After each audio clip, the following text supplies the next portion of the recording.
Cold steel and blinding lights, a young man's life hangs by a thread. The doctors scream for time, but fate is faster. Why him? Why this cursed disease in the intensive care unit?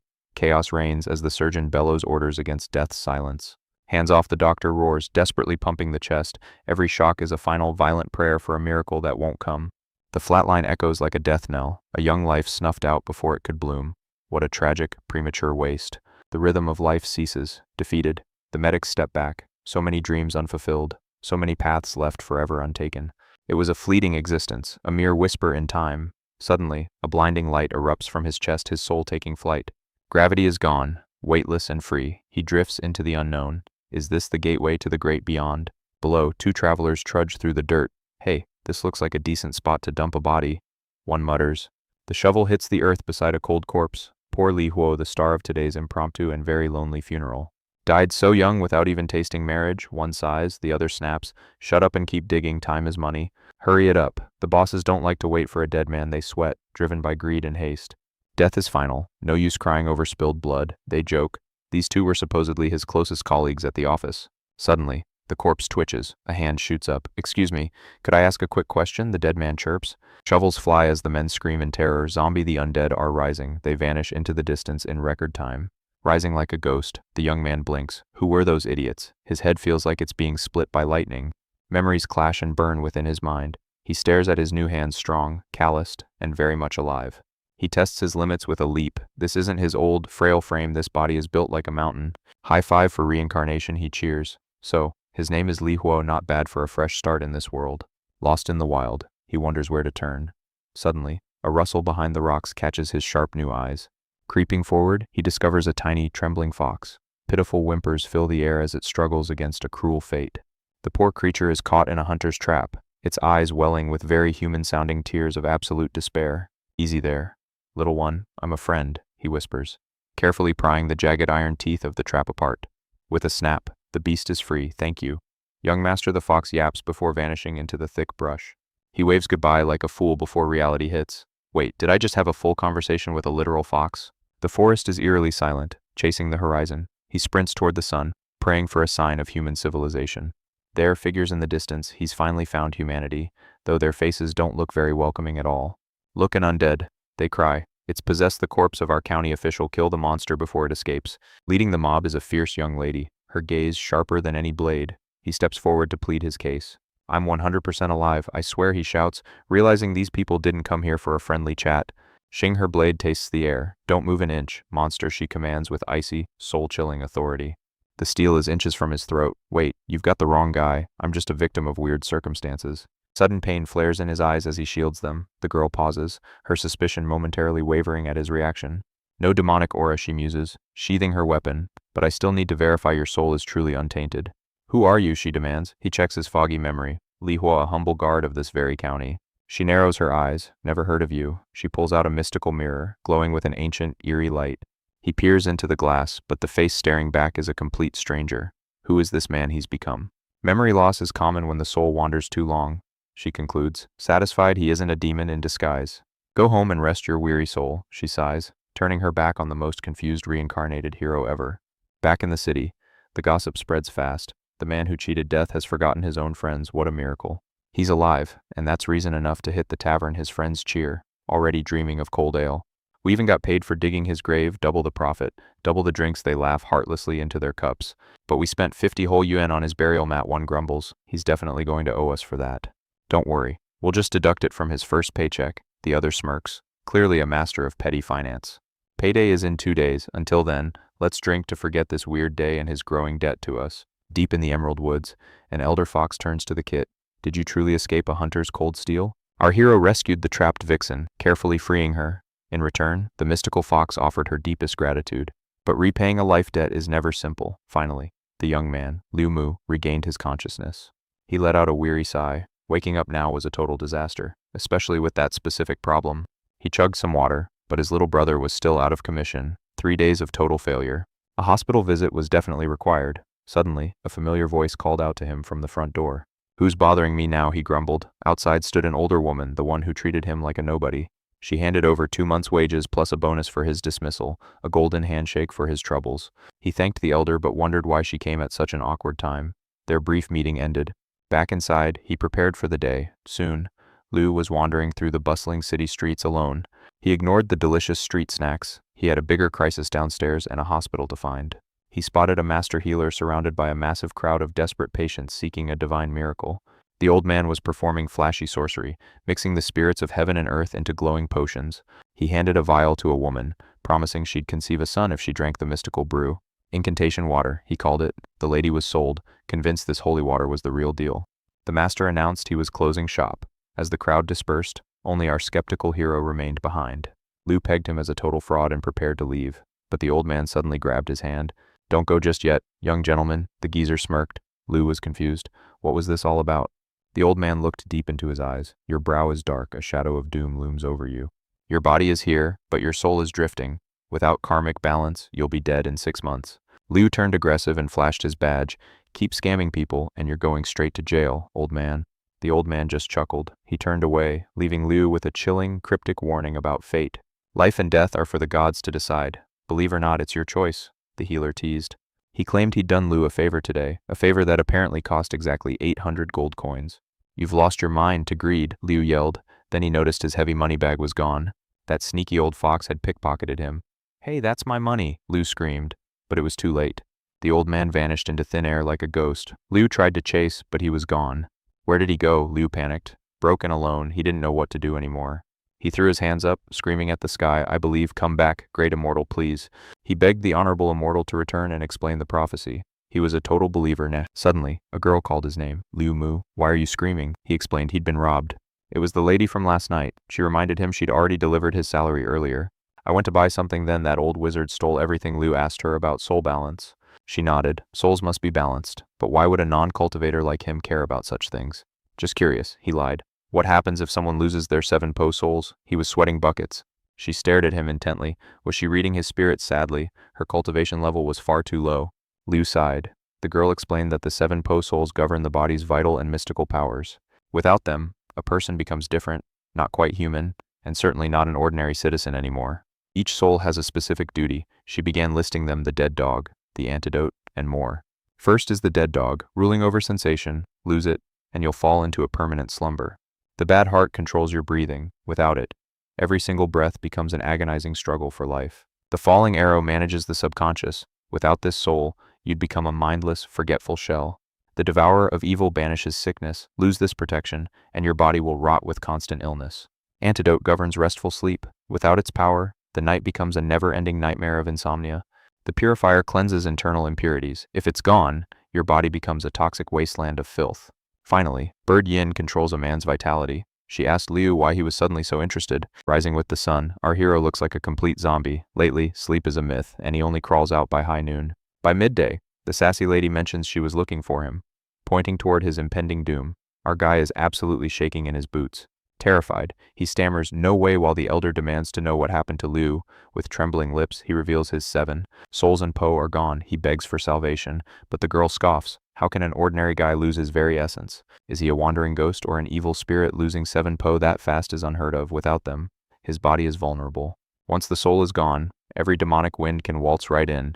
Sensing the danger, the elder hands our boy a mysterious golden paper. This magic talisman is a literal lifesaver, shielding him from foul energy. He must keep it close, or he is basically monster snacks. The girl heads to the archives to dig through dusty ancient scrolls for a cure, ordering Liu to stay put and play house. While waiting, Liu realizes his soul isn't the only thing empty. Maybe this powerful lady can solve his other massive problem too. "Hey, wait, can I borrow some cash?" he shouts. The elder facepalms as the boy asks for a loan instead of a blessing. What a troublesome brat. Later, Liu wanders the city streets, realizing that his grand destiny is currently at risk of literal starvation. Broken, desperate, he needs a victim, a benefactor. Suddenly, he spots some familiar faces in the busy crowd. His old colleagues, the perfect targets for a quick loan. Meanwhile, the coworkers spot him and think it is finally payback time. They share a fake hug, but the guys are suspicious. They saw Liu hanging out with that terrifying old master recently. "Look at you, being all brave around that scary lady. Surely she paid you a fortune by now, right?" Liu nods awkwardly. Since he's rich, they demand reimbursement for the cheap straw mat they bought to bury his supposedly dead body. Talk about cheapskates. Liu plays the victim card, claiming his wages were stolen. Then, he has the audacity to ask them for even more money. The moment he mentions a loan, his friends pull a disappearing act faster than a ninja. offering nothing but empty apologies. Wow, what great friends, Lu mutters sarcastically. Soon, he is staring down at a sad, lonely meal, the true feast of a pauper. This pathetic bowl is his current reality. He hopes those 2 measly silver coins can somehow survive the entire month. He can't live like a beggar, he's in a fresh new body, yet his bank account is still at 0. This is tragic. As a transmigrator, he knows the secret. The fastest way to get rich is usually hidden within the Empire's penal code. Searching for a profitable side hustle, Lu finds some old scrolls. It is time to study the art of making bank. He dives deep into the legal texts of the Zhou dynasty, only to find a massive wall of boring, restrictive rules. Turns out, officials are banned from all the fun money-making schemes. One wrong move, and it is off with his head. This town is a financial desert, he sighs. But suddenly, a juicy conversation from a nearby alleyway catches his sharp ears. An angry voice shouts that writing a few lines a month won't even buy a single bowl of rice. Talk about struggling. The poor writer begs for time, claiming inspiration is a fickle mistress, but the grumpy old boss isn't buying that excuse. Inspiration, I care about results, the old man barks. He gives a 3-day deadline before things get messy for the writer. A light bulb goes off. Writing books could be Lu's ticket to wealth. He just needs to know what these locals crave. He hits the local bookstore, playing the curious customer. What's the hottest read in town, he asks, eyes scanning the shelves. Flipping through the pages, Lu realizes that humans never change. Whether ancient or modern, people still love the same trashy drama. The shopkeeper gestures to a row of fresh scrolls. These are the latest hits, kid, guaranteed to keep you up all night. Pick anything, I'll give you a fair deal. The man chirps. Lu leans in, asking the million-dollar question, what actually sells? Immortal Cultivation is the big moneymaker, the man whispers. Apparently, spicy, indescribable romance is also a massive hit with ladies. Stories of adventure and secret longing are flying off the shelves. Lu smirks, thanking the man for the free market research. He makes a quick exit, leaving the grumpy shopkeeper without a single sale. Lu stretches, feeling like a future literary legend. Money problem solved, he just needs to start writing. But as he reaches his front door, he notices something very wrong. Why is the gate wide open? He creeps inside, heart racing, only to find the girl already waiting there. How'd you get in? You left it open yourself, dummy, she retorts. Lu sighs with relief, having half expected a burglar to be looting his empty shack. Besides, you're too poor to be robbed, she jokes. Lu can't even argue. She then reveals she's found a way to save him. After devouring countless ancient texts, she has found the solution. Liu leans in, desperate. So, what's the secret to not dying? Step 1, cultivation, she declares. It is the ancient Taoist path to power, open to every soul in this mystical world. The journey begins by cleansing the spirit. Currently, those 7 wicked souls are hijacking his body, causing nothing but chaos. By purifying them, he'll finally take the wheel of his own body, gaining godlike health and total immunity to every disease. To escape the demons, he must rebuild his shattered 7 souls, a task far more grueling than a simple cleansing. Too complex, our hero groans, but the elder's warning is chilling. Fail this, and you'll walk as a wandering phantom. Terrified of becoming a permanent spook, the girl warns that his lingering essence might drift from his mortal shell forever. Faced with becoming a literal ghost, he picks cultivation. The girl nods, ready to guide this rookie through the arts. She respects his resolve to tread the path of power. But gathering the 7 souls, there are many different ways. Which soul first, she asks. Lately, he's been shivering with supernatural chills and tossing in bed like a restless spirit. Seeking relief from the cold, he targets the Antad, the legendary absorber of knavery. Time to stabilize his chaotic essence. He aims for bird yin next. The master explains the cycle: joy, anger, sorrow, fear, the pillars of the soul. Love, hate, and desire fuel our inner power. Specifically, the bird yin soul is forged from the depths of sadness. Time for a crash course in cultivation. The elder commands him to circulate his inner breath from nose to core. Gather the energy in your gut, he instructs. Wait for the blockage, then let that spiritual power explode like a dam. Focus is key, she demands he sharpen his mind as she readies a tactile lesson in legendary soul shaping. Poke, her finger hits his brow, igniting his consciousness. Channel your will into this spark, the older woman commands. She's planted a seed of chi within him. There's no room for slackers here. Only unyielding grit will save him. Success is his only hope. Suddenly, his brain sparks. He cuts her off. He forgot where he stashed his precious money. Where's my gold, he cries. Can cultivation fix his amnesia, or is his hidden treasure lost to the sands of time? She asks for yellow paper and vermilion. He thinks, wow, she's actually a saint, a rare kind soul indeed. Gratitude fills him as flashes of his past return mostly useless junk, but then bingo, the location of his hidden stash. His brain is an overloaded hard drive. But hey, a single bachelor needs his cash to survive these mean streets. A man without coins is a man without a soul. He digs deep and pulls out a mountain of gold. Goodbye. Watery porridge, hello, gourmet meals. The days of starving as a penniless beggar are officially over for our hero. But that dark alley, it reeks of his final moments. The mystery of his own murder pulls at his soul. He's on the case with the Elder's seal lasting only 12 hours. He's on a race against the ticking clock. Every second counts. Luckily, his obsession with reading those tales of the strange is finally paying off for him. Those forbidden scrolls were a goldmine. Suddenly, a voice booms someone is checking in on young Liu after the warning.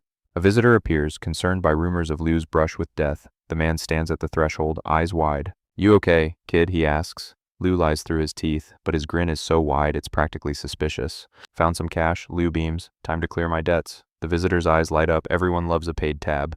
Wonderful debt is a heavy burden. The man cheers, but Liu sees more. The man is overflowing with vibrant energy.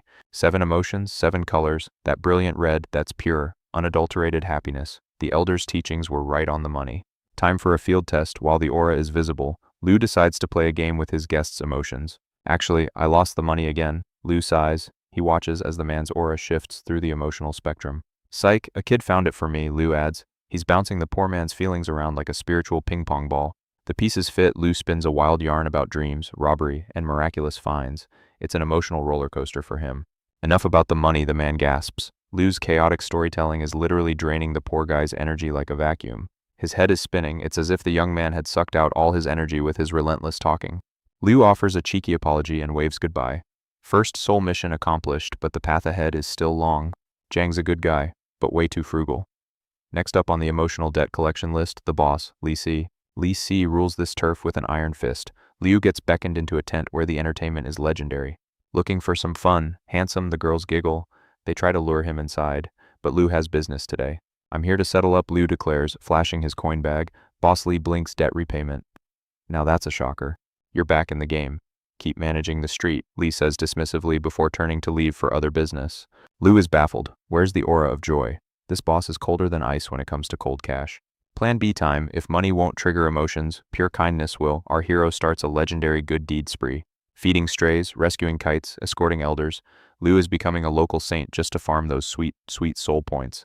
He felt a flicker of joy, but seeing the little stray he'd helped beaming with more gratitude than anyone else truly shocked him. Curious about his destiny, the girl asked for his birth signs.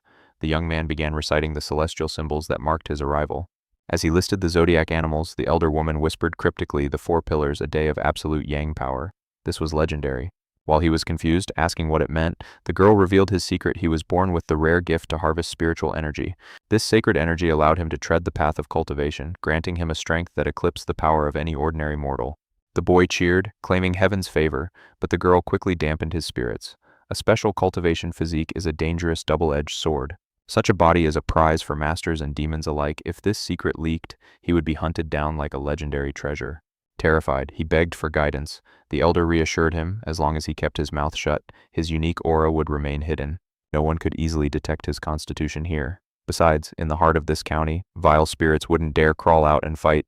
As she prepared for patrol, she promised to teach him the soul condensation method once he gathered enough energy from the 7 emotions. He believed the elder's words about demons being afraid. However, Liu couldn't help but feel a chilling sense of dread creeping up. For some reason, he felt like his life was already over. While the elder resumed the patrol, the girl insisted that he needed assistance. A girl stood in the square, desperately pleading for help, her voice echoing unheard. Liu, however, finally turned his gaze toward the stranger. "The world is truly falling apart," he sighed. "How could anyone ignore such a pitiful soul?" Our hero decided he couldn't just walk away. When he asked if she needed help, the girl froze in shock. She never expected a living soul to actually acknowledge her presence. Could he truly see her? The young man suddenly spun around, squinting, and claimed the sun was just way too blinding to see anything. Claiming he was blind, he bolted away, screaming at the top of his lungs he had to warn the elder about the ghost. With eyes nearly popping out of his head, Liu hollered that ghosts were real. He had just witnessed a terrifying phantom with his own eyes. The older girl glanced back, confused by the fuss. She instantly unsheathed her blade, ready to slice through whatever ghost was haunting them. "Where is it?" she demanded, trembling. The boy pointed toward the spot where he saw the girl, insisting that a spirit was there. The elder told him to stay calm while the girl urged him to focus his spiritual energy into his eyes to see clearly. "Don't just squint, focus," she barked. The elder dismissed the spirit as a mere low-level ghost, nothing for a future cultivator to fear. He wondered if everyone becomes a phantom after death. The girl explained that only those with burning obsessions or unfinished business remain behind. Driven by duty, the group returned to the site.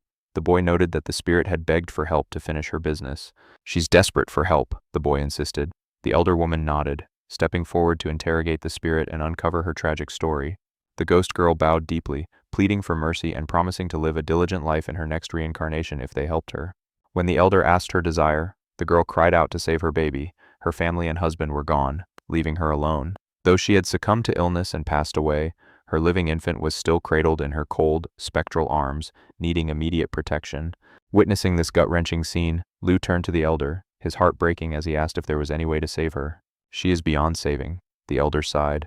Only her maternal anxieties tether her soul to this world. The girl's time was running out. Once her worries faded, she would vanish forever. The boy begged the elder to reassure the spirit that her child would be safe. He asked if there was any kin who could raise the infant. The ghost mentioned her brother living in a village to the west. If Liu could deliver her baby to her brother, she would be eternally grateful. She trusted her sibling to care for the child. As she wept tears of gratitude, the elder noted that the powerful energy radiating from her was the purest form of motherly love. This sincere gratitude was the ultimate reward for any cultivator. Finally at peace, the mother prepared to leave this world behind forever. Wishing her child a prosperous life, she faded. Liu swore to the elder that he would fulfill his promise, no matter the cost. The elder sensed the brother was a good man who would raise the child well. There was no longer a need to worry. Liu was curious, did spirits have a ranking system too? The girl confirmed that ghosts possessed different levels of power and danger. She avoided the grim details, warning him of the dangers involved. The older girl simply told him to stay brave and vigilant. Just like mortals, ghosts can be righteous or wicked. If he encountered a malicious one, his only choice was to keep his distance. She was stunned by how fast Liu collected the 7 emotions. Tonight offered the perfect celestial alignment to purify his 7 souls. The girl decided to teach him the legendary soul-sealing technique. This very night, he would attempt to master this profound art. As the heavenly beast guards the gateway, 10 souls are held in a tender embrace. He urged her to stay close and focused. Don't act rashly, he warned, searching for the spiritual source. The girl watched him intently, wondering what kind of miracle he would perform. Suspecting something was off with the neighbor, she stayed alert. Nearby, a mother told her child to ignore the strange man and sleep. A haunting melody drifted through the air, stirring the boy. I shall live eternally, the mysterious voices whispered. Mountains without tombs and rivers running dry, while summer skies clash with thunder and snow, a legendary vision appeared. Our main character found the noise unbearable. Storming into the courtyard, he sought the source of this morning disruption. Under the dawn light, he spotted a radiant girl humming. Hey, who's making all this racket? He bellowed loudly. The girl was genuinely shocked. To the main character, the air turned a furious gray, the very color of rage. It's practically noon, she retorted. Who sleeps this late? Her voice sparked like lightning against his grumpy morning mood.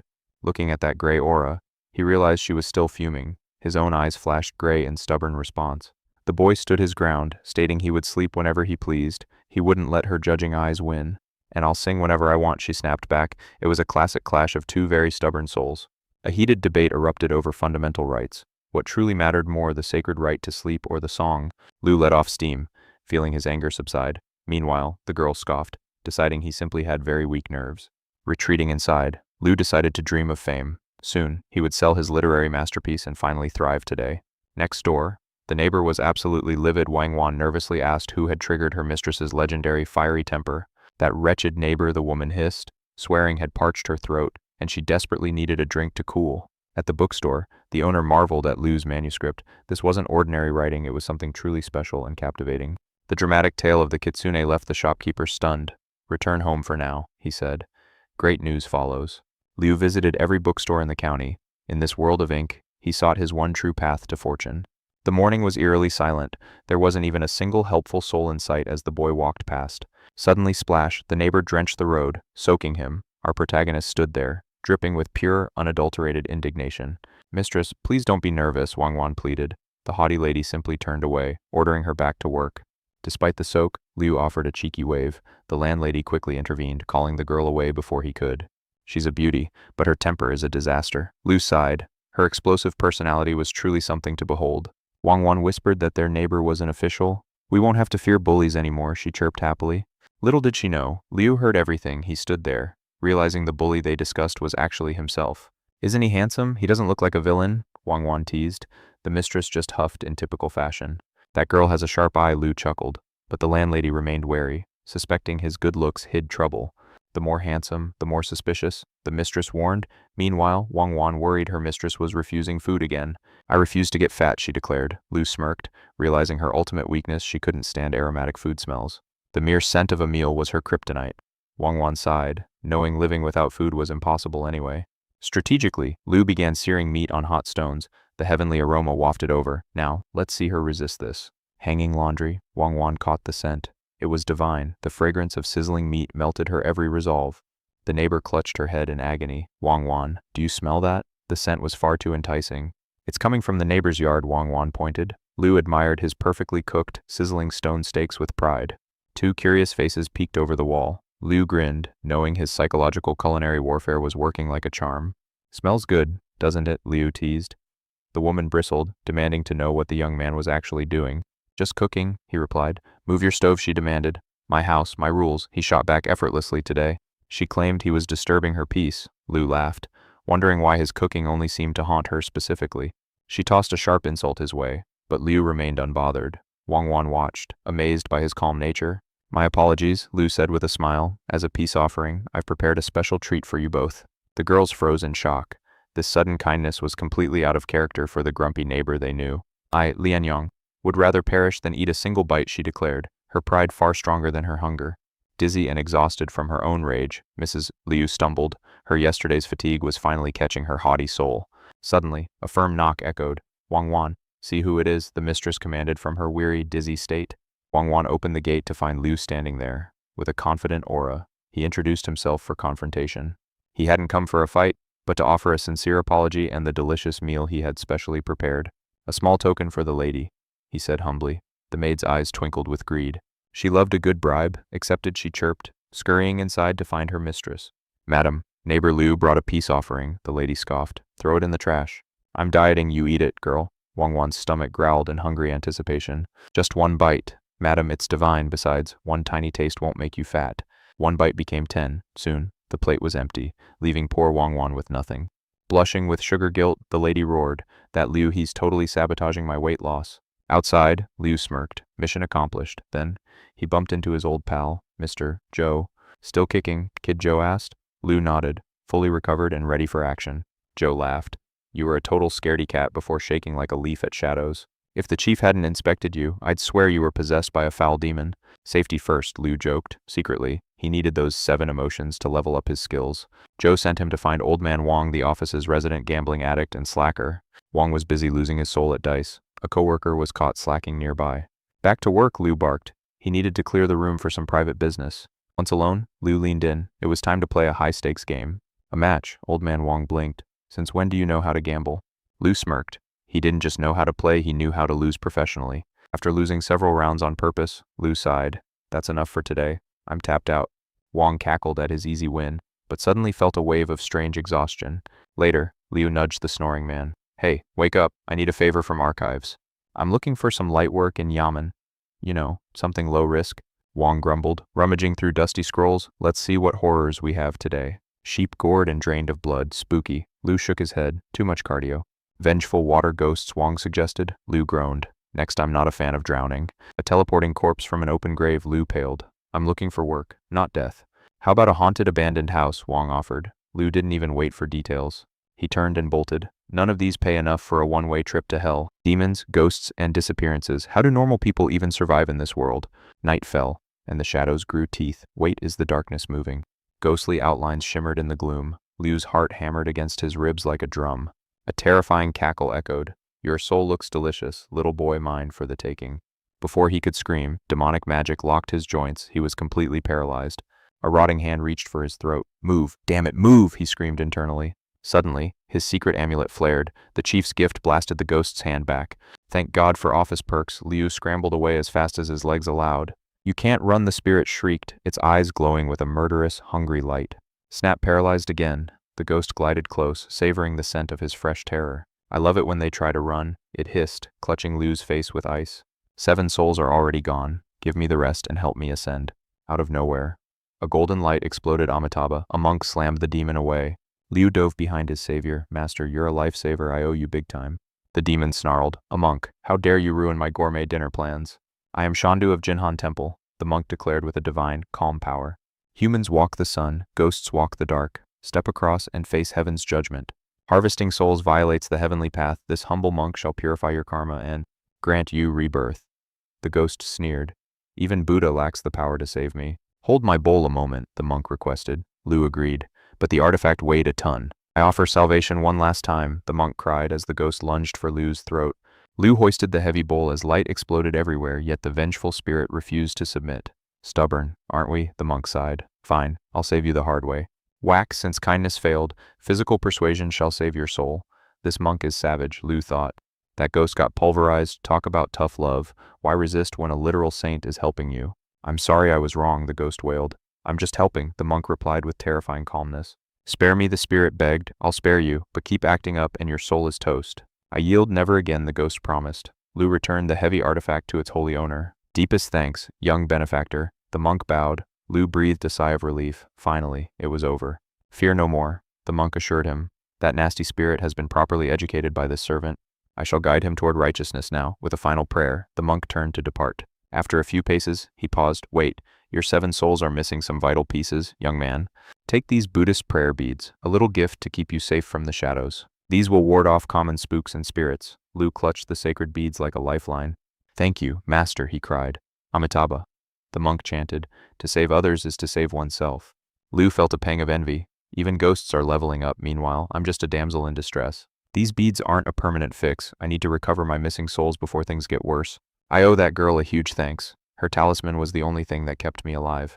Deep in thought, the young man wept. Morning arrived, but his mysterious savior was nowhere to be found. He hoped to catch her during her morning stroll. Suddenly, the door creaked open behind him. It was his roommate. She caught his eye, gave a sharp huff, and stormed back inside defiantly. Whatever. Neighbor drama is the least of my worries. Just then, Madame King strolled by. Curious. What are you doing here? She asked. I saw a ghost. Your talisman saved my neck. Another spirit, the girl mused. Lu started rambling about the terrifying encounter in vivid detail. It manipulated energy into massive, shadowy claws. He gestured wildly as he described the horror. She frowned. If it's manifesting claws, it's only a step away from the third realm of evil.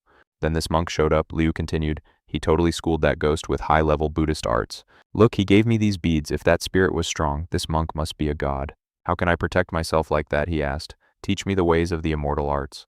Madame King sighed. Your spiritual power is basically zero. You can't even handle basic Taoist techniques yet. Usually, Taoist secrets are locked away in ancient sects. Liu realized there were no easy shortcuts. I need to find a way to get strong, and fast. Shinka blade pressed against his throat. Madame King's eyes turned ice cold. Never forget there are no shortcuts on the path of cultivation. Rushing for power only leads to disaster for you and everyone around you. Do you understand? Liu froze, sweat dripping down his face. I get it. Don't worry, I'm not looking for trouble. I know my strength is pathetic. I'd never do anything to harm the world, I promise. She searched his eyes for any sign of corruption. Finally, she lowered her gleaming sword. I was worried you might stray from the path. Cultivation is a brutal and lonely journey. Countless evil cultivators sacrifice souls and blood for power.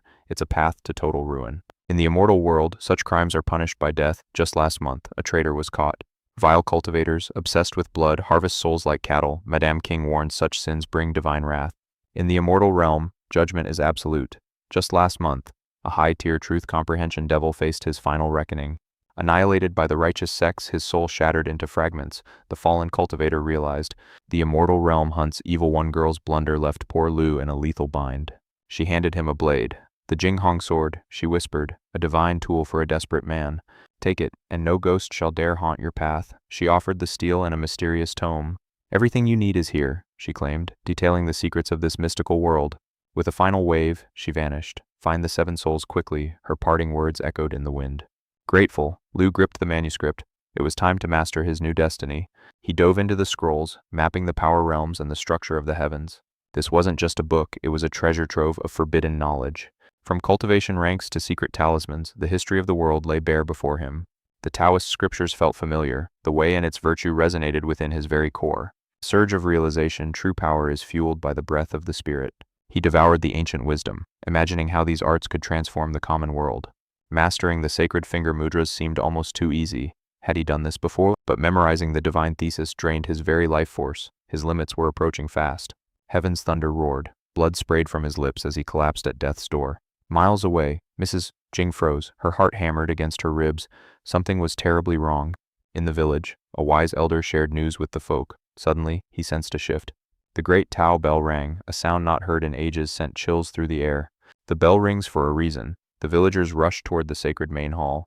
Master, why does the bell cry? The disciples trembled, fearing an impending disaster. The elder held a frantic scroll, a relic of the heavens, a fragment of the lost scripture. The paper rippled with ancient energy. The master gasped. This is truly unprecedented. Is it a miracle or a curse? Meanwhile, the neighbors found a body on their porch. There lay Liu, motionless. Mrs. Liu didn't hesitate, barking orders for a doctor. He blinked, waking to chaos. Get to the pharmacy. Mrs. Liu's voice was a drill.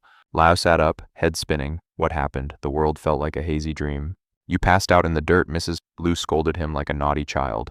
He tried to thank her, but her kindness had a very steep price tag. I paid the doctor myself, she announced, tapping her empty pockets pointedly. Liu sighed. How much do I owe? He expected a small fee. He was wrong. Out came the calculator. With a few clicks, she tallied a king's ransom. That's highway robbery. Liu's jaw hit the floor at the medical bills total. For that much gold, I could raise the dead. His indignity reached the heavens. This wasn't a pharmacy, it was a den of thieves. Liu's blood boiled with rage. Mrs. Liu meant well, but her generosity had just bankrupted his soul. He couldn't blame the lady, but his pockets were as empty as a desert. Write me a note, she suggested. She had total faith that he was good for it. He signed away his future with a single thumbprint. A debt to his neighbor began. Storming off in a huff, Liu had business to settle. No time for pleasantries now. At the pharmacy, he demanded a full refund. Take back these overpriced pills. The clerk just laughed. Refunds on custom orders, not in this lifetime, kid. This is a total scam. Liu threatened a lawsuit, but the clerk didn't blink. Don't talk nonsense. They'd warned the lady that special orders were final. The old man just chuckled. Take your medicine, boy. Your life is worth the gold. Our hero realized the medicine was a luxury his wallet couldn't survive. The pharmacist preached honesty while clearly overcharging the poor young man. Reading those ancient Taoist scrolls had literally knocked him out cold. Determined, he decided to tackle another legendary classic manuscript regardless. Back home, he slapped on a talisman and wrote like a man possessed. Enlightenment struck sadly. He missed the full God of Three Caves mantra. The talisman ignited with energy before fluttering helplessly to the floor. Though faded, he believed the spent charm still held some hidden worth.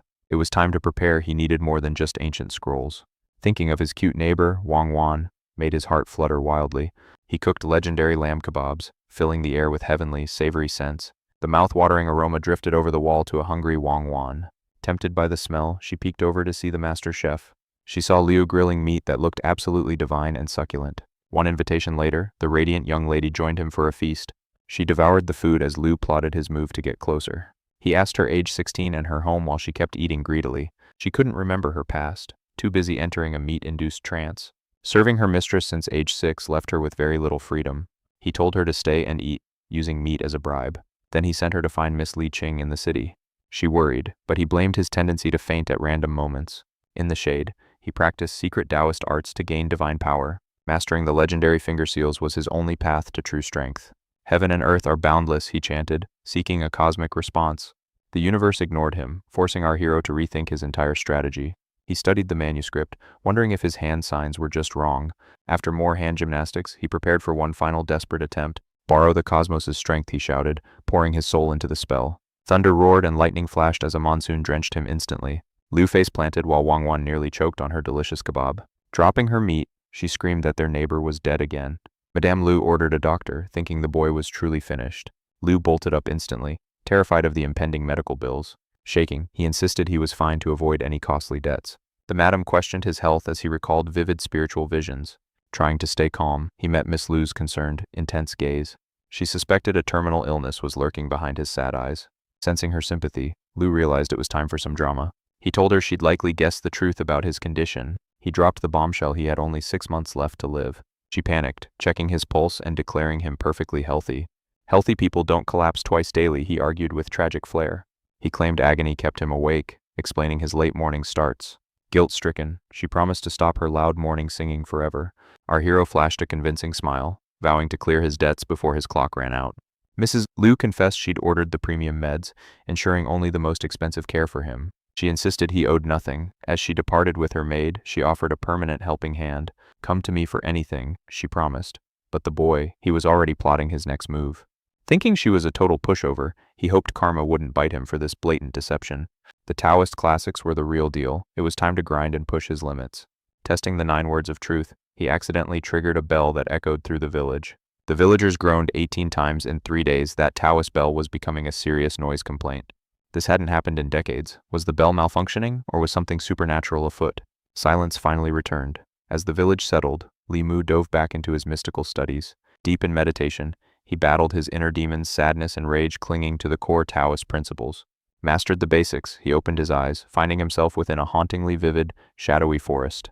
Suddenly, a familiar specter materialized. Finally, it hissed, "I have tracked you down at last." The ghost looked wrecked, traumatized by a 3-day nightmare of listening to endless, holy sutras. That monk's chanting was pure agony. The ghost wailed, lamenting the absolute torture of those divine scriptures. He finally broke free the second that monk blinked. Talk about a narrow, soul-saving escape. "This is all your fault," the phantom roared, pinning his 3 days of suffering on the boy. It lunged to devour his soul, cackling that no holy man would be coming to save him today. Li Huo held up his rosary, but the ghost just laughed. That tiny trinket wouldn't save his skin. He drew Lady King's sword, unleashing the Taoist techniques he'd been grinding to perfect. It was barely working. He struggled to channel his chi, but his attacks kept missing by a mile. After another whiff, the ghost suddenly stopped and dropped to its knees in a frantic, sobbing apology. "Wrong guy, my bad," the spirit cried, promising to vanish and never haunt him ever again. Li Huo acted cool, granting mercy for now. He chanted a mantra, and the terrified spirit poofed away. That ghost was shaking. Li Huo smirked, knowing his next divine mantras would be even more overkill. Feeling pumped, it was time to hunt the 7 souls, but first, let's check on old Jiang Shan. Assuming his buddy had recovered, Li Huo paid a visit, knocking before stepping into the room. "Penny for your thoughts?" Li Huo asked. Jiang Shan just blinked, shocked by the suspiciously early wake-up call. He suggested some dice games, and Li Huo jumped on it. He was literally about to ask. With time to kill, they gambled away. But why was playing against Li Huo so soul-crushingly exhausting? He's so drained he can't handle his wife, and his mother-in-law thinks he's cheating. Suddenly, a coworker burst in. "Stop gambling, slackers, we've got an urgent crisis on our hands." They charged through town, shouting for the crowds to part. Civil servants on duty, move it or lose it. The crowd whispered at the commotion. "What's the emergency?" Li Huo asked. His colleague didn't have a clue. They were just told to show up. On the way, the trio brainstormed what disaster awaited them. They reached the scene only to realize a massive change was coming. They were getting a new boss. It was Han X, a fellow disciple of the King sect. Now, he's ruling the local government district. These elite sect members usually only join the government to handle mundane, low-level bureaucratic busywork. But sending a true practitioner, something big was going down, and Li Huo smelled an opportunity. Maybe he'd finally score some raw emotion. They reported in, only to find the supervisor waiting solely for them. Li Huo realized this wasn't a drill. The supervisor's face was as grave as a funeral. They approached the door with trembling hands. A muffled, terrifying racket erupted from the other side. The door flew open, screaming victims scrambled out, begging not to be beaten by whatever was inside. A man wielding a broom chased them out, screaming about filthy scammers and blind fools invading his home. "Beat it," he roared. The officers tried to explain they were only there because of a filed report. Clad in official robes, they met a senile sweeper claiming godhood. "Forgive me," he chuckled. "My eyes have truly failed me." Ushering the elder inside, Liu signaled the rest of the squad to follow their superior's lead. "Halt!" The master barred their path, barking orders for the group to stay put outside like commoners. He spat that the Zhao clan's ego inflated faster than their status, losing every shred of human decency. The boys whispered about seducing the Zhao heiress for an easy life of luxury and power. Who needs a sugar mommy? Though shaking it off, Liu questioned a local about the family's mess. A gossip whispered the truth. The Zhao scion had been possessed by something unholy. The crew's blood ran cold. "Keep it quiet," the man hissed. "A high-profile wedding is looming. Marrying the governor's daughter. If this scandal leaks, the governor's reputation will be utterly trashed." High stakes indeed. Silence fell as their chief finally emerged, dragging a strange figure behind him. A youth followed, hoisted by his arms, rambling incoherently with eyes that screamed demonic influence. With wild hair and a vacant stare, he was unrecognizable from the boy they'd seen recently. Back then, he was normal. Suddenly, Liu recalled a cryptic passage from Madame King's mystical manual. If the light seed exits the vessel, the host collapses into an eternal, waking slumber. Lose an open soul and you're a mindless zombie. Lose a purified soul and life becomes meaningless. Liu gasped. The kid's second soul was gone. Seeing the crisis, the chief demanded cinnabar and a brush. Time for some exorcism. The crew watched, breathless, thinking Chief Han was about to craft a divine talisman. Han flicked the brush, pressing it to the boy's brow until a spiritual glow erupted. "Return to the vessel," he commanded, repeating the soul-calling mantra again and again with booming authority. Even as he roared the command, his breathing remained steady, a true sign of a cultivation master. Not a single stutter. The housemaster trembled. "Is the immortal all right?" The warden nodded stoically. "Just a bit lightheaded." Luckily, the second soul hadn't vanished yet, but its location remained a mystery. The frantic parents pleaded for a miracle, pinning all their hopes on the legendary Han's expertise. "Don't panic. Fetch me yellow paper and some of the boy's hair," now Han ordered coolly. With everything ready, the immortal ignited the hair, watching the flames consume the boy's essence. He scattered the ashes onto the cinnabar, dipping his brush to ink the divine vermilion symbols. Liu recognized those ancient characters instantly. They were from the legendary primer of immortal cultivation.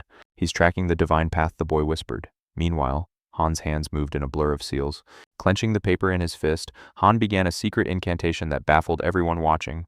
Han opened his hand, and miraculous gasps filled the room. The hunt is on, Han declared. We've located the missing soul. Follow the crane. The group scrambled after the glowing paper bird as it led them out. It soared past the gates, guiding the exhausted youths straight toward the dark, ominous forest. The trek was brutal. Thirsty and drained, the boys begged for a rest. Keep moving, Han barked. No stopping time is running out, Liu groaned. Boss, we're just mortals, not cardio gods like you. Look, it stopped, someone yelled. Master Han's face paled as he stared into the shadows ahead. Terror flickered in his eyes. Stay alert, he warned. Liu noticed the world suddenly turning pitch black. An eerie silence fell. Where did everyone go? Is this a hallucination? Liu wondered, his skin crawling. This was bad news. Luckily, his book of memories held the key to breaking mental illusions. Focus spiritual energy into the eyes with a flare of power. The veil lifted, revealing his comrades. They were all trapped in the same nightmare. Han growled. This soul-snatching was clearly a ghost's work. Taking a battle stance, the immortal roared. Vile spirit, show your wretched face before me at once. Lightning cracked, shattering the illusion. Suddenly, a terrifying anomaly materialized in the frozen night air. What was that? A girl's vengeful spirit was hovering right there, her presence chilling the very bone. Han leveled his finger at the specter, relinquished the boy's soul. Monster, the ghost responded with a deathly hiss. The spirit glared with burning eyes, spitting a swarm of toxic vipers directly at Master Han. Unfazed by the parlor tricks, our hero spread his arms ready to unleash his true power. A burst of pure chi obliterated the snakes, turning the ghost's arrogance into absolute terror. Realizing it was outmatched, the specter turned tail, but Han wasn't about to let his prey flee. There was no time for hesitation. They had to run down that phantom before it escaped for good. The crew groaned at the forced cardio while the moon rose over the dark, treacherous path. Reaching the jagged wild mountains, the journey home felt miles away and the shadows grew deeper. Bashu Bay loomed ahead, a place whispered to be cursed as the phantom flickered in the distance. Thinking this might be the bay's master, Han roared, charging his energy for a final strike. A concentrated lance of spiritual light erupted from his hand, piercing the ghost through its core. Its spectral form buckled, sending the creature crashing into the dirt like a broken kite. Towering over the shivering spirit, Han demanded the immediate return of young Xiaoyun's stolen soul. With a piercing shriek, the soul was released. Han reminded him that ghost cultivation has consequences. Especially when facing a second realm master, harvesting souls is a crime that won't go unpunished. Heaven's justice was finally being served as Han ignited a sacred yellow talisman for the finishing blow. The charm flared, and for a moment it seemed the evil had been erased from existence. Suddenly a shout rang out. A mysterious maiden stood calmly atop the rippling surface of the lake. Do you find me beautiful? She whispered as a field of stunning beauties materialized before them. Laughter echoed through a dreamlike meadow, leaving Liu wondering how such a paradise appeared out of nowhere. The girls showered them with affection, causing the men to swoon, but Liu fought the temptation. He knew this was a trap, but the illusion was so potent it felt impossible to break. Digging deep, he decided to invoke the heart purification mantra, a classic defense against mental attacks. Mind like ice sky, without fear the world flows yet remains still, the soul finds peace. Opening his eyes, the flowery field vanished instantly, proving his mental discipline was top tier. Thank goodness his training in the 9 truths included this mantra, or he'd be a goner. Even Master Han was caught wandering aimlessly with a beautiful phantom wrapped around his arm. His partner was equally lost, flirting with a ghost girl like there was no tomorrow. Don't act so high and mighty, a beauty teased as his friend fell deeper into lust. These sirens were hypnotic, and despite Liu's efforts, he found himself unable to even move. A stunning maiden approached, pouting and asking if she was too ugly for his taste. Sorry, I'm legally blind, Liu joked, but she just giggled and pulled him closer. She asked if she was prettier than his wife, but Liu proudly admitted he was single. Though his body was frozen, he struggled to keep his cool while she stayed clingy. She offered him a life of luxury and fun, but Liu's tears were purely for show. I'd love to, but my morals are too strong, he teased, telling her to behave. Liar, she snapped, no man can resist this much charm without a hidden motive. Finally breaking the paralysis, Liu decided it was time to put this flirtatious phantom in her place. Just as he prepared a spell, she vanished, leaving him standing alone in the cold air. He was back at the bay where the girl now bowed, begging for his forgiveness. Please forgive me, Lord, she pleaded, leaving Liu completely baffled by her sudden respect. Introducing herself as Sue, she politely asked for the name of her handsome captor. Suspicious of her motives, he looked around, seeing the rest of the crew completely unconscious. They lacked his discipline and were now scattered across the shore out for the count. This ghost was becoming a real headache, and she was definitely stalling their progress. I'm Liu, he stated, demanding to know why she was sabotaging their mission. Regarding this vengeful spirit, the lady explained that our hero saw the outcome but lacked the true reason for the soul snatching. Liu sensed her aura was ghostly, yet surprisingly lacked any malice. The ghost's name was Lin Wang, the former fiancé of that scumbag Xiao Yun, betrothed last year. But fate turned cruel when the local governor handpicked Xiao Yun to join his prestigious family tree. Power blinded him, and Xiao Yun chose status over love. However, the engagement was a legal trap. He couldn't just dump her for the governor's daughter without a valid excuse for the public. So he drowned her in Bish Bay and buried her body. Her parents were already long gone. With no one to protest, the engagement vanished. The mysterious lady told our protagonist that on that tragic day, pure hatred gathered at the shore. She bound Lin's soul before it could shatter. She trained the girl in dark arts for vengeance, but the poor spirit's foundation was too weak. Lin only managed to snag one fragment of Xiao's soul. Liu promised to report this for justice. As an official, he claimed it was his sacred duty to eradicate evil and punish bad deeds. The lady scoffed, noting that justice would be too late. In 15 minutes, the ghost will fade. Her soul was already unstable, and that man's attack had dealt a devastating, final blow to her. Liu panicked, asking if there was any way to save her. The lady dropped some harsh truth.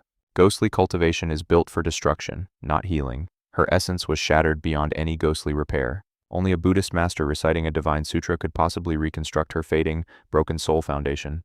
Lin Wang vowed that if justice failed, she'd scorch Xiao's soul and drag him through eternal agony. Liu warned that breaking the governor's marriage would cause a political storm and bring dangerous hunters. There would be no hiding from the government's wrath, but the lady didn't seem to care. She was ready for war, but first, they had to find a miracle to keep Lin alive. She noted that without Buddhist knowledge, Liu was useless. He then remembered the monk's sacred beads. Could the holy power within those beads be the key? Liu decided to gamble everything on luck.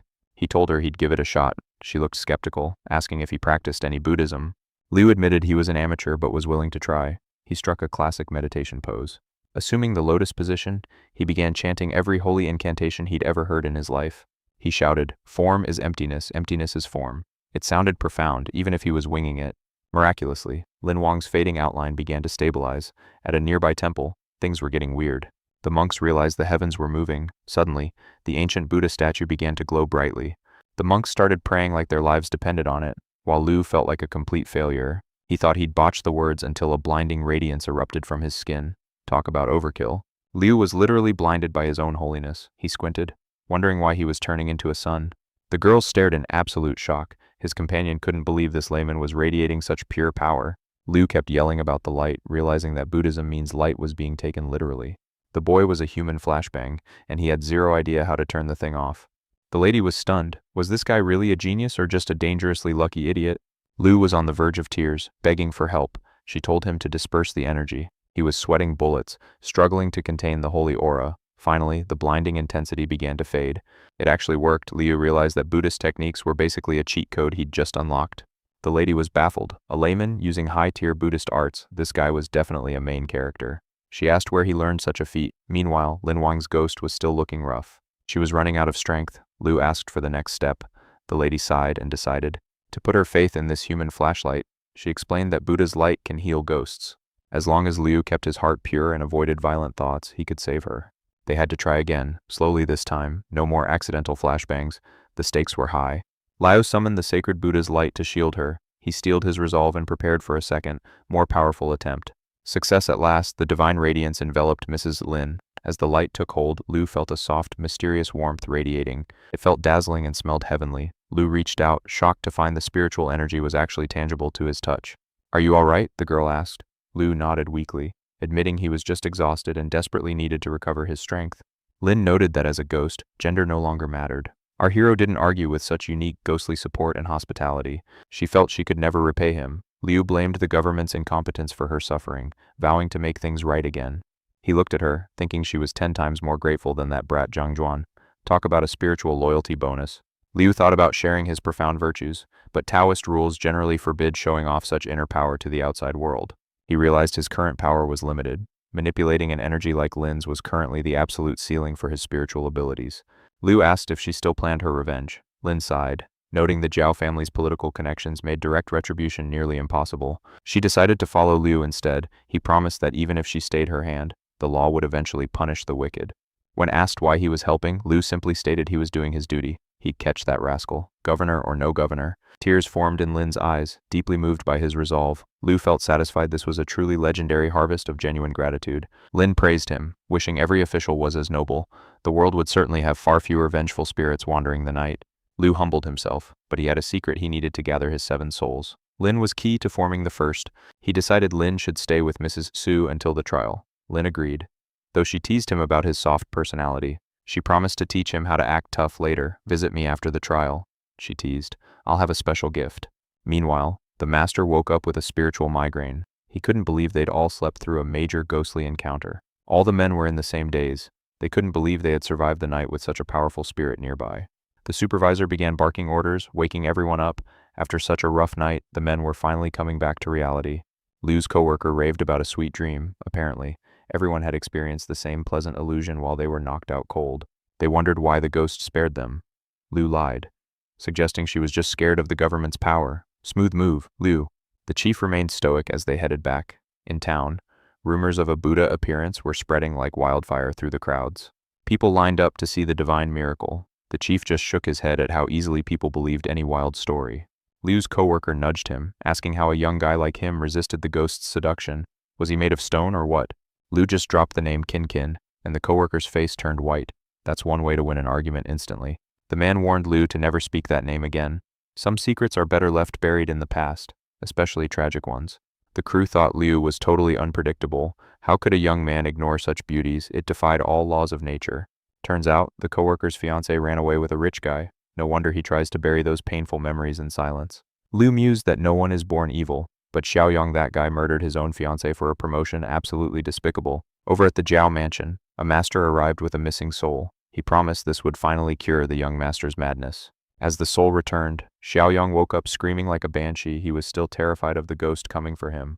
The master told the parents to let him rest. He handed over a yellow talisman, claiming it would soothe the brat's mind. Liu watched the town's chaos, wondering how many Buddhas it took to fix a broken world. The irony was quite thick. His colleague kept staring, still confused. Seriously, Liu, are you sure everything works down there? What a persistent wingman. Liu ignored the jabs, focusing on the trial ahead. Catching a criminal with high-level backing required more than just holy light. The air in the office was tense. Even the supervisor knew that dealing with the Zhao family was like poking a hornet's nest. But Liu wasn't backing down. He had a soul to forge and a ghost to avenge. Justice was coming, ready or not.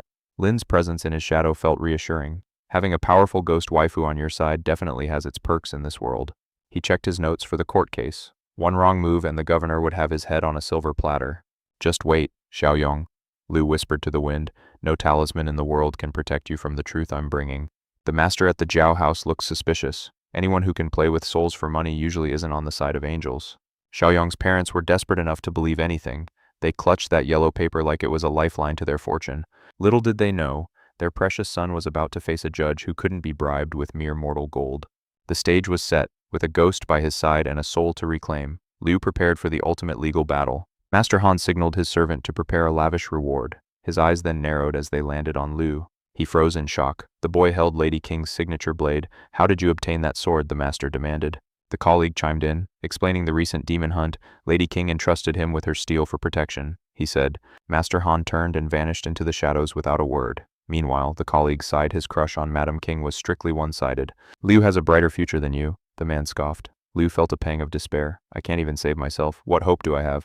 Yet hope flickered within him. He couldn't stop thinking about the beauties of his neighborhood. Madame King and Madame Liu. Li Qing was a powerhouse protector. Liu Anyang was a few years older, yet acted like a child. A difficult choice indeed.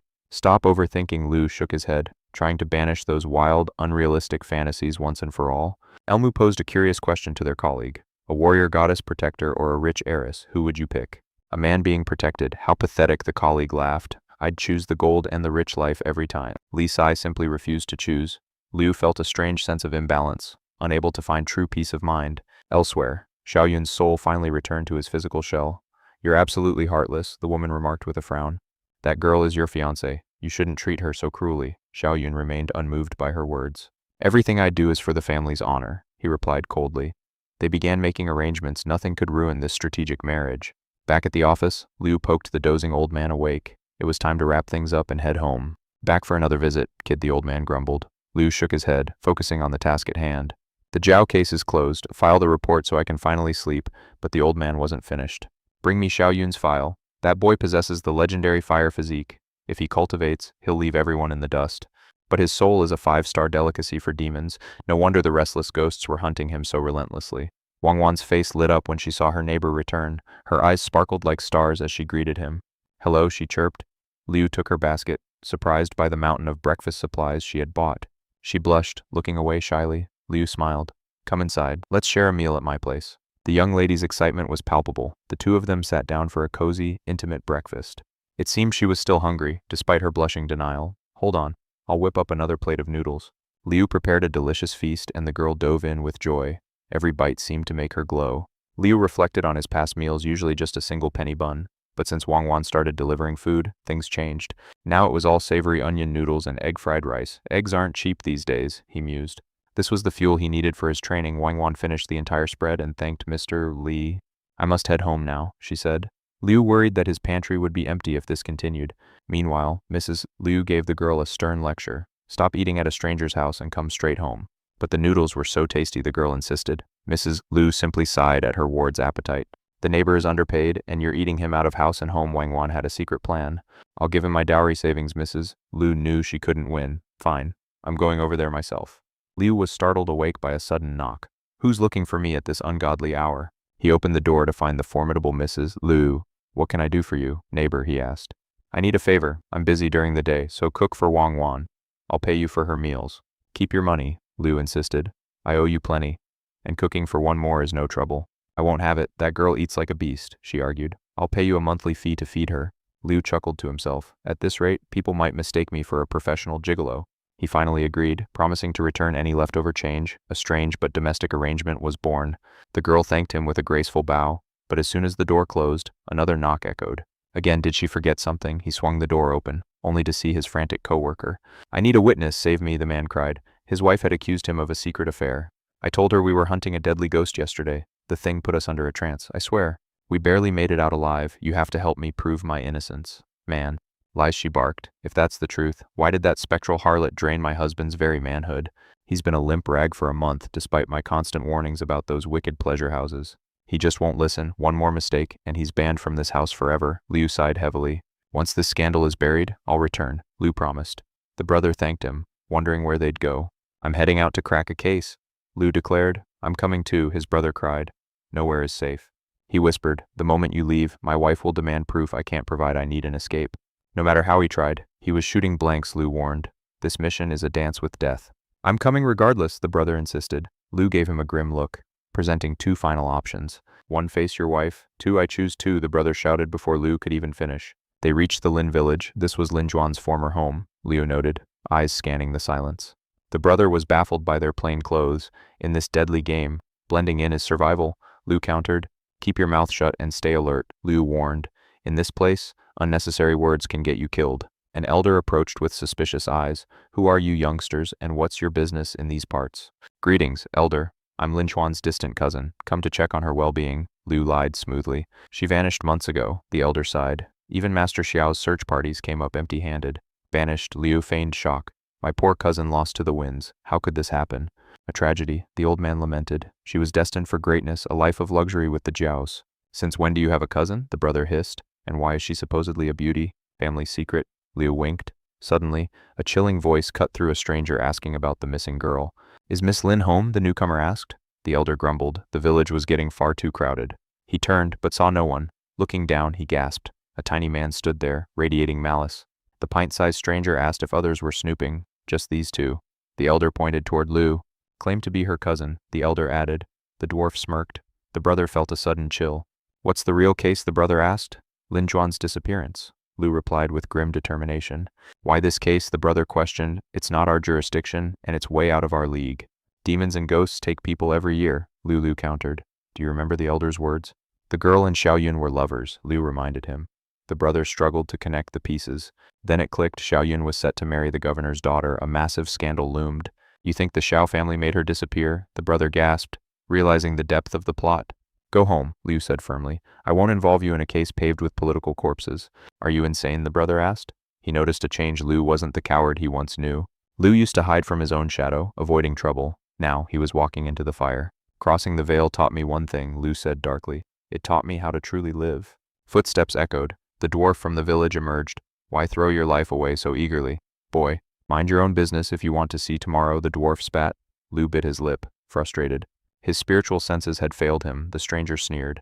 Those who touch what is forbidden Must be prepared for a shallow grave. Liu realized the Zhao family had sent an assassin. Run for help, Liu shouted, but the stranger laughed. No escape. Your brother's soul is mine.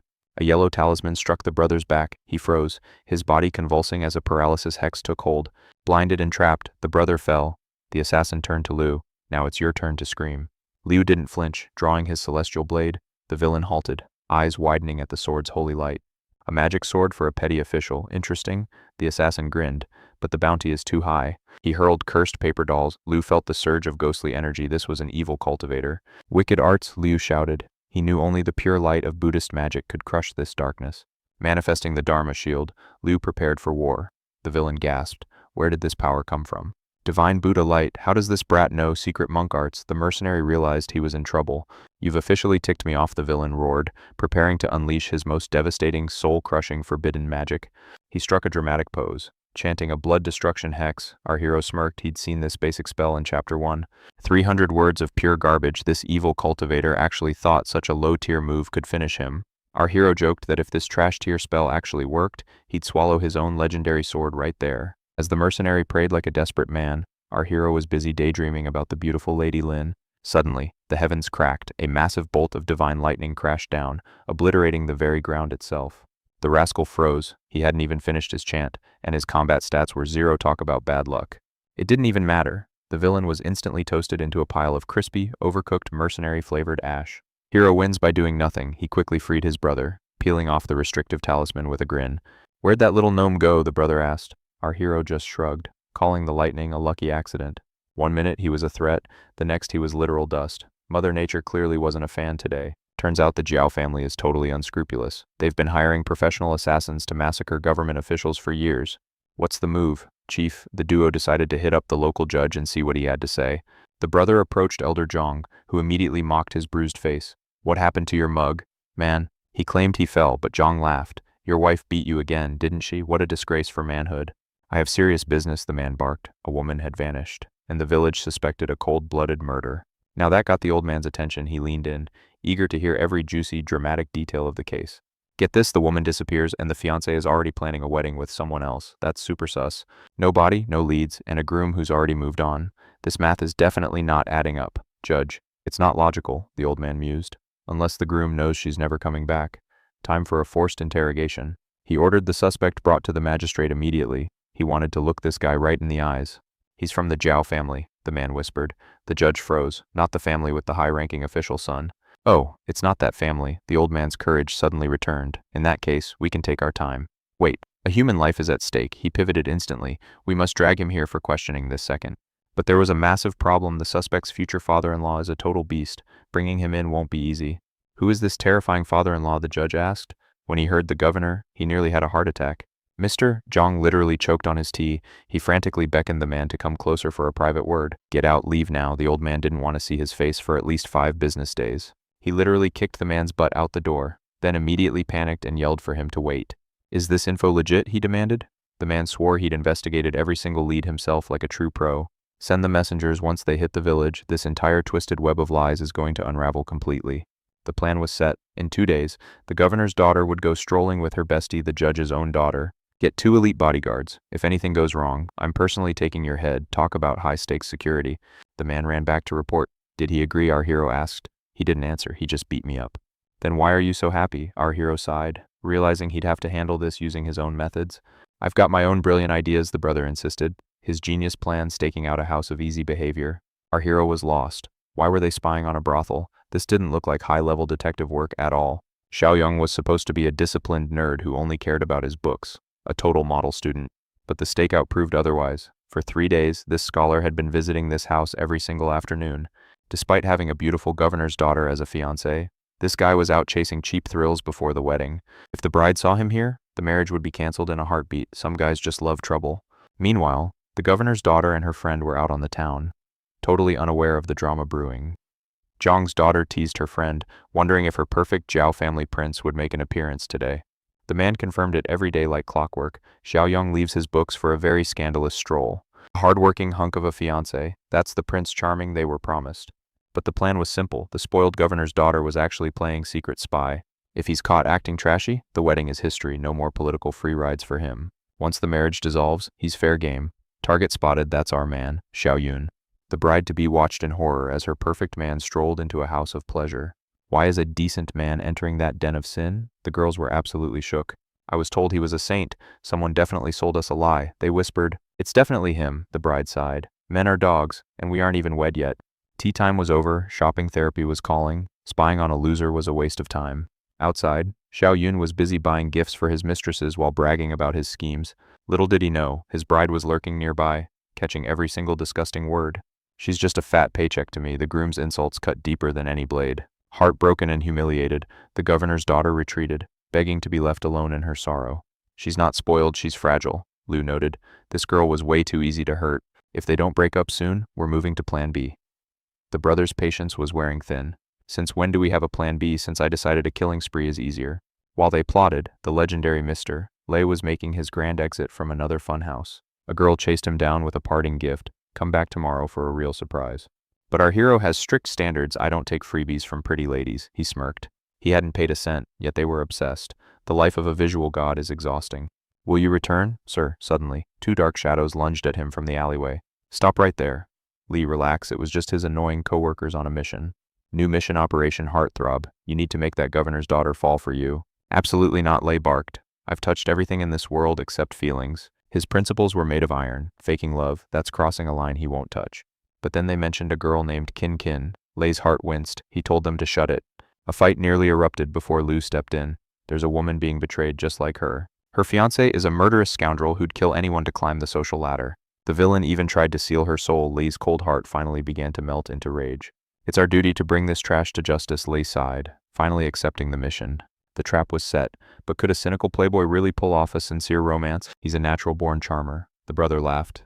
Girls usually pay him for a smile. Meanwhile, the governor's daughter was drowning in tears. Her future was looking like a nightmare. He only wants my father's influence. The realization shattered her naive little world.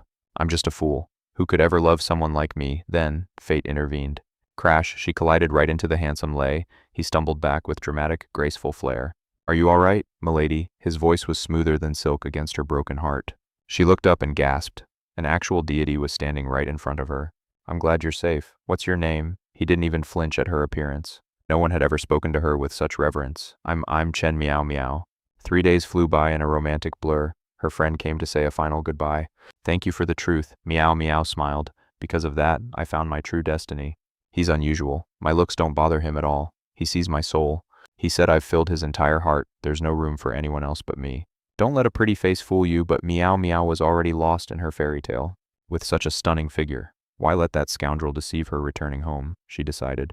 To cancel the wedding with Xiao Yun immediately, she would wait for the mysterious man, who promised to marry her after 3 years of mourning. Meanwhile, the governor's daughter's friend, worried if this scheme was right, but saving her from that sorrowful marriage was essential. The girl noticed a change in Liu. The heavy weight of responsibility had transformed him. Liu had reached a new realization. Once this ended, she intended to honor his hard work. With the heavy lifting done, the men returned to their cards. They found Li Si resting, and teased him about falling in love in just 3 days. Li Si gave a smirk. He claimed winning a heart requires a wolf's bravery and a dog's tenacity. Sincerity for sincerity. Did you truly give her your heart? Liu asked. Li Si's response was classic playboy. I give my heart to every beauty, he joked. Liu sighed. Such sincerity was worthless. Li Si argued that silence is better than empty talk. Liu couldn't believe his friend's change. From a shy boy to a smooth talker, Liu Mu warned him not to be arrogant. Will you really marry her in 3 years? Li Si admitted she was too good for him. Back at the palace, the secret guard reported the broken engagement. The governor exploded in rage. The agent revealed the fiancé's secret visits to a suspicious house. He was incredibly fast. 15 minutes, the governor gasped. That included his entry, exit, and a full bath. That is pathetic, the governor roared. No daughter of mine marries a man that efficient. Furthermore, his daughter was smitten with an official named Li Si, who was hiding his identity. If Miao Miao likes him, I won't interfere, the governor decided, dumping the Zhao family. The report reached Master Zhong. With the governor's protection gone, the hammer was ready to fall. Arrest Xiao Yun now, he commanded. The interrogation began with a demand for the absolute truth. Xiao Yun panicked, claiming innocence. I didn't kill her. She was my future bride, he shrieked. His parents wailed, insisting their son was a saint and the girl had simply vanished. But they found the body. Xiao Yun's mother cried for justice, unaware the killer was near. If you're innocent, look her in the eye, Master Zhong shouted. Suddenly, her ghost appeared. The sight of the vengeful spirit sent Xiaoyun into a fainting spell, the sentence death. 3 days until execution, the judge declared. His mother begged to save her only son. The evidence was ironclad. No escape. Xiaoyun rotted in a cell, awaiting his final dawn. Execution day arrived. The soul-severing blade gleamed under the sun. It was a terrifying sight. This divine weapon wouldn't just take his head, it would erase his very soul from existence. The time is now, execute him, Master Zhang roared. The blade fell, and blood sprayed. Rest in peace, Miss Lin, the old man whispered. The girl's spirit bowed in silent gratitude. Master Zhang felt the weight of the tragedy. He credited Liu and his team for justice. The locals whispered, a good father, but he raised a demon. These officials are legends. A cold-blooded killer was sentenced to die in 3 days. His mother shrieked, desperate to save her precious only child. But the evidence was ironclad, no escape. Xiaoyun was tossed into a dark cell to rot until his execution. 3 days passed. At the square, Liu stared at the executioner's blade, a chilling steel that promised no mercy. This wasn't just a sword, it severs the head and shatters the 3 spiritual origins and 7 souls entirely. Total soul destruction, it's the only way to stop a monster from returning as a vengeful spirit after death. Mr. Zhang declared the hour of fate had arrived. With a heavy voice, he barked the order for blood. The blade fell, blood sprayed everywhere. The old man sighed, knowing justice for Miss Lin was finally served. Miss Lin's spirit flickered, whispering her final gratitude. She would never forget the man who granted her soul peace. Mr. Zhang hung his head in shame. This stain on his county was heavy, and he credited Liu for everything. Villagers gossiped about Master Xiao, a righteous man who somehow raised a literal monster. Those petty officials just watched. Brave hearts to snub the governor. The mysterious traveler recognized those legendary names instantly. These 3 solved the case. The stranger thanked the locals and vanished into shadows. Definitely an outsider, they whispered. Meanwhile, Liu was back to his chaotic culinary experiments. Gooseblood, gross madam's soul wasn't built for Liu's terrifying gourmet warfare. The neighbor leaned in curiously. Is it true you brought a high-profile villain to justice? He nodded. But wasn't he terrified of the governor's inevitable, crushing revenge? Fear I'm already on a countdown to the grave, he smirked with dark humor. 1 more villain down, a few more deeds to go. That's a life worth living. Mrs. Liu felt pure respect. Suddenly, his brother burst in with a heavy purse of gold. A 2-month salary bonus, time for a well-deserved vacation. His brother cheered loudly. A pale figure appeared. The girl's ghost smiled. Justice had finally, blissfully been served. She whispered her thanks and faded. Was the gold actually her spiritual gratitude? His body trembled violently. The limit was approaching. His life force was flickering out. Darkness loomed. A distant voice called his name as he collapsed to the floor. He woke to frantic shaking. Mrs. Liu panicked as blood stained his lips again. I'm fine. Really, later. He dropped the bombshell. I only have 6 months left. His brother was devastated. The neighbor begged him to see a doctor immediately. He needed solitude. Even Lin's ghost hovered nearby, her spectral eyes filled with worry. I'm better now, Lin. She revealed her new form, a cultivator ghost departing this world. In our next life, I'll be your loyal horse to repay you, she promised tearfully.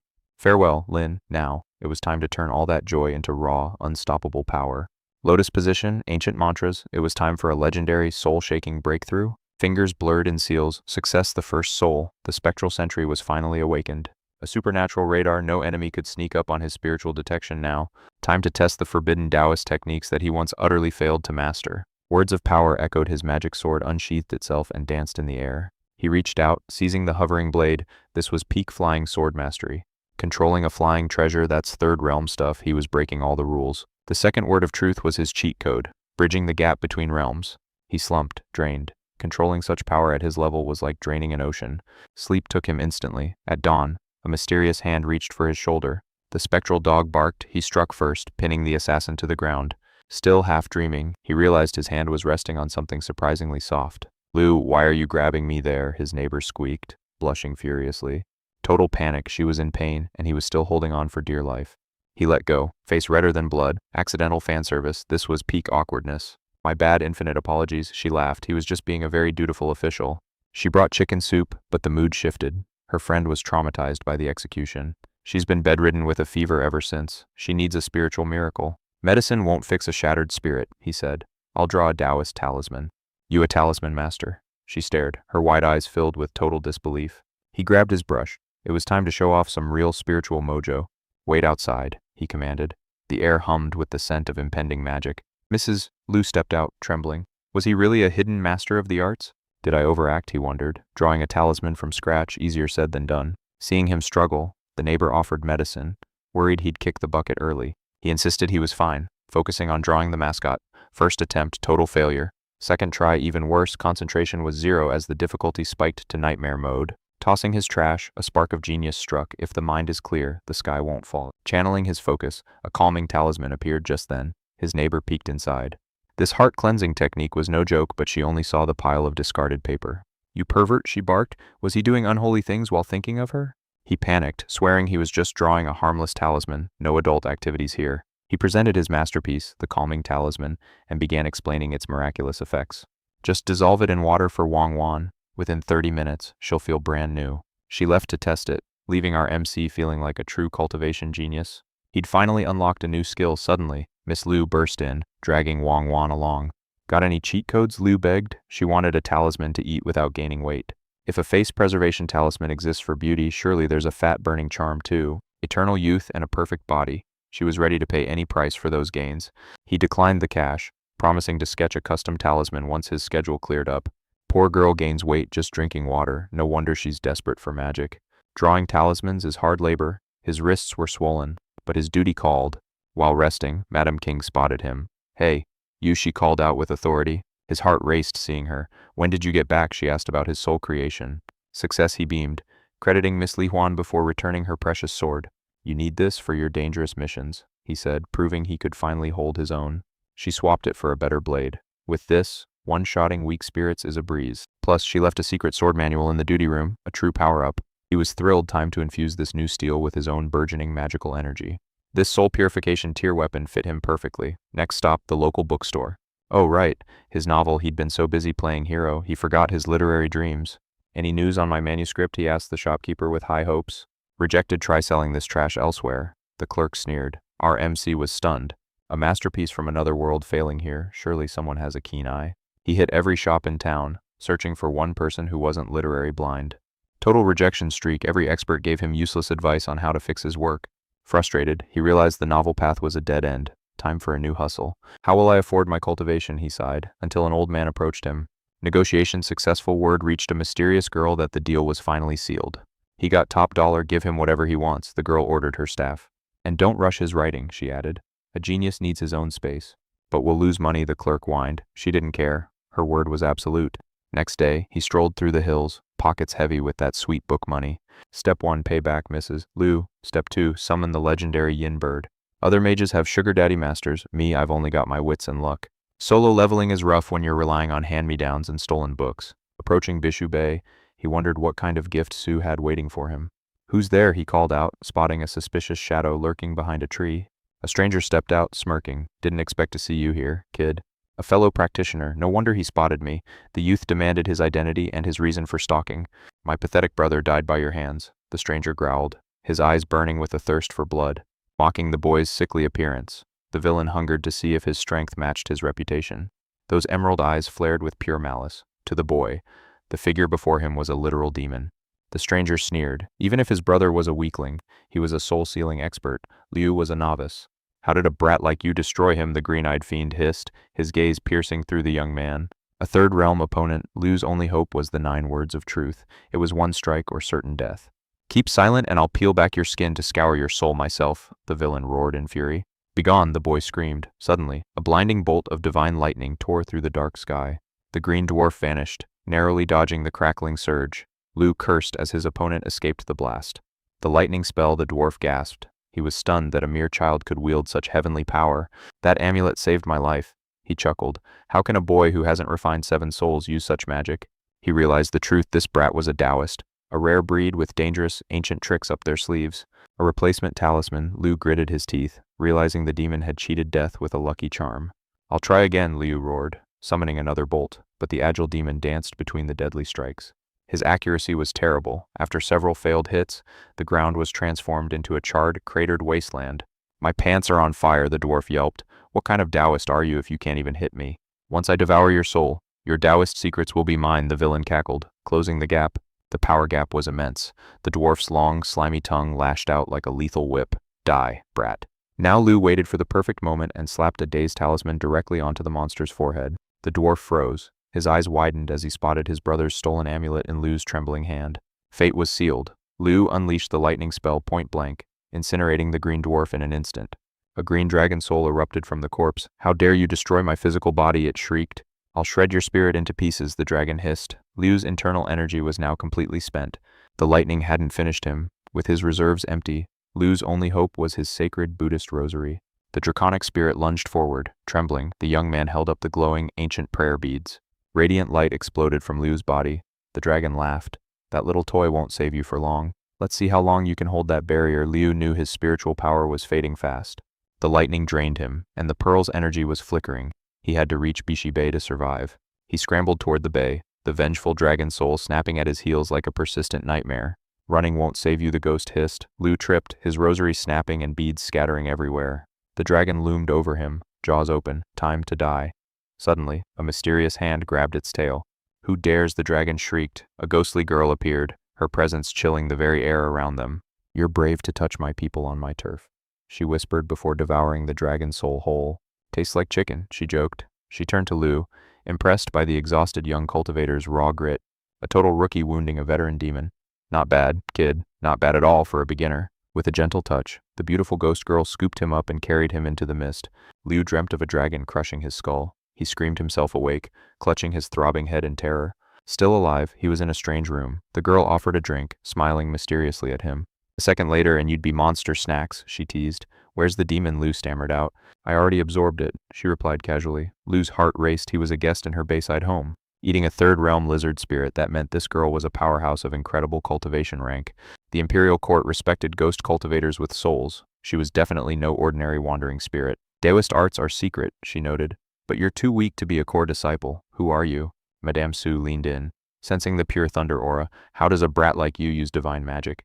Madame Su's aura settled over our hero, declaring this chaotic ordeal finally over. A gift for justice, the young lady handed him a mysterious, ancient tome. What's this? He wondered, realizing he held forbidden Taoist techniques in his hands.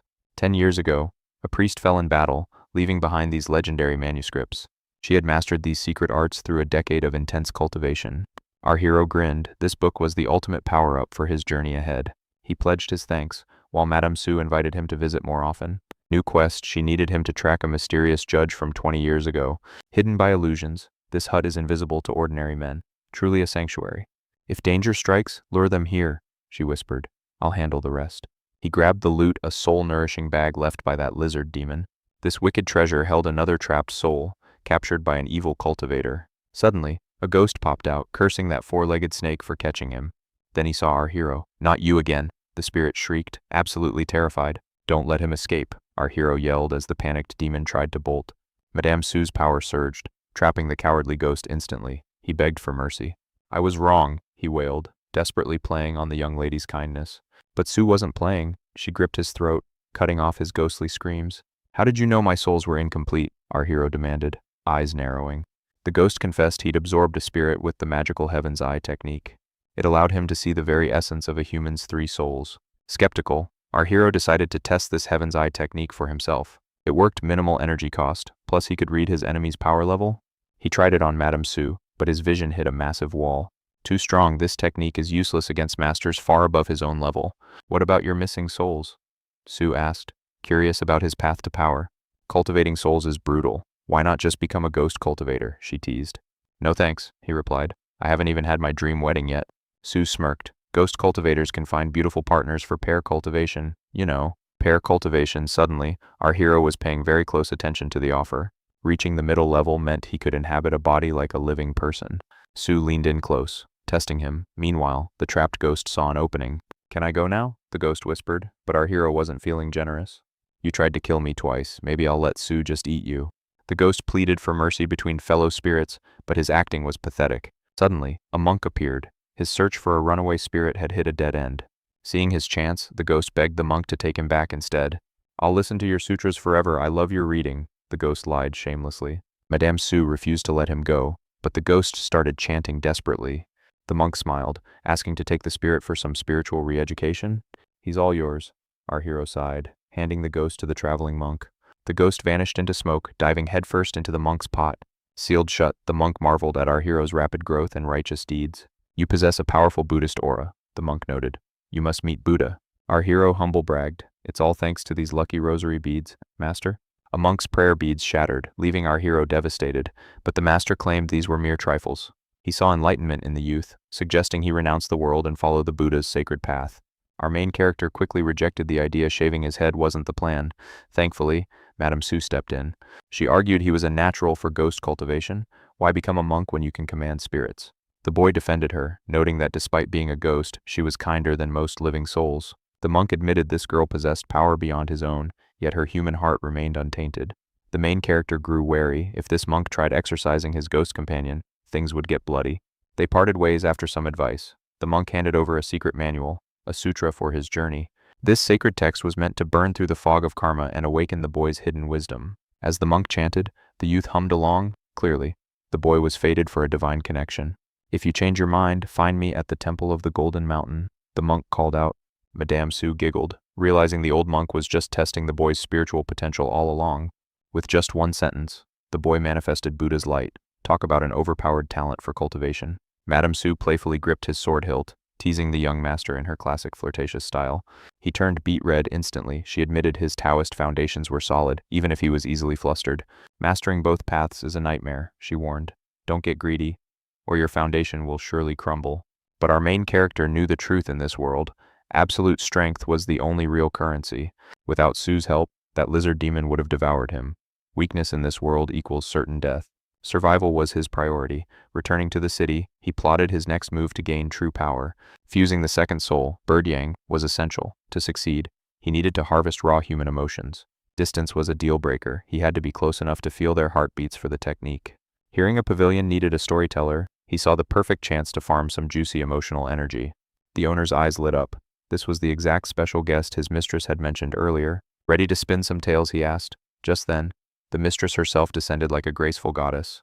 She gave orders to Manager Huang before turning her piercing gaze toward our nervous young hero.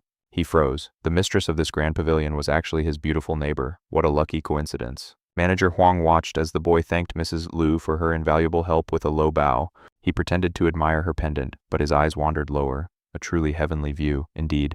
The view was so captivating his nose started geysering blood. Mrs. Liu suggested he needed bed rest. When she teased him about his frequent bathroom breaks, he blamed his tiny salary for the stress. She noted his wild ambitions catching criminals, writing epics, and storytelling. "That's a lot for one man. If I'm not the right fit, I'll move on," he offered. But Miss Liu wasn't letting him go. She made him an offer he simply couldn't refuse, a place to work and all the support. He thanked her, genuinely moved. She'd been his biggest patron, even helping distribute his latest books. But our main character has pride. He insisted on earning his keep through his own hard work. Touched by his resolve, she agreed to set the stage. The restaurant was about to host a legend. The previous storyteller was a hit, leaving the hungry crowd begging for just one more chapter. But the old man called it quits, citing exhaustion. The visitors were furious. They wanted dinner and drama. "Patience, friends, a new talent will take the stage to finish this epic tale," the manager announced. The crowd scoffed. A rookie, no way he could match the old master's legendary storytelling skills. They were ready to walk out. Our main character watched them, knowing this was his shot at glory. Even with half the crowd gone, he stepped up. It was time to show them true emotional power. "Today's tale is Butterflies in Love," he announced, instantly catching the attention of the remaining regulars. Hidden behind a screen, only his mysterious shadow was visible, a classic move for maximum dramatic effect. He whispered that his face must remain a secret as he began a story so sensual. Everyone cried. As the crowd leaned in, the youth smirked. He was ready to harvest the raw emotions flowing from his audience. His storytelling was sheer magic. The captivated patrons remained glued to their seats, ordering endless plates just to hear more. Fueled by passion, he spun a poignant web of words that drew in more souls, all hungering for this tragedy. It was a saga of star-crossed lovers, where fate's cruel blade had severed their bond through a heart-wrenching death. The entire establishment erupted in debate, desperate to guess the sequel, while Mrs. Liu listened with a heavy heart. Recognizing the climax of sorrow, the narrator prepared to strike. He needed to extract every drop of their sympathy. He sensed their turbulent feelings, yet frustration gnawed at him. This energy wasn't being directed toward him yet.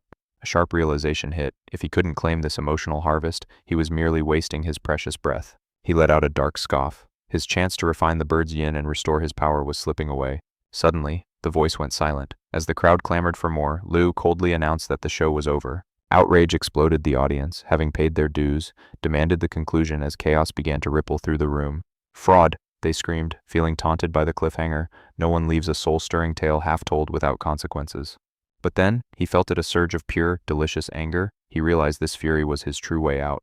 Returning with a mysterious glint, he promised a sequel, but only when the sun rose again. fueling their anticipation.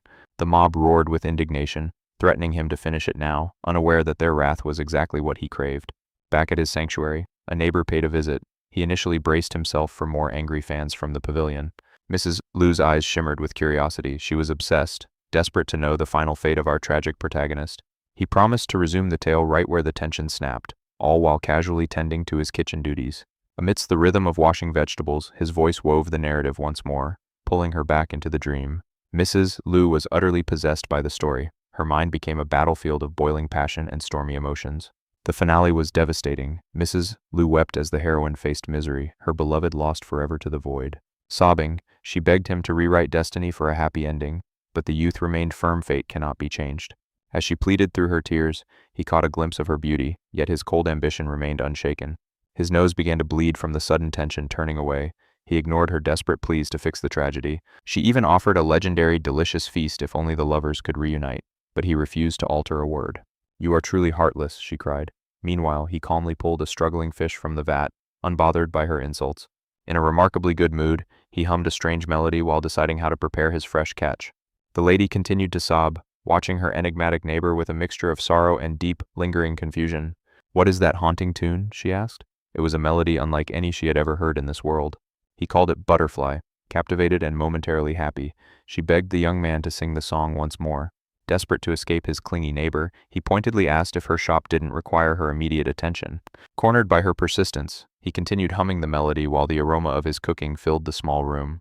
Mrs. Lu sat in a trance, wiping away stray tears while the mysterious rhythm washed over her soul. Suddenly, Wang Wan appeared. When the two women locked eyes, their faces flushed crimson in a moment of awkwardness.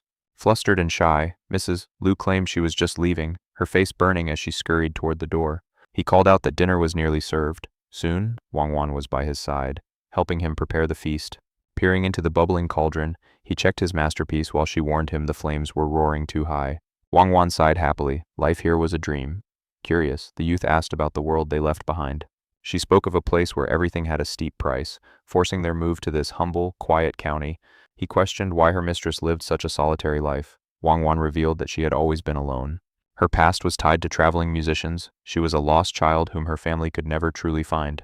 He was stunned. He assumed she hailed from nobility, never imagining such a lonely, wandering history lay behind her.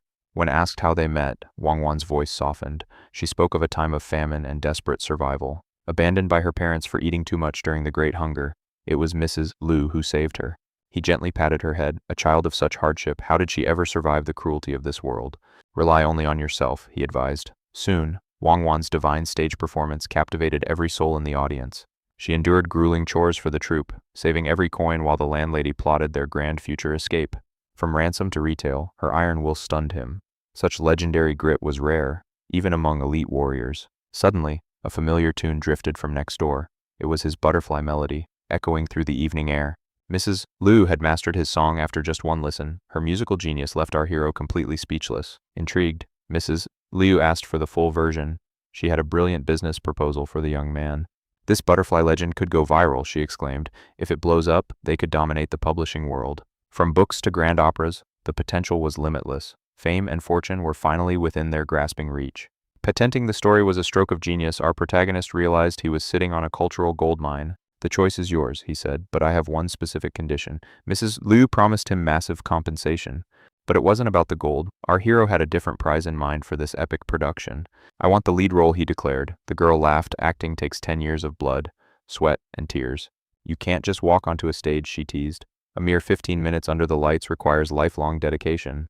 Undeterred, he vowed to study. This wasn't a whim, it was a childhood dream he needed to fulfill. He had to stand center stage before his time ran out. Touched by his passion, she finally agreed. The crowd hung on every word of his Li's tales. His storytelling was as addictive as it was dramatic. Little did they know, their emotional reactions were fueling his system, quietly replenishing his reserves of anger. He played the audience like a master musician. They listened with bated breath, completely ensnared by his voice. Stopping now would be a crime against art. He began weaving personal secrets into the fictional narrative threads. He added ghosts and a kind-hearted Taoist monk, blurring the lines between his reality and the audience's imagination.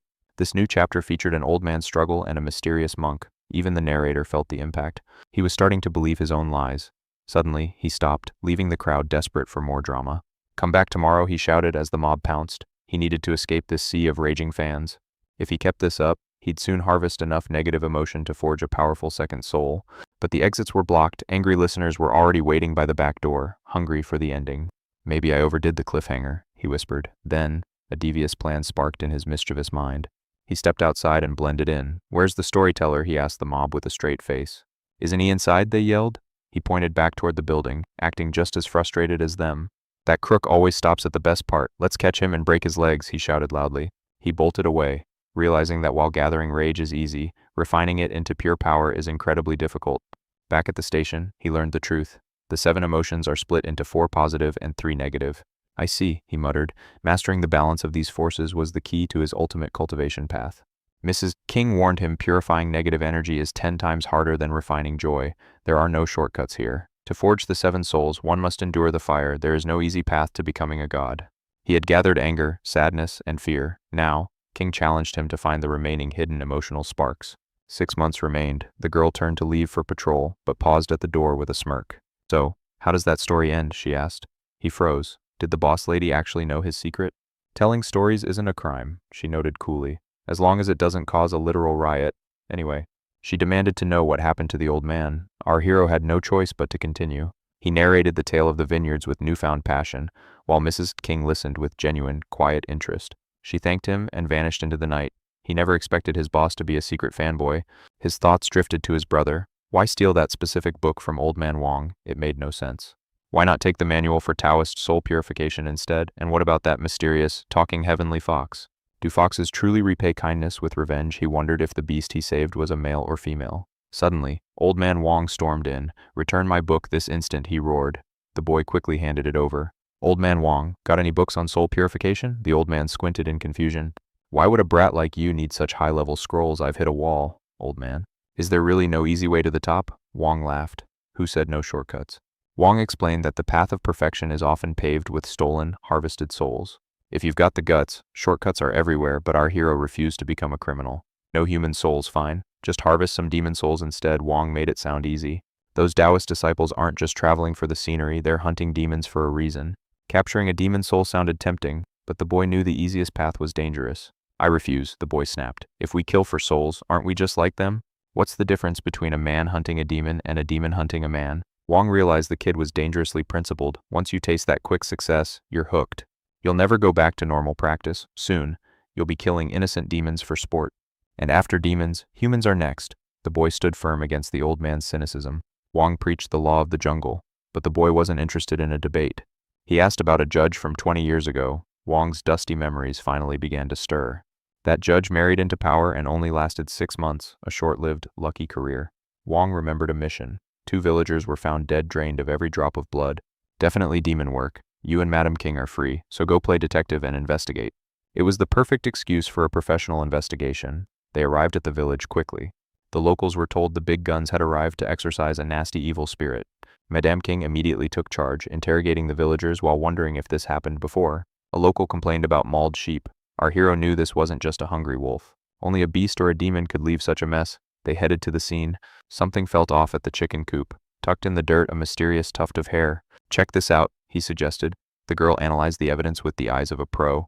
This demon hasn't even transformed yet. She began folding a yellow paper crane with precision. With a flick, the crane took flight. Follow it, she commanded, and the chase began. This was the legendary path indication talisman, high-tier magic only true masters could ever use. They lurked through the dark forest until the crane stopped. There, they found their target.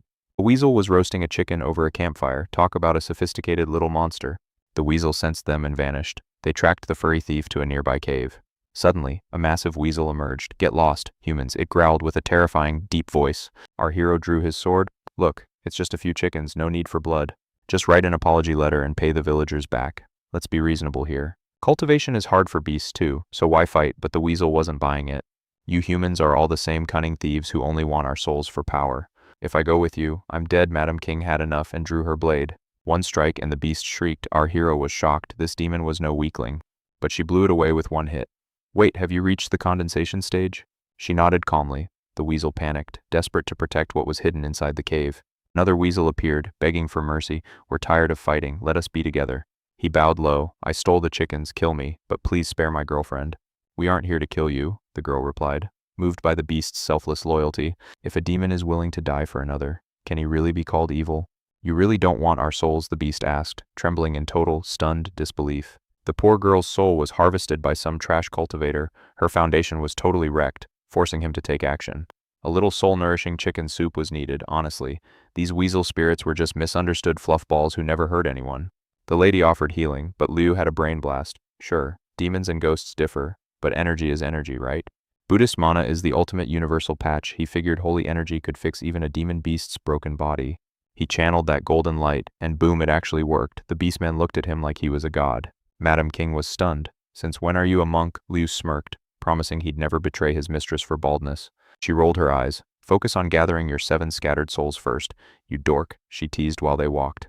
Liu shrugged, saying he only reads sutras to pass time. After all, he plans on getting married one day.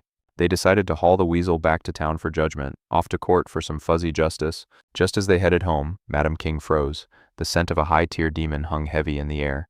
Get behind me, she hissed. Suddenly, a massive shadow stepped out, demanding to know who dared enter its territory.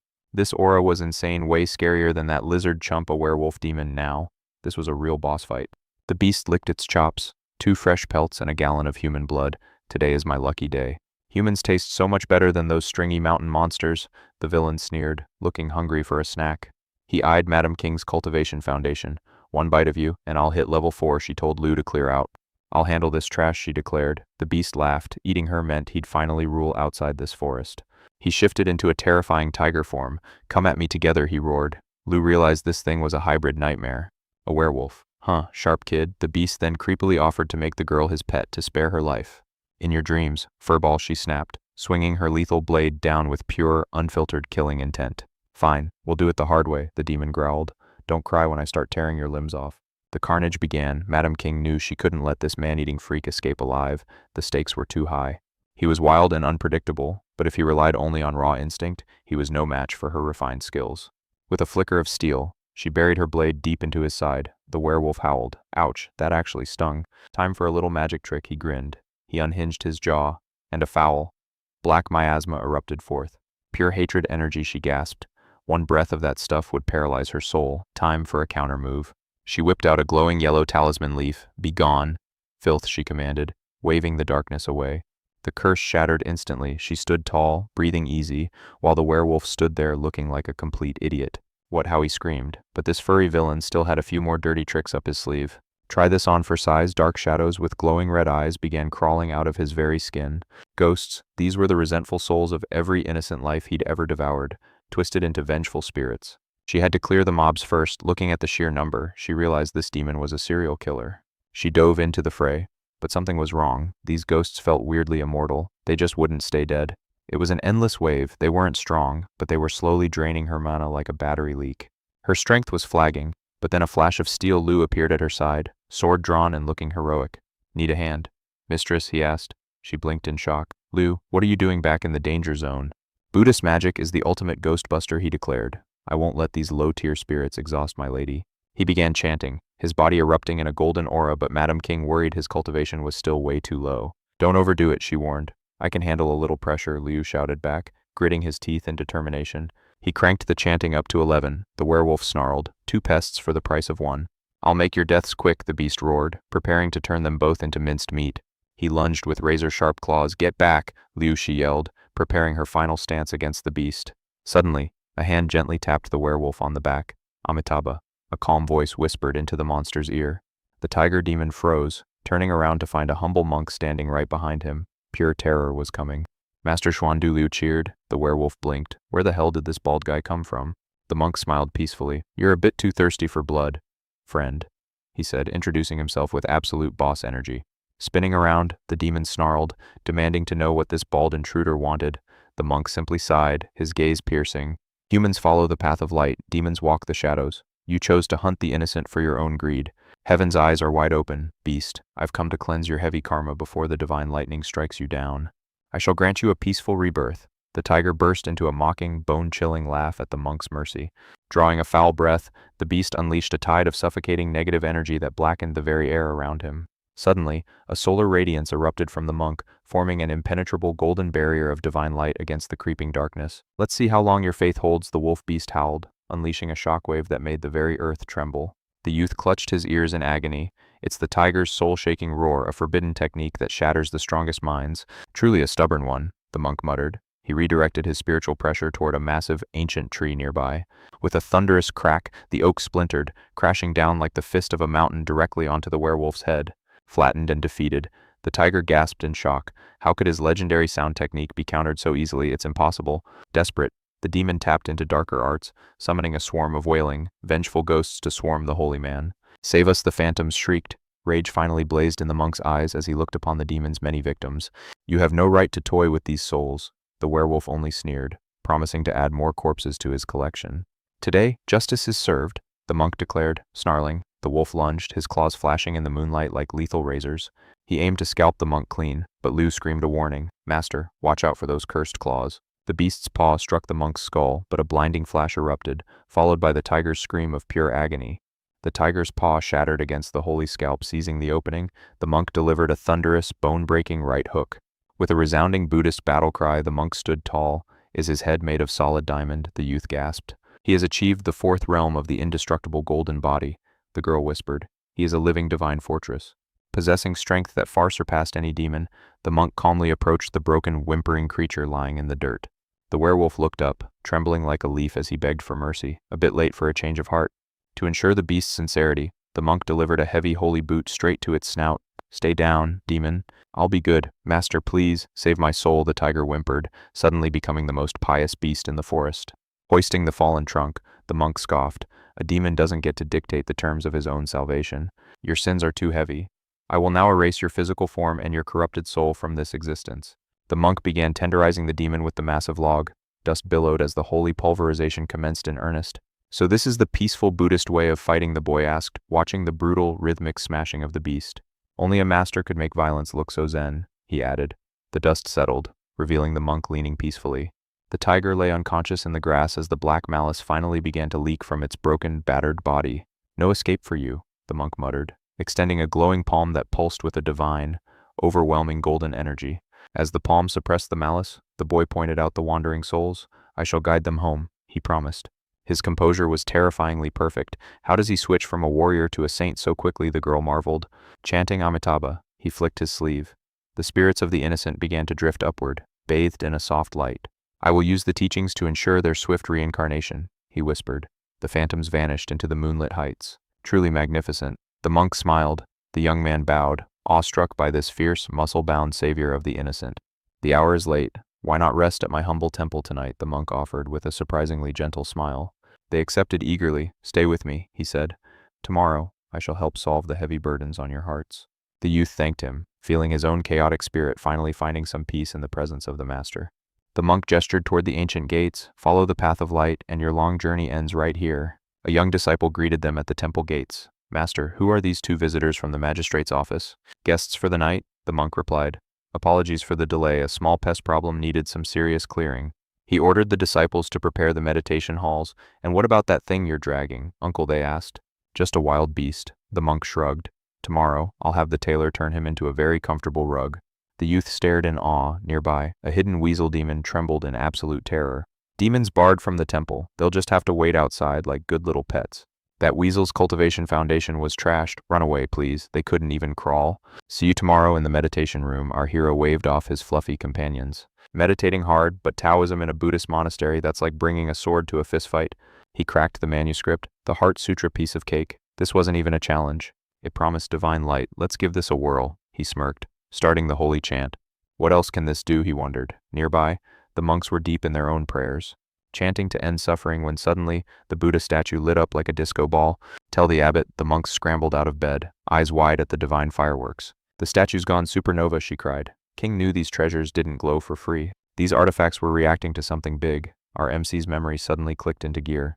Last time he used the sutra, every temple glowed. "Maybe it's just my natural charm," he joked. "Just a chant." She doubted it. "These statues have been dead silent for centuries," Ching argued. "Masters chant 24/7 and get zip. Why would the statues decide to go bright now? Unless someone's using a new sutra," she mused. "This crazy phenomenon started 2 weeks ago. The talisman sect lost it 2 shaking books and ringing bells. Now the Buddhists are joining in." Visions everywhere, our hero suddenly wobbled. "Whoa, buddy, did you forget to eat?" they teased. Just battle lag, Liu shrugged. But the MC was shocked. Could a few words really drain him? Go sleep it off, King ordered. Catch you on the flip side, the MC yawned. Court is in session. The judge glared at two demons. Pay double for the damages, you hooligans. Any objections? The judge barked. No, Your Honor, we'll pay, the demons whimpered, totally whipped. Time to tally the dead livestock, the 15 chickens. Yeah, that was my bad, a demon confessed. But sheep gross mutton stinks, and their blood makes me want to barf, he gagged. The judge froze, drained dry via neck bite. If it wasn't these two, who's the real predator? Suddenly, a villager burst in, emergency. There's a body in the courtyard, it's bad. Guards were poking a dude who looked like a literal zombie. What monster did this MC wondered? 2 bloody holes in the neck. Not a demon, Han hissed. We've got a vampire problem. What level? She gasped. It's a hopper, Han warned. Where did this undead freak come from? Maybe he's from next door, a man suggested. We need to slay this bloodsucker ASAP, she declared. He's tasted blood once. He'll come back for seconds. Han knew they had to burn the evidence. Burn the body, Han commanded. The MC knew vampires are just corpses that forgot how to die. Born from pure malice, they're ageless and immortal. Talk about a nasty case of eternal bad breath. They thrive on moonlight and fresh blood. Han warned the victim was already transforming. Even buried, he'll rise tonight to hunt his family. Talk about a nightmare family reunion. You're first on the menu, Han warned. Burn him now, the old man shrieked in terror. To the pyre. Then the old man dropped a bomb. Another grave was already empty. A grave breakout, but to become a hopper, you need 20 years of aging. Check the ancient graves, Han ordered. They had to find the veteran bloodsuckers. Do they really snack on their own family first? The MC asked, curious about the drama. Han nodded grimly. Family blood is like a premium energy drink for these creeps, she explained. A total fatal attraction. Get me a brush and ink now, the MC commanded. Han was floored. You actually know what you're doing, he asked, eyeing the kid. I just read a lot of books, the boy smirked. Han started mixing a messy solution. Chicken blood and holy ash, slather it on your blades, we're going for a hike. Scour the cemeteries and pits, the man yelled. The undead hunt was officially on.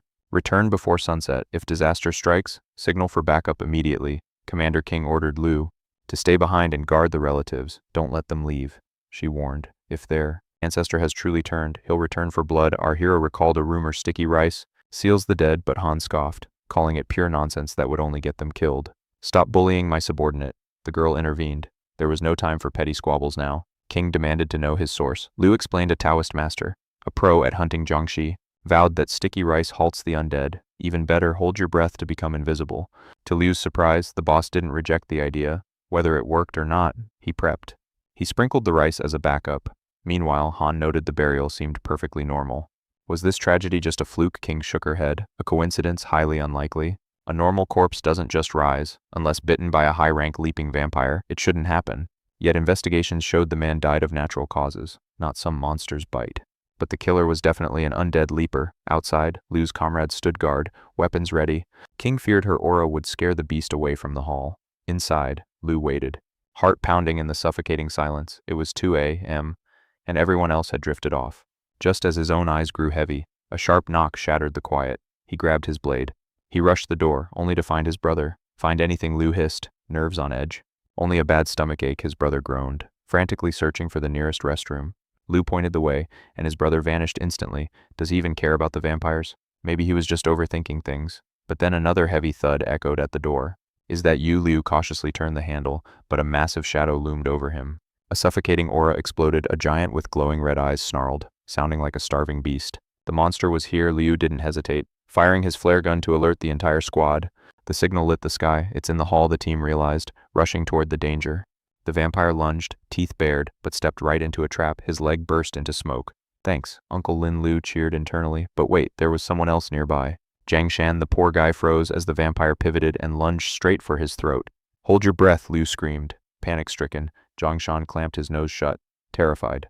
It worked. The vampire paused, confused, unable to sense the living person right in front of him.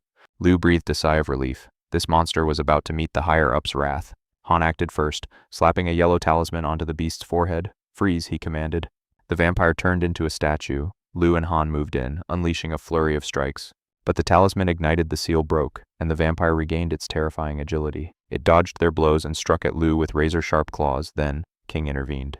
With a powerful strike, she sent the monster flying. Liu, go! Protect the family, she ordered. I'll finish this. As Liu ran to the relatives, he saw the vampire retreating. Wait, it's running away, Liu grumbled. What a coward. King immediately gave chase. Han took command. Liu was right, he muttered. Seeing the sticky rice actually working, he thanked the young man. Liu checked the survivors, but a chilling realization hit them.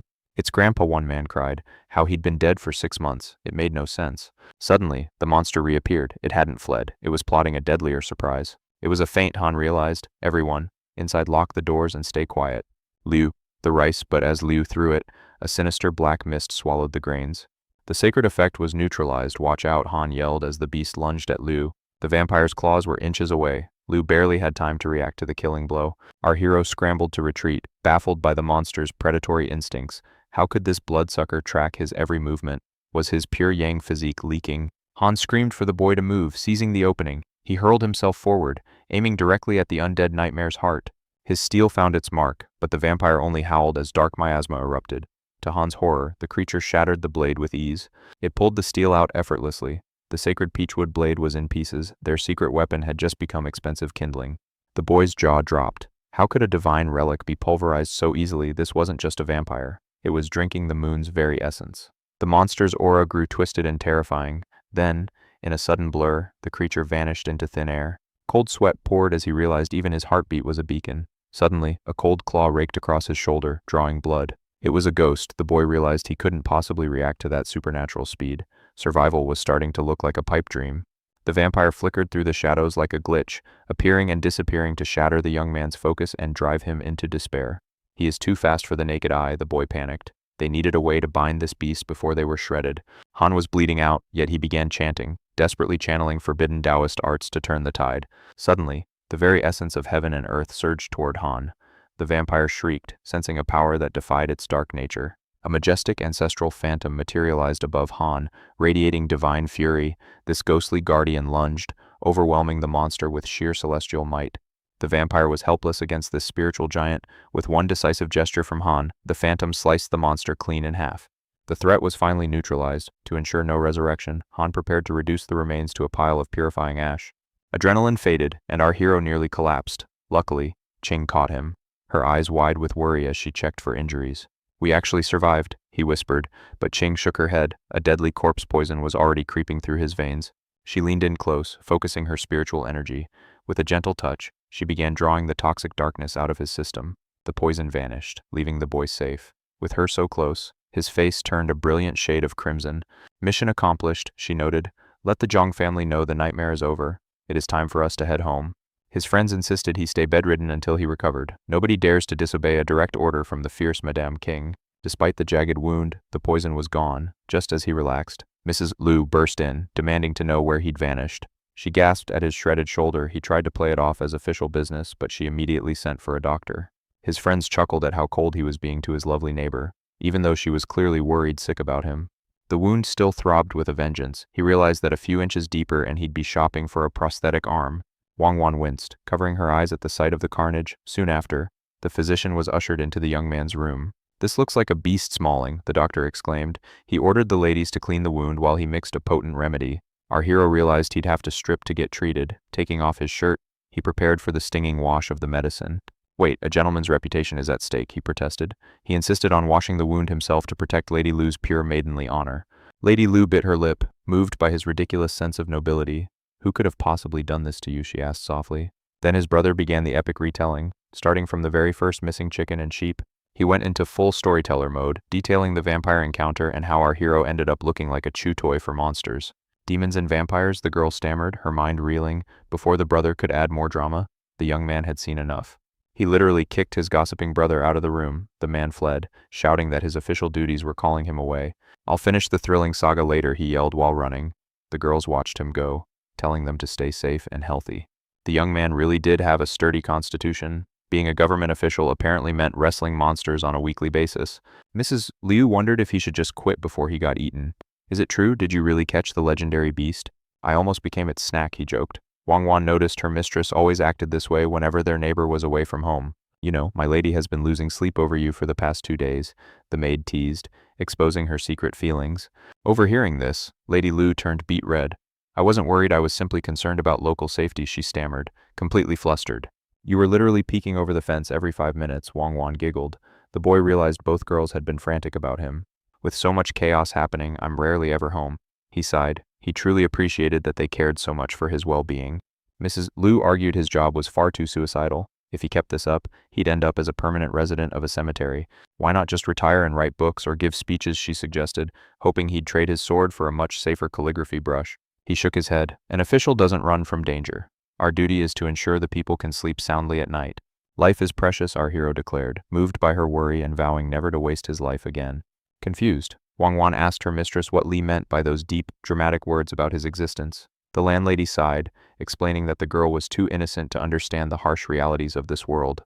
Monsters lurk everywhere, and we only sleep safely because brave neighbors like Li stand guard against the dark. Wang Wan nodded, but her heart ached seeing their protector so battered and struggling during his recovery. After getting the landlady's blessing, the girl officially became Li's adorable little nurse, dedicated to his healing. She arrived bearing special tonic soup, a secret recipe from the landlady designed to mend broken bones fast.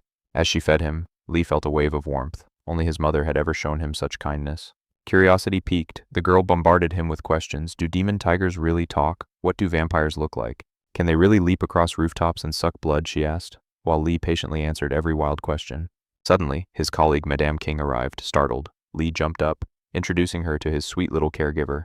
He explained that Wang Wan was his neighbor, currently acting as his dedicated nurse while he recovered. After greetings, Li Qing presented a special talisman, eager to witness the young man's legendary recovery process. Dissolve this in water and drink it, she instructed. It heals wounds instantly without leaving a single scar.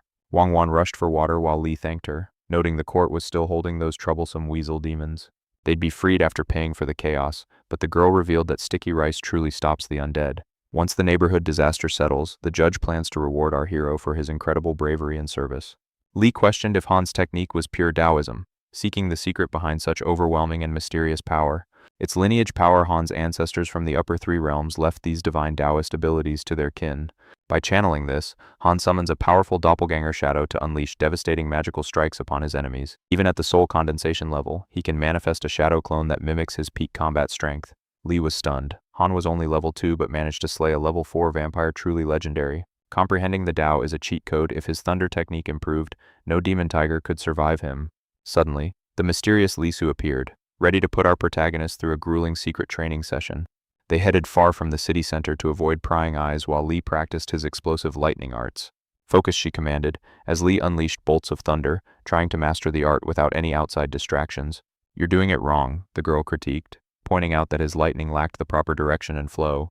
She demonstrated a perfect 100% hit rate, leaving Li speechless at her godlike precision and power. Li was terrified. Her unusual thunder and his own secret techniques were clearly on a completely different level. She noted his sutra was unique too. If he reached soul condensation, his thunder would become truly terrifying. Master this, and you'll have 0 rivals in the lower 3 realms, she promised, sparking his competitive fire. She offered to be his sparring partner, and Li thanked her for helping him reach new combat heights. Exhausted but determined, Li pushed through the fatigue. Even though his lightning hadn't reached perfect accuracy yet, out of mana and gasping for air, he rested, realizing how much he had grown under her guidance. Miss Su's training was brutal but effective, making his techniques sharper and more lethal than ever before. After training, Li handed over his notes, revealing info on the mysterious person she had asked him about. The man was a judge for only 6 months before getting a suspicious promotion and moving elsewhere. He climbed the social ladder quickly, even marrying the daughter of the powerful county head to secure status. Li Su's eyes flashed with rage at the news. A deep, dark grudge was clearly boiling beneath her surface.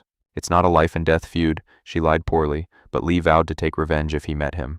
Don't call me Mrs. Sue anymore, she teased. I'm only a few years older, so call me sister. Li wondered just how old she was when she died, but some questions are better left unasked.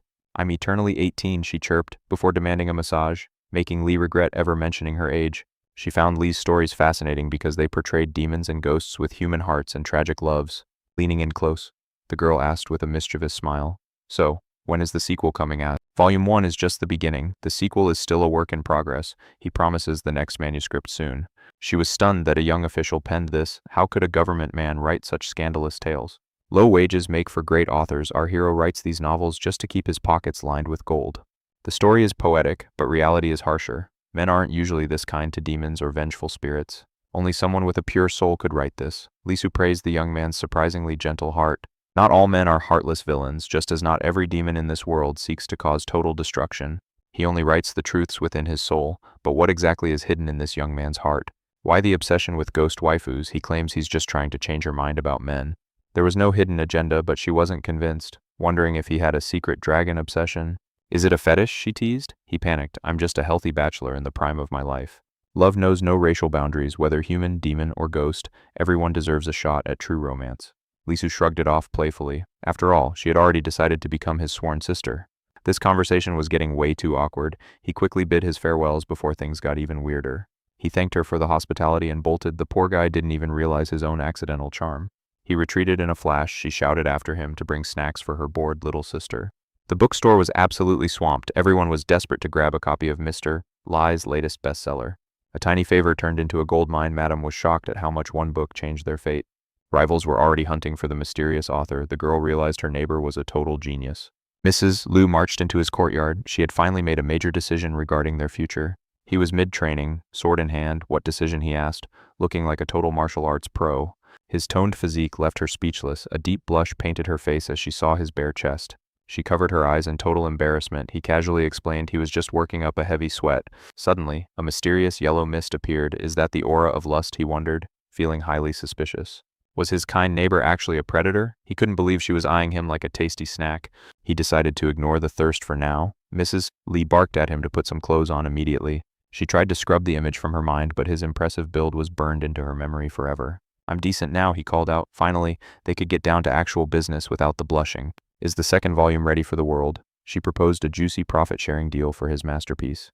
A 50-50 split. Our author didn't hesitate for a second. It was time to get rich.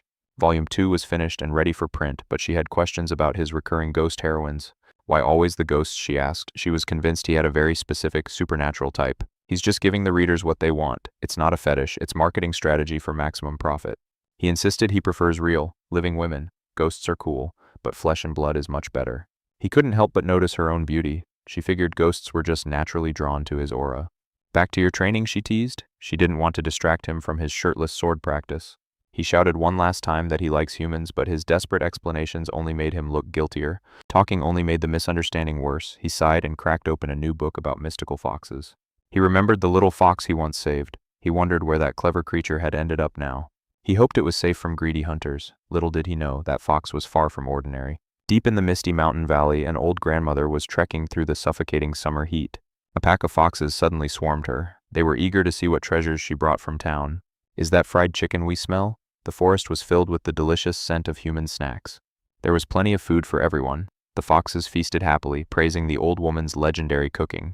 But for one special fox cub, she brought the town's most popular book instead of just chicken. The fox thanked Granny, grabbed the book, and bolted into the woods. A light novel enthusiast in the making.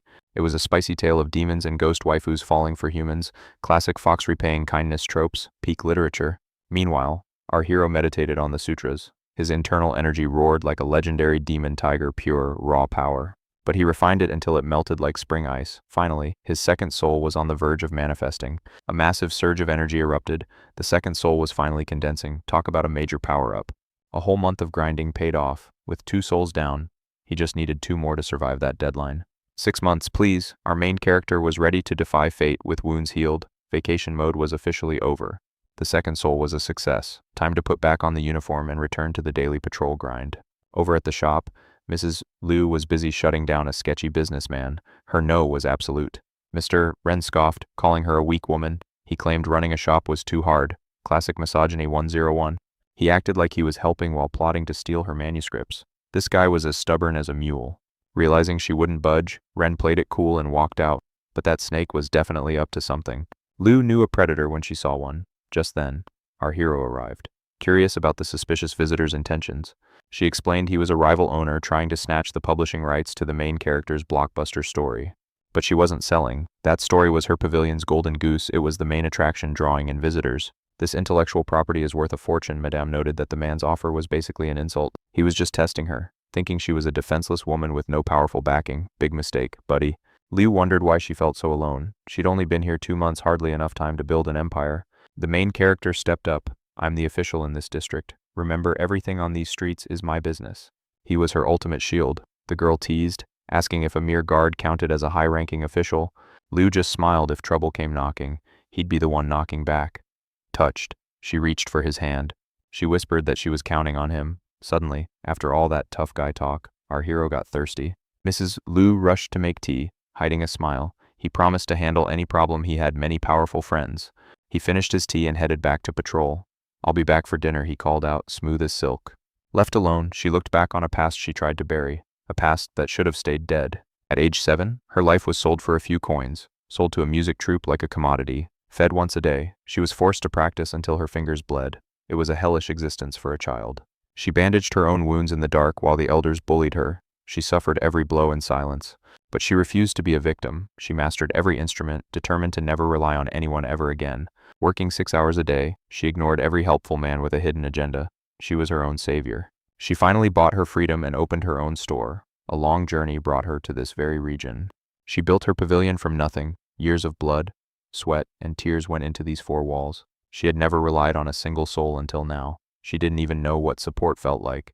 Her neighbor, Liu, was changing everything. Later, the main character asked the maid where the boss had vanished to. She hadn't been home in days. The theater was booming, leaving Mrs. Liu buried under a mountain of work. She was burning the candle at both ends. They needed to drag her home before she collapsed from exhaustion. The maid worried Mrs. Liu wasn't eating or sleeping. She was just staring into the void, haunted by shadows. Nightmares were draining her spirit. Our hero frowned, deciding it was time for a serious heart-to-heart talk. Back at home, the main character began crafting a soul-searching talisman. High-level cultivation required high-level tools. Since he hit the soul realm, it was time to experiment. A protection charm for Mrs. Liu was priority 1. Suddenly, the air went cold. An eerie silence washed over him. This wasn't just his imagination acting up. The silence felt heavy, suffocating. Then, his ghost-searching talisman began to flicker with a violent, dark light. He flinched as the pulse intensified. The source, it was coming directly from Madame Liu's house. He moved like a shadow toward his neighbor's gate. Something was very wrong. Something inhuman was lurking nearby. He sensed a malicious, chilling energy inside. It wasn't just the ladies in there a monster was hiding. Activating his heavenly eye, the young man spots a chilling, spectral presence. Ghostly miasma was draining the mistress, the true culprit behind her nightmares. Sensing a challenger, the vengeful spirit lunged toward our hero. "What's a cutie doing in a girl's bedroom?" the ghost hissed mockingly. She teased if he was a creep, but he wasn't falling for her games. "Staring is rude," he snapped. Leaving the spirit stunned, he could see her. A week ago, he'd be shaking, but now he's a different beast entirely. Unsheathing his blade, he demanded, "Who sent you to haunt this house?" The spirit trembled. Is he a master practitioner? Suddenly, Liu stirred and gasped. Terrified, she threatened to call her brawny neighbor, not realizing it was him. "It's just me," he admitted, while Liu stared in absolute confusion. As the ghost bolted, he flicked a talisman, freezing the spirit mid-air. Cornered and desperate, the female ghost tried to phase through the door. Bam! A talisman slammed onto the wood, sealing the exit with divine light. She dived for the window, betting she was faster than his paper charms.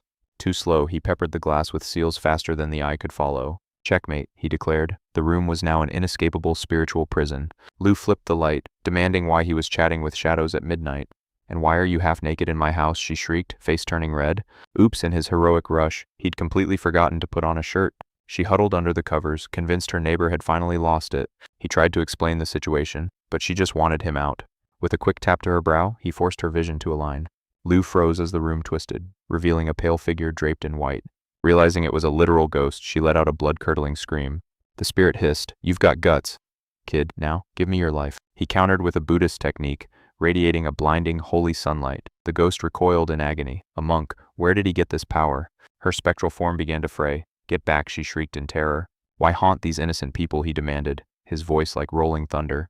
She confessed a dark master had enslaved her soul to do his bidding. Stepping into his role as an official, he pressed for the master's identity. "I don't know him," she wailed. "I was just told to break her spirit." This was the nightmare bringer. If he hadn't stepped in, things would have turned fatal. Liu was trembling like a leaf. It was time to end this haunting. He ordered the ghost to the corner like a naughty child. "Don't move." Suddenly, Wang Wan woke up to see a half-clothed hunk in the room. He tried to act cool, but she spotted the entity lurking in the corner. In a panic, she dove into his arms, clinging to his bare chest. Can everyone see ghosts now, he wondered, feeling the sudden embrace. He warned the spirit to hide her face or face immediate annihilation. "I'll handle the ghost," he promised the girls, keeping his cool. But first, he really needed clothes. The girls watched him go, blushing. "Is he coming back?" Wang Wan asked, still admiring the view. "Just wait," Liu sighed. Soon, the hero returned, fully clothed and ready. Justice awaits at dawn tomorrow. He faces the court for interrogation. The young master tells the ladies to finally rest easy. Our hero explains he sensed a foul aura and arrived just in time. He humbly apologizes for giving the ladies such a fright. Lady Liu admits she misread his intent at first. The captured spirit confessed someone specifically targeted this household with a curse. Does the madame suspect a rival with business booming? Countless enemies want her down. The list of suspects is dangerously long. Too many interests are at play for a single name. Our protagonist tells her to stay calm. He won't let this slide. Whoever pulled the strings will face the full weight of the law. With a sharp nod, the young man prepares for his departure. The ladies beg him to stay. The shadows are still terrifying, but Lady Lu hesitates. Having a man stay over might be scandalous. A lone wolf in a house of fair maidens. The awkward tension is thick enough to cut. Our hero ponders the social dilemma. He offers a tactical solution, divine talismans to ward off any lingering spirits. No ghost will dare cross this threshold tonight. The girls exchange glances. They aren't letting him go anywhere. Little Wang Wan is practically shaking with fear, clinging to his sleeve. Fine, he'll play the iron wall tonight. Our hero decides to stand guard right outside the door, a true gentleman's vigil. Lady Lu insists he sleep inside on the floor, but the boy stands firm. He'll watch from the porch, always the professional protector.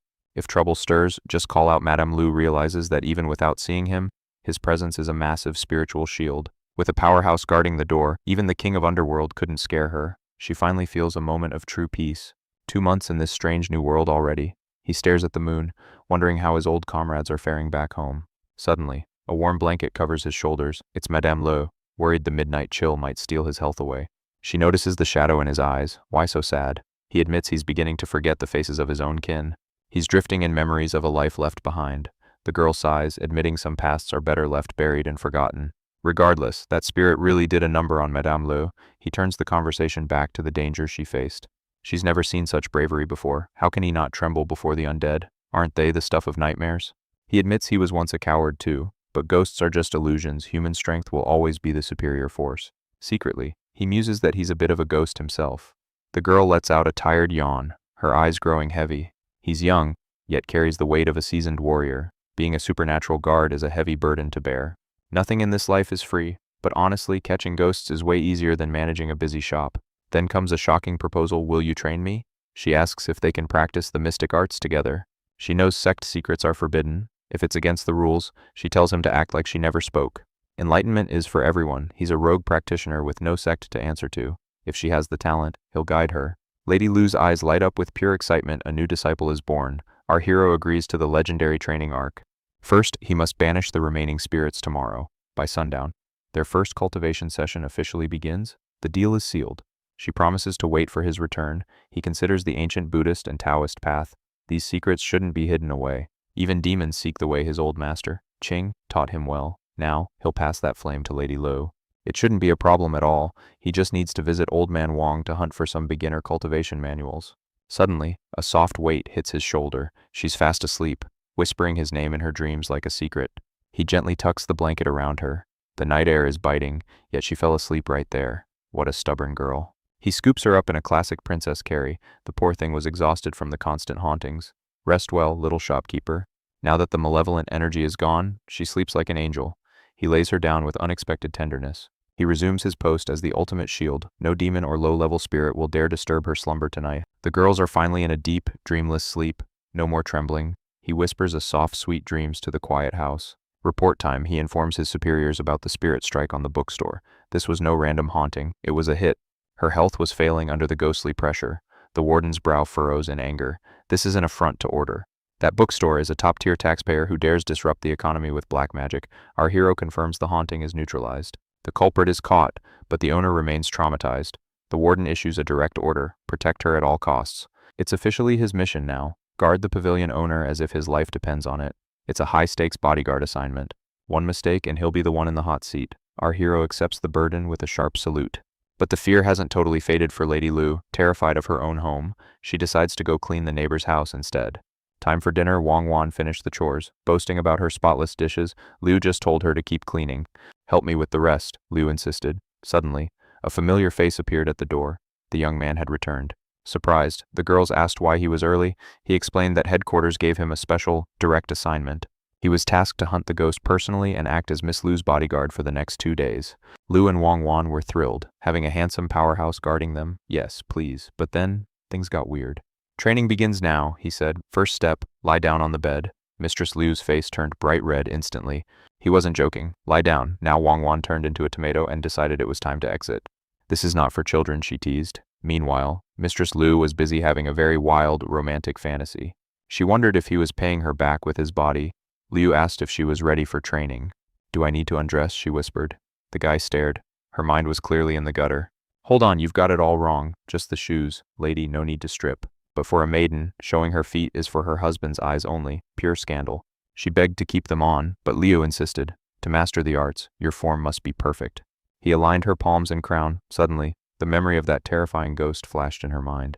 Without her neighbor, she'd be history. That nightmare was enough to shatter any girl's courage. Fine shoes off, she'd do anything for power. Lou just thought she had a case of nerves. Barefoot before a man. Well, it's not like she's getting married anyway. Look all you want. Lou couldn't help but notice her feet were actually adorable. Quite the distraction, honestly. In his world, she'd be a top-tier foot model. She caught him staring, eyes wide with blush. Quickly, he guided her into the lotus pose. She managed it now, for the real work. Eyes closed, he pressed a single finger to her forehead. Breathe deep, feel the world vanish. Inhale through the nose, sinking the air deep into the core. Exhale slowly. Can you feel it?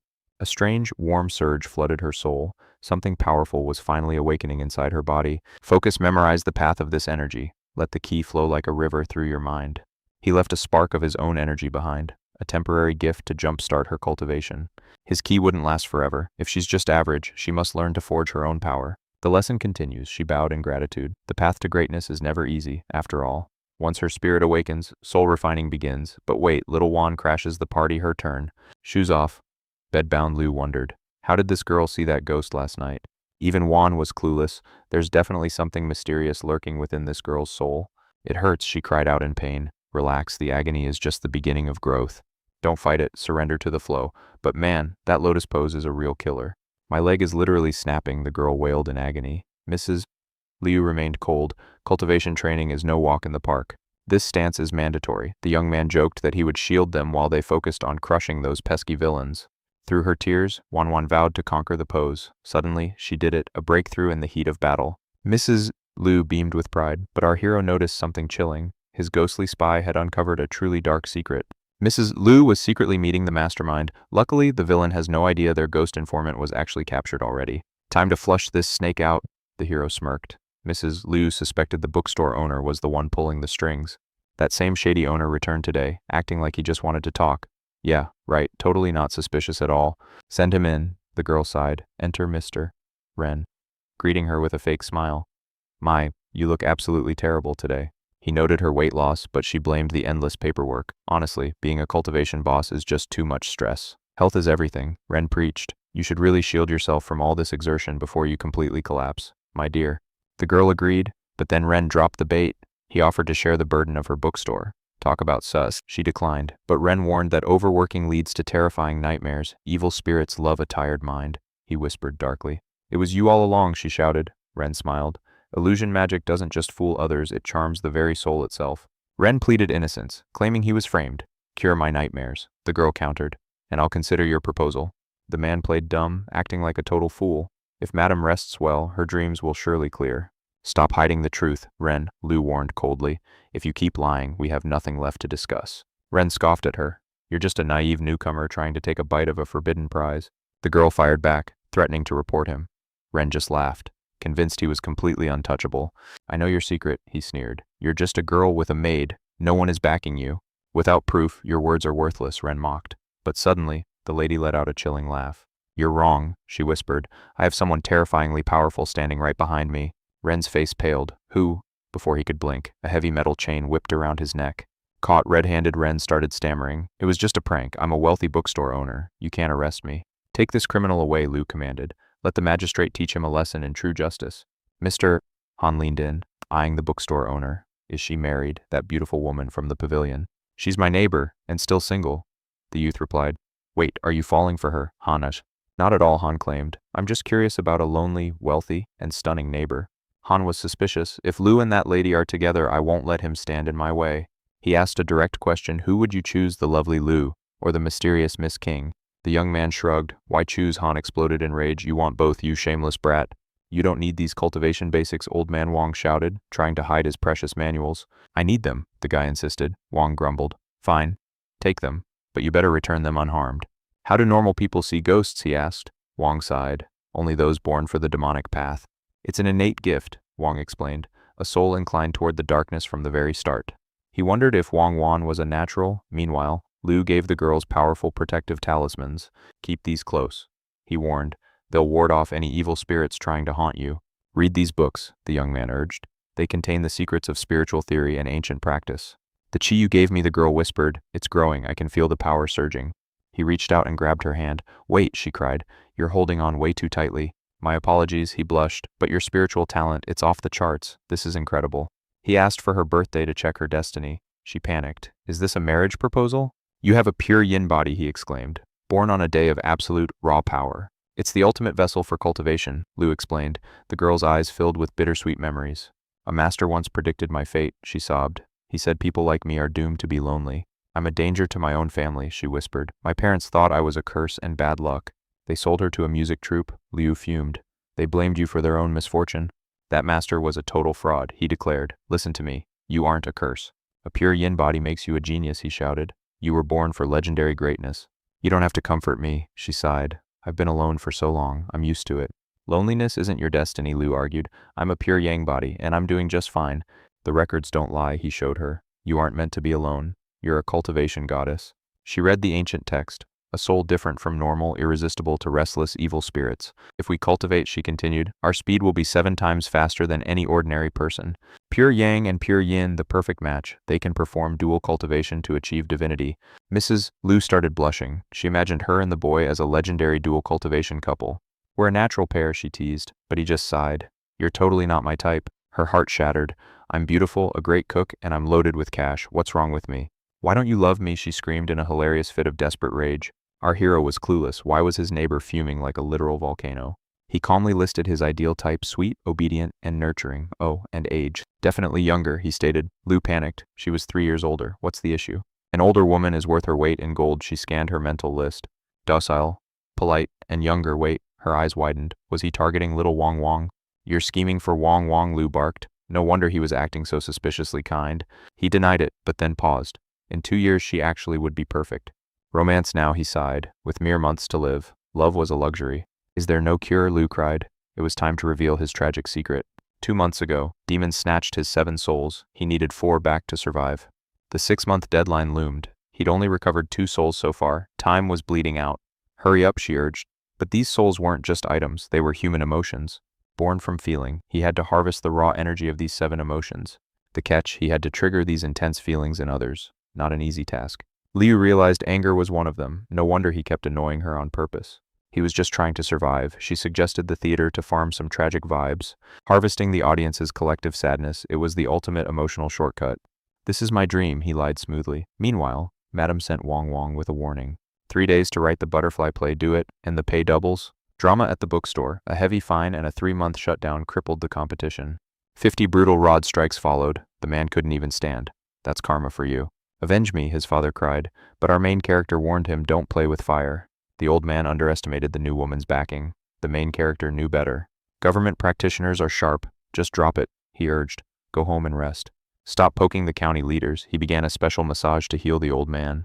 Instant recovery, the pain vanished as the old man leaped up, eyes wide in shock. Your magic is insane, but the boy warned it only kills the pain. Wounds still exist. Stay home and dream of riches. The old man nodded, impressed by his son's growth. Focus on your cultivation, he added, already dreaming of a bookstore empire. We'll buy every shop in the county later. The hero sought silence at the temple. No distractions, he ordered. Liu arrived then, handing him the butterfly script. He thanked her, promising to repay her kindness, a debt of the heart, perhaps. Memorize every word, Liu demanded. He had to be flawless to trigger the audience's souls. I'll give it my all, he promised. Then, he gave her a stern warning. Don't take shortcuts in cultivation. You'll only end up hurting yourself or others. Master the first soul, and then talismans await. He promised to be her teacher. She struggled with the complex runes. Let's try again tomorrow, he suggested gently. I can do this. With a surge of focus, she finally completed the inscription. Success. The neighbor bowed in gratitude. Learning to read was a life-changing gift. Recite the Pure Heart Sutra while drawing, and keep it a secret. 2 beautiful women, 1 complicated life. He arrived at the government house, conflicted. Miss King was deep in meditation. What brings you here? She asked softly.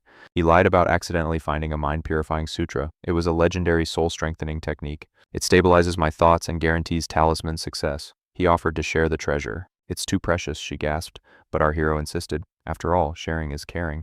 Divine cultivation saved his skin, gifting him a legendary blade and a sacred tome. He'd gladly die for her. Moved by his devotion, Madame Ching asked about his next soul condensation. He had already mastered 2 forms. After taming a spectral hound and a falling arrow, he set his sights on the elusive bird of yin. To harvest the energy of sorrow, he'd become an actor. The girl agreed. It was a brilliant gamble. If they succeeded, she'd let her brother manage the business so he could focus solely on his soul. "You're stunning when you smile," he teased. "You should do it more." A rare moment of flirtatious peace. Blushing, she kicked him back to patrol. Soon after, Liu cornered his brother with a knowing smirk. Back already trying to woo the great Madame Ching, Liu was shocked by his brother's bold romantic pursuit. Compliments never hurt, he shrugged. Besides, the world of cultivation is full of formidable, beautiful women. Liu noted his brother's aura had shifted entirely. "Don't exaggerate," the young man replied. Heading to the theater, backstage at the opera house, he recalled his last successful stealth mission. This performance had to be perfect. Jealous actors whispered, how could a complete amateur snag the lead role? It felt like a total injustice.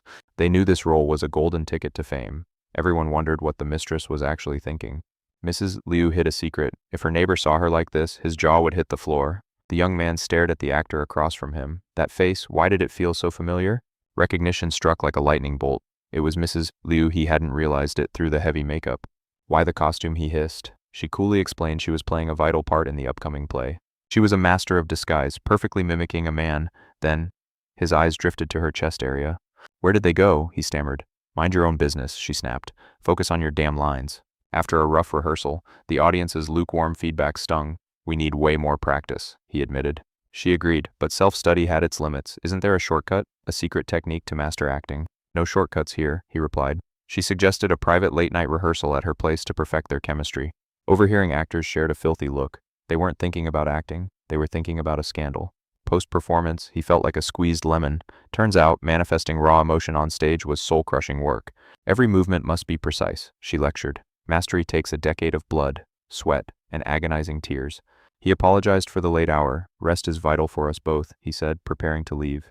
If I fail this, he joked darkly, I'll break my own leg and beg for alms instead.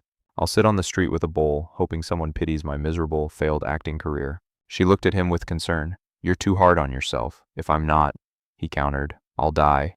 She spoke of the 7 souls. 2 are born of lust and love. How will you steal hearts? I'll master sorrow first, he insisted. Love is too complex. Let's save that headache for another day. She wondered how one balances pure love with primal lust. The young man's mind began to wander too. Later, he muttered, escaping her house. Outside, he realized his thoughts were venturing into very dangerous territory. He shook his head, focusing back on his lines. He needed to visit Su He's place next. It had been days since he'd seen her. He arrived at Bishi Bay carrying a bag of treats. Next time, I'm bringing wine, he promised. Su, he watched him closely, sensing his heavy, pensive mood. Something happened, she noted. He confessed his frustration. His acting felt wooden despite hours of grueling practice. She laughed. Did you think 5 days of practice could rival those who've trained for 30 years? You need a mental shift, she advised. Hypnotize yourself. Forget the guard and become the character entirely. If you fool yourself, the audience will follow. True acting is just a perfectly crafted, living illusion. Intrigued, he asked for the secret. Call me sister, she teased, and I'll teach you everything. A small price for such power. Sister, he said softly. The word made her beam with joy. He turned red, claiming it was a slip of the tongue. She just smiled and began her lesson. Illusion is a spell that ensnares the heart. Use it to enchant others or to deceive your very soul. This twisted spell can even trick the caster. Our young hero realized the cultivator was just another pawn in this game. Our hero realized that thanks to Sister Su, blending into the play would be easy once his 3rd soul manifested.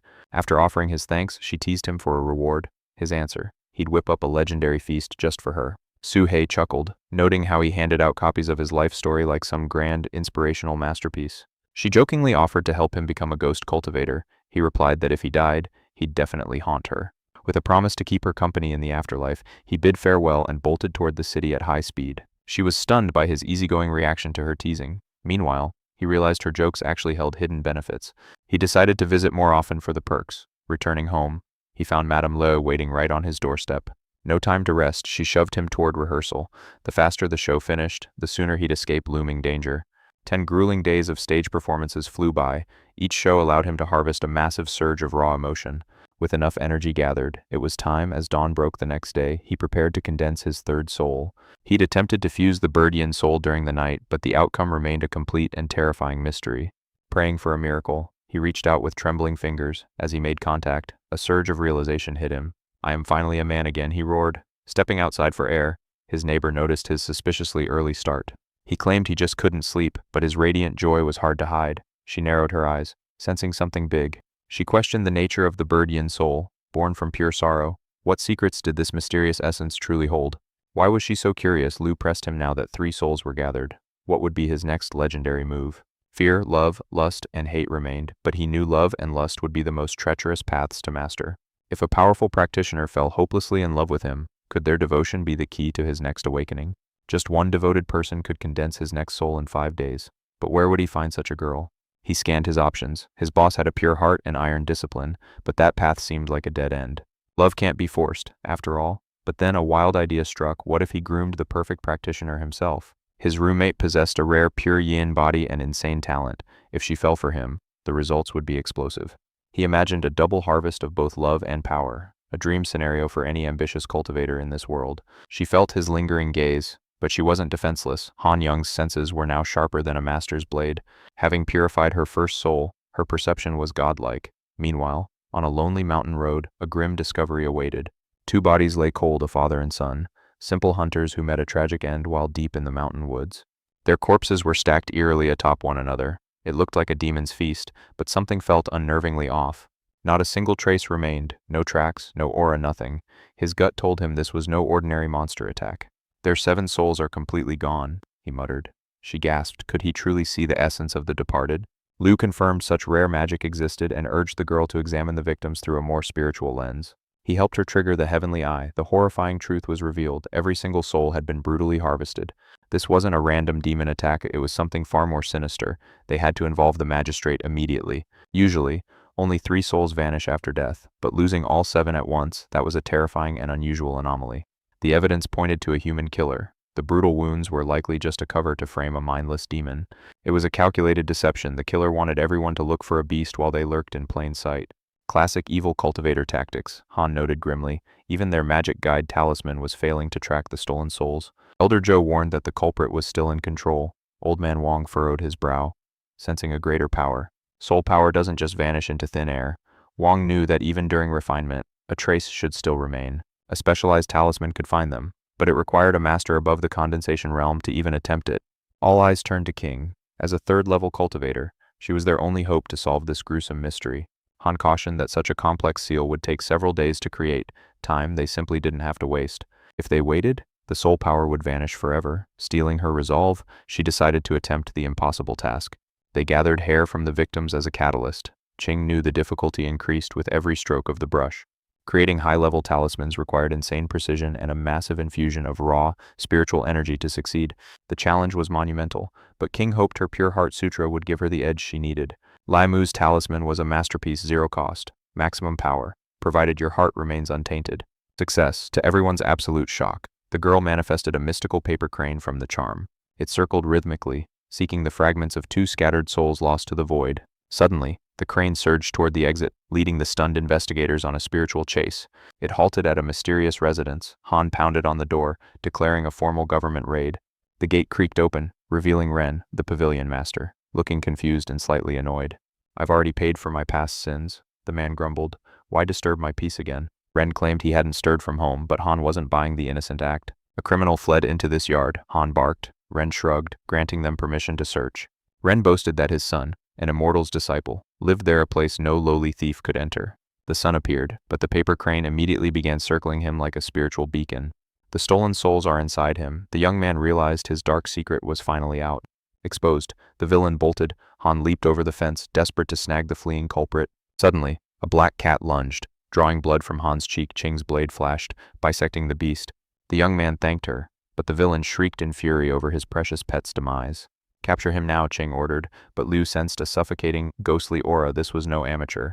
Desperate, the young man channeled the light of Buddha, causing his body to glow brilliantly.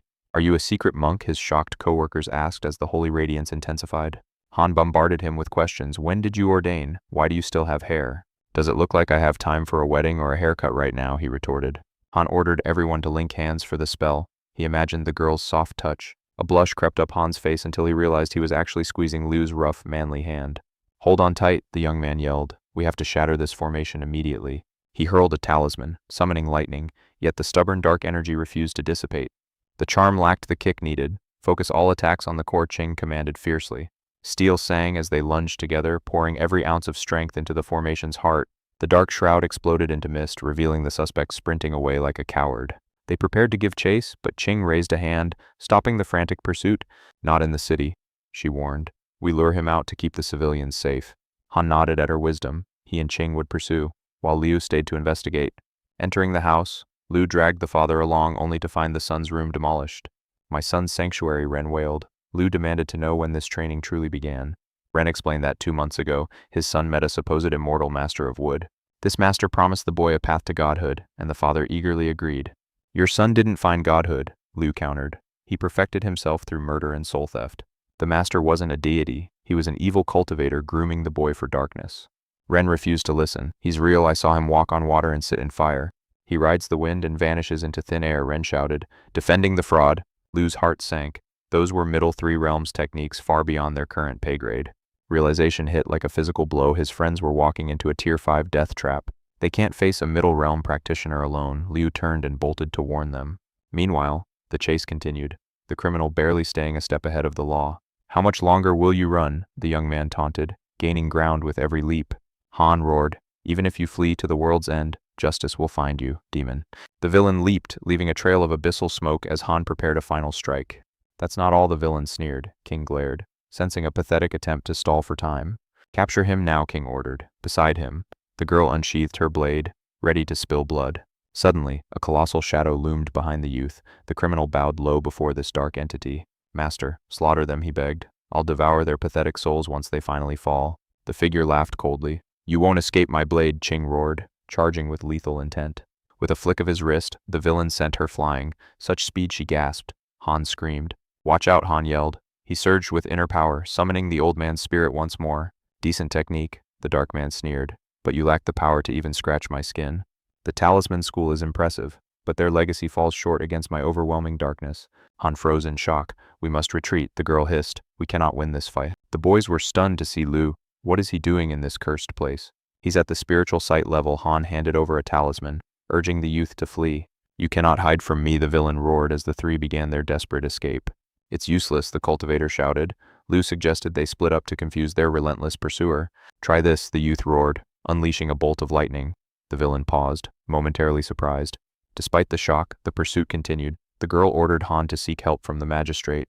The youth lured them toward his retreat, praying Han and King had reached the authorities safely. The shadow of death loomed close as the criminals cornered the boy on the bay's shore. Your death changes nothing, the villain mocked. Your friends will soon share your grisly fate. Sister Sue, help me, the boy prayed. Suddenly, a thick, supernatural fog swallowed the entire shore. Out of the mist, a girl appeared. What happened, she asked, her voice calm despite the chaos. Hidden by the fog, the youth explained they were facing a terrifying spirit sight level cultivator. Don't worry, she whispered. Leave him to me. Liu warned her of the enemy's immense power. With a confident smile, she vanished into the mist. Be careful, the master warned his student. A ghostly hand emerged from the vapor. Watch your step, master, the youth cautioned his mentor. Only a wicked soul, the master declared. The girl took offense, calling his entire lineage unholy.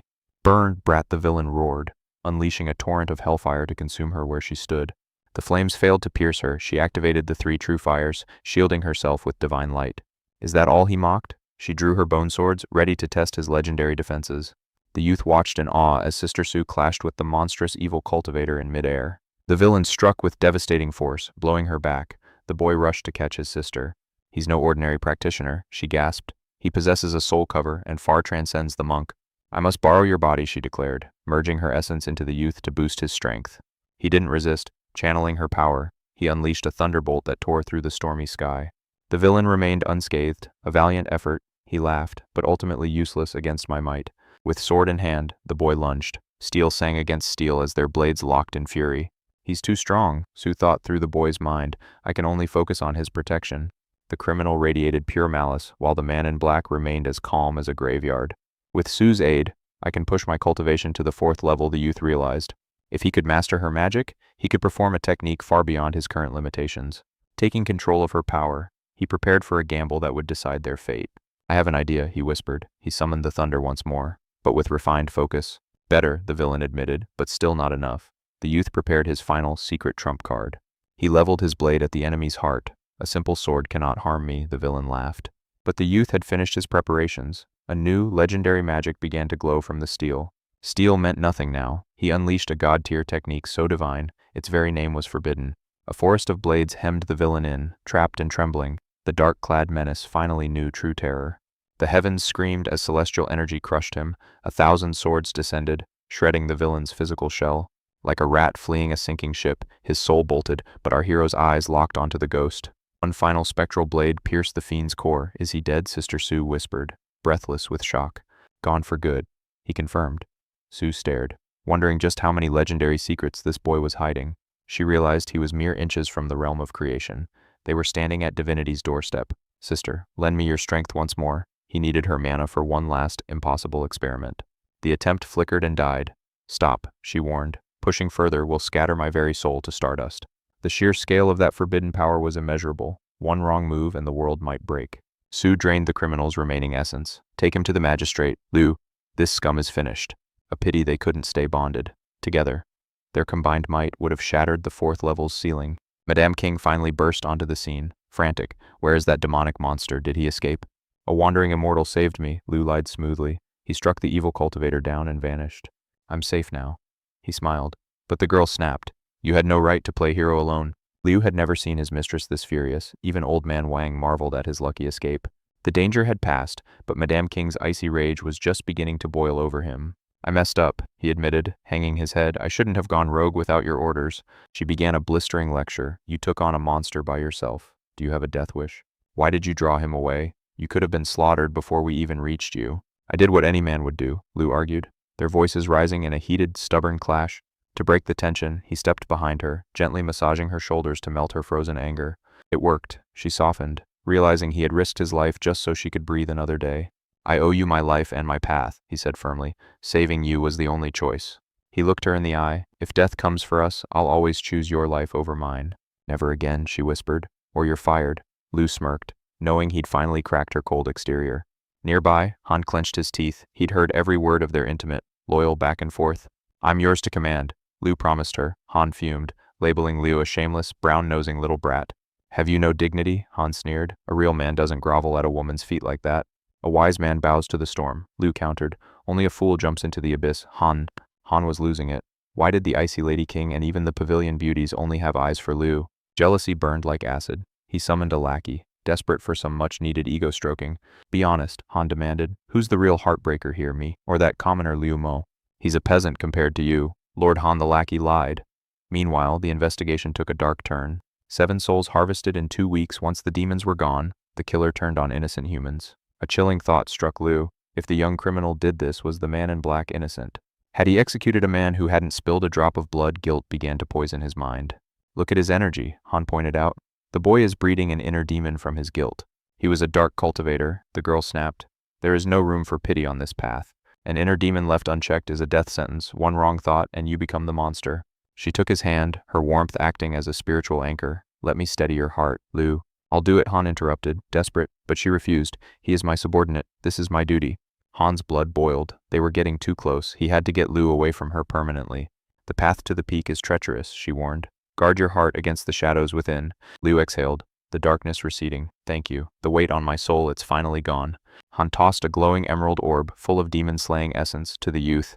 This prize for saving his life represented months of brutal, soul-harvesting hunting. Train hard and refine your soul, Han urged, before the feast began. Little Wang Wan giggled with a pup, unaware of the lurking demonic shadows. To shield her innocence, the youth temporarily sealed her natural spiritual vision. The girl chirped about a grand feast once the madam returned home safely. Close your eyes, he whispered, preparing a playful trick to hide the secret. With a flick of his fingers, the magic vanished. Now open them, he smiled. She blinked, finding Mrs. Liu standing there like a ghost in the daylight. Dinner for 3 was served, filled with warm laughter and savory scents. But envy flared as the girl clung tightly to her favorite savior's side. Every tiny whim became a battleground, testing the limits of their fragile peace. Perhaps being alone isn't so bad, the youth sighed, seeking a quiet escape. He left them to finish, just as the lady popped the marriage question. 2 years, Wang Wan blushed. He is a truly exceptional man, she whispered. Outside, 3 in the afternoon brought chaos and a crowd seeking bloody justice. Old Man Ren wailed for his son, a fallen seeker of false immortality. The youth pondered. Cultivation is a war against evil and one's own demons. A single slip on the road to godhood leads to eternal, crushing darkness. Luck had been his friend, but fate is a fickle and cruel mistress. Could a quiet life with a virtuous wife like Liu be enough? But every heaven has a hell, and marriage can become a golden cage. Nagging and bitterness often hide behind the sweet, smiling face of a bride. Suddenly, Mrs. King cornered him. "Where did you learn that divine sutra, boy?" "It is just a chant," he shrugged, but she knew its terrifying power. It turns ordinary paper into legendary talismans with a perfect success rate. If the Academy learns of this, they will kill to possess your secret. This scroll could conquer 10 continents or drown the world in fire. "Keep your mouth shut," she warned, "or the Taoist sect will face annihilation." "I have told no one," he promised, as a boisterous voice echoed outside. Some arrogant fool was demanding Sister Li's attention with a haughty roar. This man felt like a heavy mountain, blocking the very sun with pride. Brother Wu begged for a lunch date, but she cold-shouldered him instantly. Rejection stung. He possessed an earth body, the perfect partner for dual cultivation. She preferred her solitude, leaving the brute fuming in the dust alone. Then, he spotted the blade. "That sword belonged to Sister Li," he growled. "The chapter gifted it to me for protection," the youth replied, keeping calm. Wu's eyes narrowed. Why would she favor this brat with such a treasure? After parting, the youth sensed a foul, lingering energy clinging to the brute. Using his soul art, he cleansed the hidden corruption before it took root. "I need to know the truth about this mysterious fat official," he thought. He found Han. "Tell me, what is the deal with this big man Wu?" Han laughed. "He is a monster fat, yet faster than a lightning strike. His grandfather is a creation stage legend, the pillar of Madame Qing's house. Be careful, kid. That man is stingy, petty, and incredibly dangerous to cross. Cross him and you're dead." The boy wisely realized that challenging such a monster was pure suicide. Looking at Hanzi's book, the young man wondered what was so captivating. Han smirked. "It's Taoist wisdom far too deep for you." Mrs. Liu frowned at the idea of a haunted house, but the young man saw a golden business opportunity. Fear is the ultimate product, he claimed. Mere stories don't chill the bones, you must make them live the nightmare. It was a brilliant plan, but who would actually pay for the privilege of being terrified out of their wits? "Take it from my share," he offered, heading out to spin tales despite knowing nothing about running a shop. Liu announced the bookstore was officially theirs today. The girl hoped Li Huo would stay alive for their happiness. The crowd grew restless, their hunger for the story's climax turning into a chaotic demand for the narrator to continue. They barricaded the exit, trapping the storyteller. He wasn't escaping until every dark secret of the plot was revealed.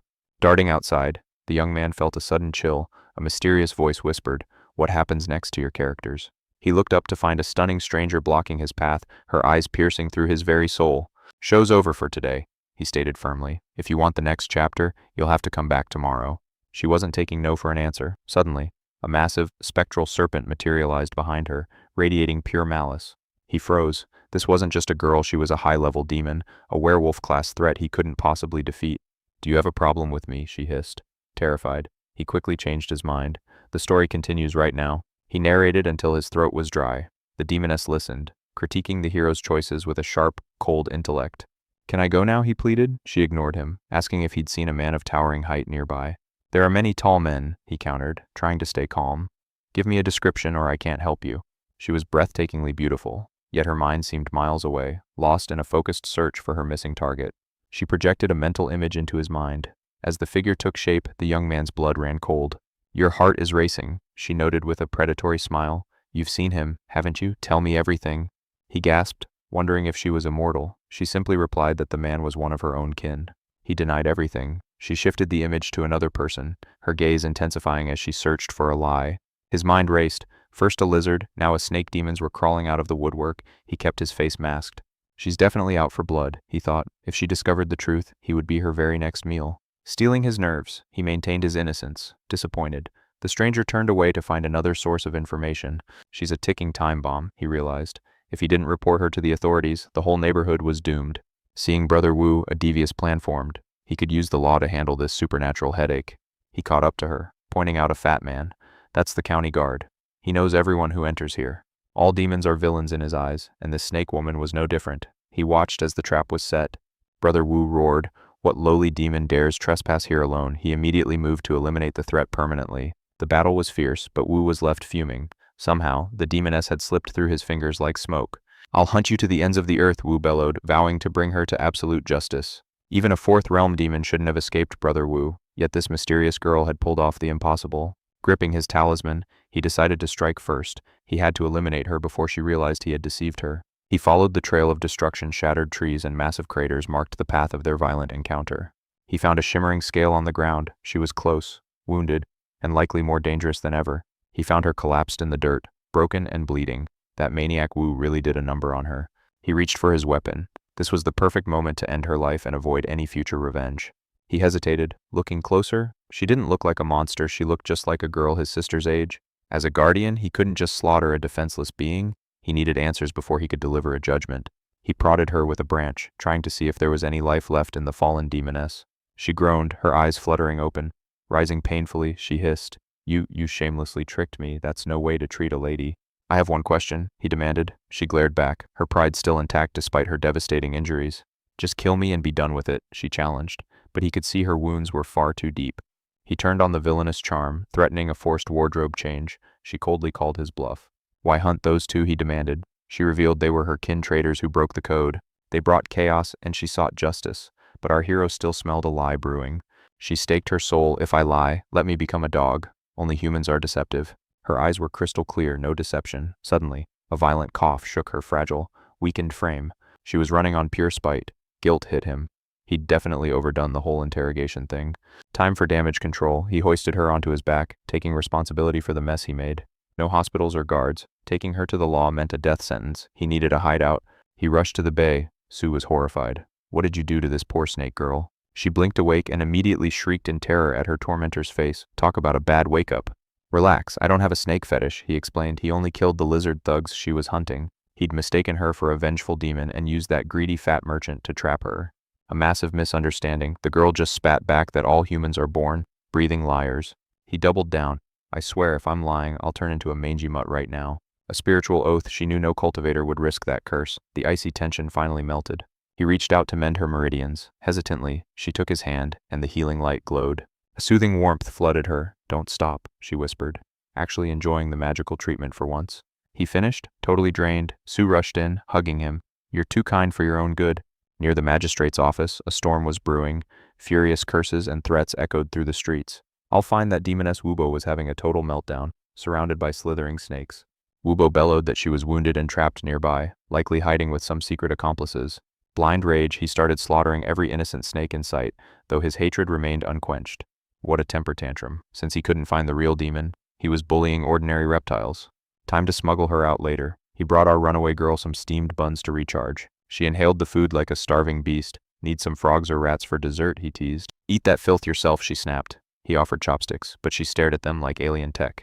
"Only an idiot would invent these sticks," she grumbled. He sighed, letting her eat with her hands.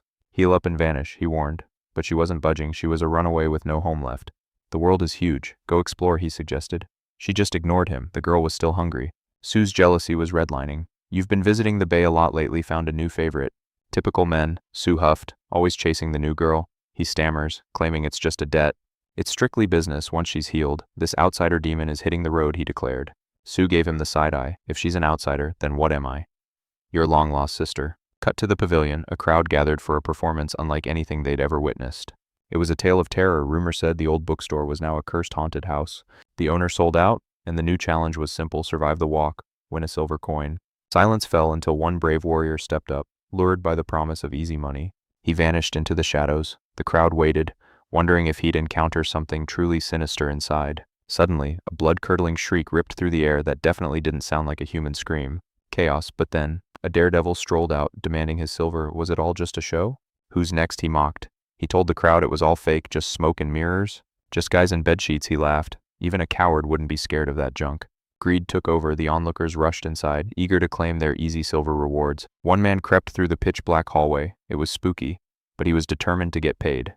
He admired the props until a hideous green entity emerged, whispering about its gruesome, agonizing death. "Surrender your soul," the monster roared, terrified. Our brave hero turned tail and bolted like his life depended on it, screaming about ghosts. Liu unmasked, laughing at the coward's flight. His master plan: harvest pure terror by playing a neighborhood spook to fuel his powers in record time. Later, Mrs. Liu checked in on his emotional harvest.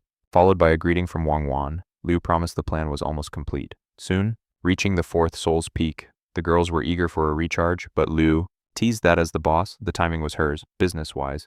The grand opening's glory had faded into a deficit. Liu headed out for the night, leaving a grumpy boss behind. Ingrate, she huffed. He'd absorbed all that sweet fear and vanished without a thanks.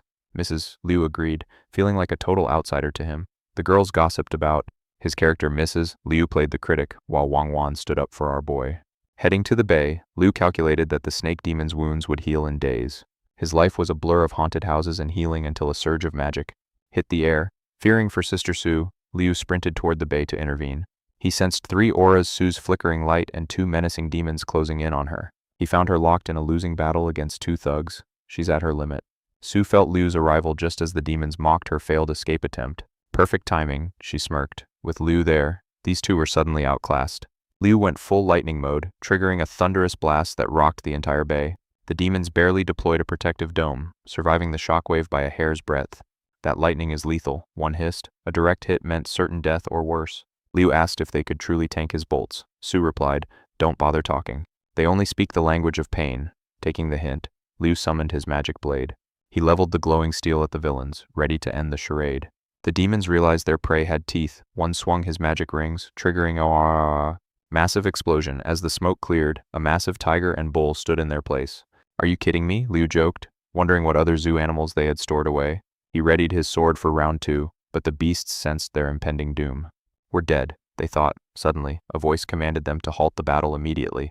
Su's guest stepped forward, asking her uncles what on earth they were doing there. The beasts panicked, asking if their mistress was safe. Su confirmed she was fine. Turns out, these scary demons were just her overprotective family members in disguise. Reverting to human form, the uncles begged for mercy, terrified of being executed. The 2 began bickering like old grumps. Liu realized not all demons are vicious. These 2 were surprisingly polite and simple-minded, honestly, more human than most people. They demanded to know who hurt their mistress. "A fat guard," she muttered, vowing revenge. Uncle lectured her on training. Otherwise, she'd end up as someone's demonic medicine pill. "Stop nagging," she snapped, while Liu couldn't help but let a small smile slip. "What's funny?" she yelled, demanding he get back to her urgent medical treatment. Liu sighed. She was way too carefree for someone supposedly at death's door. He realized he was being played during the therapy. She purred about how comfortable she felt. "Your wounds healed ages ago." Liu deadpanned. "Of course they did," she chirped. Liu declared the sessions over, but the snake demon had a new proposal ready. "How about you become my husband, then you can legally pamper me every day." Liu closed his eyes, sensing a brand new kind of trouble. "I'm strictly human, thanks." With a smirk, the girl mocked his terrible acting while the uncle announced their swift departure. She joked about returning home only if the brat tagged along, leaving the serpent behind. After the snake apologized for the chaos, Liu vowed to return once his cultivation peaked. Calling him a total scammer, she revealed her name and promised their paths would cross. Liu found her company quite refreshing, but his ego couldn't handle her constant playful teasing. When asked if he would frequent the lake, Liu claimed his injuries were his only motivation. He wondered if she would follow him, but the mysterious beauty revealed her tragic spiritual tether. Stepping beyond these waters would cause her soul to vanish into nothingness, a grim fate. To find the truth, she plunged him into the depths, warning of the lake's unnatural abyss. Diving deep, Liu marveled at the crystal-clear water revealing secrets hidden from the sun. Something glittered in the dark, drawing the boy toward a discovery that defied all logic. An ancient sacrificial altar rested there, silently gathering the world's raw, spiritual essence for ages. Pushing forward, Liu froze as he spotted a silent figure resting upon the submerged stone. It was Suhi. As her eyes snapped open, the young man felt his lungs seize. Terror surged through him as his soul felt targeted, sending him screaming back to the surface. Gasping for air on the shore, he listened as she explained her dual existence below. The girl revealed her true body remains submerged while her spirit wanders the surface world. Trapped by the altar's magnetic pull, her essence had evolved through decades of watery isolation. For 20 long years, the platform's energy has sustained her while keeping her spirit imprisoned. This mystical anchor is the only reason she hasn't vanished into the afterlife just yet. Determined to help, Liu sought out Old Man Wang to decipher the altar's dark origins. The elder's face paled as he identified the diagram as a forbidden corpse-feeding formation. Wang warned that destroying such a foul curse would require disrupting the very earth itself. They must either sever the water's flow or wait for the corpse to awaken fully. Liu realized that a reckless rescue would only trigger a supernatural disaster of epic proportions. Saving the girl required a master plan, not just blind courage and basic spirit arts. Meanwhile, the chief sounded the alarm regarding a rising tide of bloodthirsty vampire attacks nearby. With the infection spreading, the entire county faced the threat of a full-blown undead epidemic. History whispered of a ghostly clan that once turned entire nations into desolate lands of death. It took legions of high-ranking masters and complex seals to finally suppress that ancient nightmare. King noted the talisman sect's presence would surely prevent such a catastrophe from repeating here. The chief ordered immediate action, demanding every operative prepare for a brutal moonlit war. King approached the recruits, her expression grim as she delivered the heavy, life-changing news. Liu felt a shiver down his spine, sensing that his peaceful days were officially over. With vampires lurking in the shadows, the citizens were warned to never roam after dark. If one hopping vampire was a headache, a whole army would be an absolute nightmare. Old Man Wang remained confident that the Talisman sect would crush any spirit-level threats easily. Even a vampire lord wouldn't stand a chance against the mountain's elite, specialized warrior monks. Disciples were already descending to the front lines to turn the tide against the fanged horde. Liu saw an opportunity to harvest the negative energy of fear to fuel his own growth. He wondered how to drain the undead, just as King called him for a private meeting. She offered to help him harvest the vampire's lingering essence to boost his soul's power. King knew Liu wasn't ready to face the elite hopping vampires without her expert guidance. Confused by her sudden generosity, the young man questioned why she cared for his progress. With a sharp glance, she reminded him that his life belonged to her command now. He nodded grimly. The shadows likely hide swarms of leaping and flying vampires in this cursed area. Even for a spiritual visionary, going solo is a death wish. Wubo watched the boss favor the rookie. Jealousy burned in Wubo's gut. He saw a talentless social climber riding the boss's coattails to the top. Suddenly, a Zen monk materialized. He asked why Wubo's hands were stained with so much innocent blood. Just snakes, the man sneered. He'd slay every serpent in this forest if it suited his twisted whims. Why target me? Others butcher livestock, the monk sighed. Even survival carries a heavy, dark karmic debt. Malice guided your blade, the monk warned. Such wicked intent will surely invite a devastating celestial fate. Wubo laughed. Maybe I'm just hungry. Snake meat is a delicious delicacy for a man like me. He even offered the monk a bowl. The master prayed Wubo would finally cease this sinful, bloody path. Suffering is just a myth, he scoffed. Compassion is the only true way. The old monk countered softly. Snake bile is liquid gold. To prove his point, he brutally sliced a serpent right before the monk. Find me the specific one I want, or every snake in this province dies by my hand. In the desolate wastes, Liu prepared a show. With a roar, he summoned heaven's own devastating lightning. Her jaw dropped. Was this the fabled Tao of Thunder, a technique of truly legendary godlike proportions? This art transcends ordinary spells. With it, even flying vampire lords would fall shattered before his absolute might. Why gift me such power, she wondered. Liu simply smiled. Give it a shot. Boss, it suits you. She focused her intent. Suddenly, violent purple lightning tore through the sky. The display was absolutely magnificent. Liu's eyes widened in shock. This purple arc possessed far more raw destructive force than standard white bolts. I'll master this, she vowed. She wouldn't pry into his origins. Everyone guards their own hidden depths. His mysteries remained his own for now. Liu stood in the silence, his heart full of unspoken truths. Her trust was a beautiful, heavy weight. Lunch is on me, he offered with a confident, boyish grin. She actually agreed. Liu's heart raced. She had rejected every other invitation at the office until now. I will whip up the world's best noodles, he cheered. She couldn't help but smile in quiet agreement. The office gossips went wild. The legendary Ice Queen was actually entering Liu's humble little home. He sealed the door tight. Make yourself at home, he said, heading straight for the bustling kitchen. A manuscript lay on the table. Could he really be the secret author of that famous literary bestseller? Beside the pages sat a golden stiletto. Then, a woman's mysterious voice drifted from the very next room. Is Volume 5 finished yet? The voice asked. A woman appeared, looking for a misplaced golden hairpin. Who is our visitor? The neighbor asked. Just a coworker, King replied, her tone turning perfectly cool. He is just my neighbor, Liu noted. King handed over the golden pin with a sharp, piercing gaze. Much obliged, the woman chirped. Liu walked in, blinking. Wait, have you two already met each other? He fumbled through introductions while a frantic thought hit him. The noodles were boiling over in the pot. He dashed to the stove. Just then, little Wang Wan skipped in, lured by the delicious, savory aroma. Noodles, she squealed happily. Is the pretty lady having lunch at our house today, big brother? It's not our house, Liu barked, blushing. King eyed the girl. Is she a secret practitioner too? Just some basic tricks, Liu explained. The two women began trading suspiciously polite and sugary compliments. They were chatting a second ago. Why did the room suddenly transform into a chilling, silent battlefield? Liu desperately tried talking shop to break the ice. King played along, maintaining her usual frosty grace. She set her chopsticks down. Exquisite meal. Thank you for the hospitality. Duty calls me back now. Stay safe out there, Liu called. Once she left, the curious neighbor leaned in. What is her rank? The third realm, he whispered. The neighbor gasped. She had been a prodigy since she could walk. She is a goddess with insane power. The neighbor sighed. I can never catch up to that level. Beautiful, ambitious, and possessing a rare pure yin body. Plus, she was absolutely, incredibly loaded with wealth. She clearly likes you, the neighbor teased. You have never brought a girl home for lunch before. In this chaotic, dangerous world, she was the only person he could truly bet his entire life on. He never forgets a single act of kindness. Vampire essence is the key to soul condensation. He sets out to help her harvest energy. Their path to higher cultivation begins now. Her talent guarantees a breakthrough is coming. Our hero enjoys his noodles in peace. The crowd vanishes as Mrs. Le fumes. She demands to know how the boy is treated. Mistress is kind like no other, she says. Yet, jealousy toward the coworker burns bright. All men are pigs, the madam declares, but the assistant can only think of pork. While she dreams of food, madam explodes. You only have one thing on your mind. You wouldn't notice if your husband was stolen. The poor girl trembles in pure terror. Lou calms her as she cries for help. I'm not even married yet, she pouts. She calls her mistress a genius of strategy, a loyal fool following her lady forever. How can you follow me after marriage? She playfully tugs the girl's ear in jest. Work begins with a question of plans. I've already condensed 3 powerful souls. Ordinary vampires are nothing to him now. I'm safe as long as you're near. He realizes she saw through his roommate. Her sharp eyes pierce every hidden lie.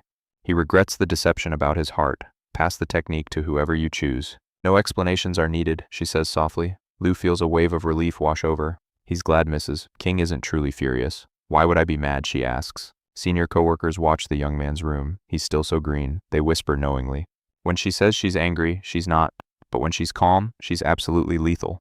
Lou panics, questioning the boss's true heart. The mystery of women remains a riddle. Neighbors are chaotic. Coworkers are totally restrained. He struggles to read their hidden emotions.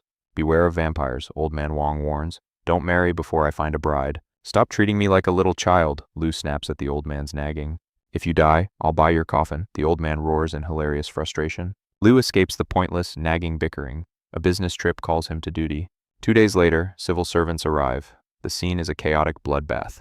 The wounded are everywhere, torn by fangs. Vampires have ravaged this peaceful land. A Buddhist monk stands amidst the ruins. The elder welcomes the heroes with tears. Thank you for answering our desperate call. He begins the grim report of tragedy. Masters from every county have descended. The talisman sect brings its immortal fury. The flying vampire empire lies in ruins, yet many cities still face the shadow. Survivors of the battlefield fill the area. Vampires are hiding in deep, dark caves. Even legendary cultivators fear these dark tunnels. Nightfall brings a dance with certain death. The elder offers a place to rest. Meanwhile, the monk begins his holy rites. Purge the corpse energy or face doom. The victims risk becoming mindless, undead monsters. Divine Buddhist light shatters the dark corruption. Lou steps forward to offer his strength. Radiant light erupts from the boy's palms. The monk gapes at the sudden display. He possesses the legendary roots of wisdom, such mastery after only a few months. Join the monastery, the monk suggests hopefully. Liu quickly dodges the awkward conversation. All monks are just recruiters, he thinks. He calls for the poison to gather.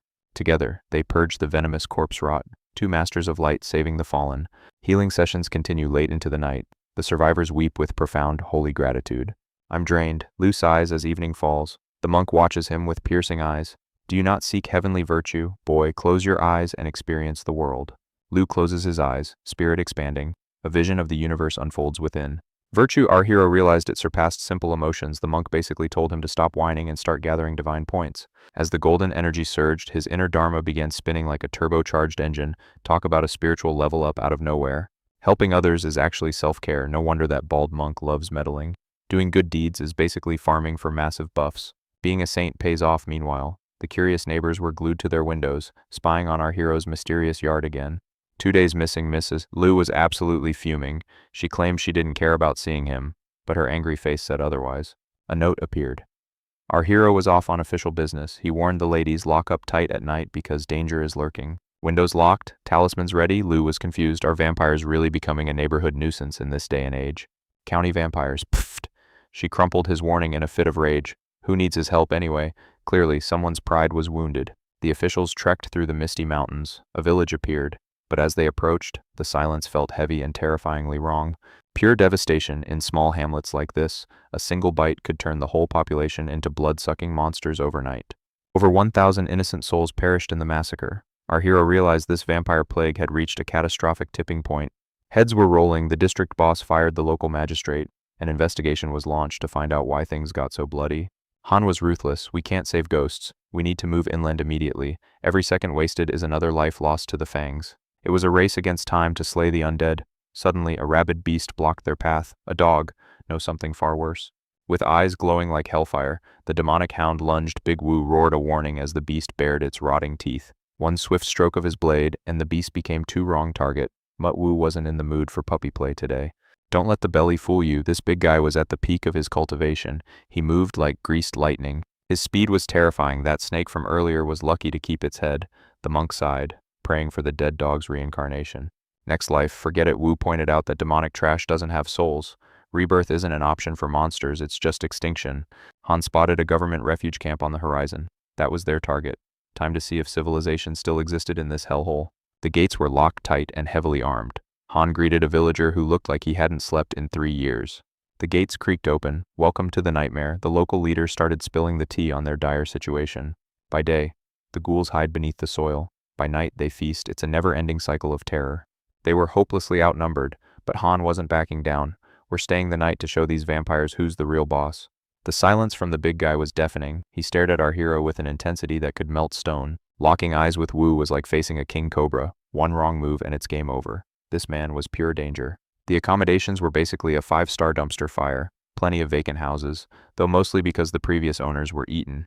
Take your pick of the ghost houses. Wubo shoved past everyone like a total diva, demanding his beauty sleep and 0 interruptions. Han told the locals to ignore the village idiot. Someone clearly skipped their etiquette lessons back at the mansion. He's talented, just a bit of an egomaniac. Suddenly, they spotted them vampires, standing as still as creepy garden statues. These monsters were under a seal for now. The leader tried to probe their energy, looking for any sign of life. No heartbeat, no aura, nothing. It was like they were staring at empty shells, pure, soulless husks of horror. Burn them all, that was the plan. But even with dozens of them, there wasn't a single spark of demonic power. Wait, 0 energy. Our hero's heart sank. If these things are empty, this entire trip was a massive waste of gas. A total bust, but the next morning, a brave local brought news they'd found the vampire's secret hideout. Let the cave crawl begin. It was time to end this nightmare once and for all. Han bragged they had 3 high-level masters. Total overkill, right? Condensation level power is no joke. They could even take down those annoying flying vampires with their soul-condensing techniques. The local suggested someone stay to guard the base. Han volunteered immediately. Someone had to hold down the fort, obviously. Those caves are a death trap. The leader told our hero to stay behind where it was safe and cozy. I've got this. Our hero wasn't about to sit out the fun. He promised not to be dead weight and hinted at some secret OP moves.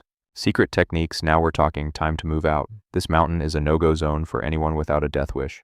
It's pitch black and treacherous. Even the big shot practitioners think twice before stepping foot in those shadows. Just one cave in the area, and it was the perfect lair for bloodthirsty squatters. Talk about a convenient boss room.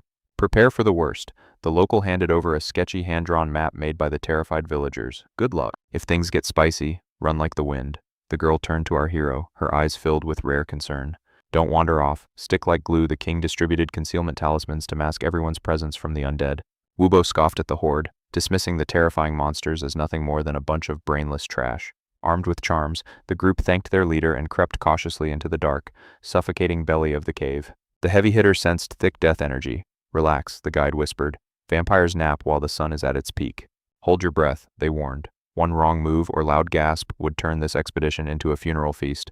They hit the motherlode, a sea of vampires, but the young man noticed something strange about their draining energy levels.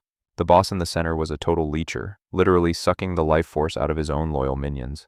That thing is nearly a flying vampire. The guide paled. Stay silent, or we won't live to see the sunset. The plan used talismans to freeze the small fry, then gank the big boss while he's still in dreamland. Don't you dare start a riot here, the local hissed. The corpse energy was way too volatile for a brawl. It was time for a deadly game of tag. Each vampire got its very own personalized stay-asleep sticker. Our hero applied his charm the old-fashioned way by hand. Up close, he realized these monsters were once human. They were just simple villagers once, now twisted into mindless shells of evil. Talk about a tragic character arc. The main character realized the boss was a walking battery. If he could just steal that massive energy reserve, he could hit the 4th soul stage in one shot. He'd even have enough leftover power to share. He planned to buff his neighbor and her maid, but realized his inventory was down to one final talisman. Plot twist, the vampire standing right in front of him just opened its eyes. Talk about bad morning breath. Red eyes flickered on like a horror movie. Our hero realized he had seriously stepped in it this time. One talisman left in a room full of hungry vampires. It was way too late for a peaceful resolution. Desperate times, he slapped the last talisman on his own forehead to mask his scent and played dead. The approaching monsters froze, confused, but looking ahead, there were enough vampires to fill an entire stadium. He prayed the boss on the rock wouldn't wake. Suddenly, 10 jumping vampires sprang up like terrifying jack-in-the-boxes. The undead were airborne. They were coming straight for the team with 0 interest in a friendly chat.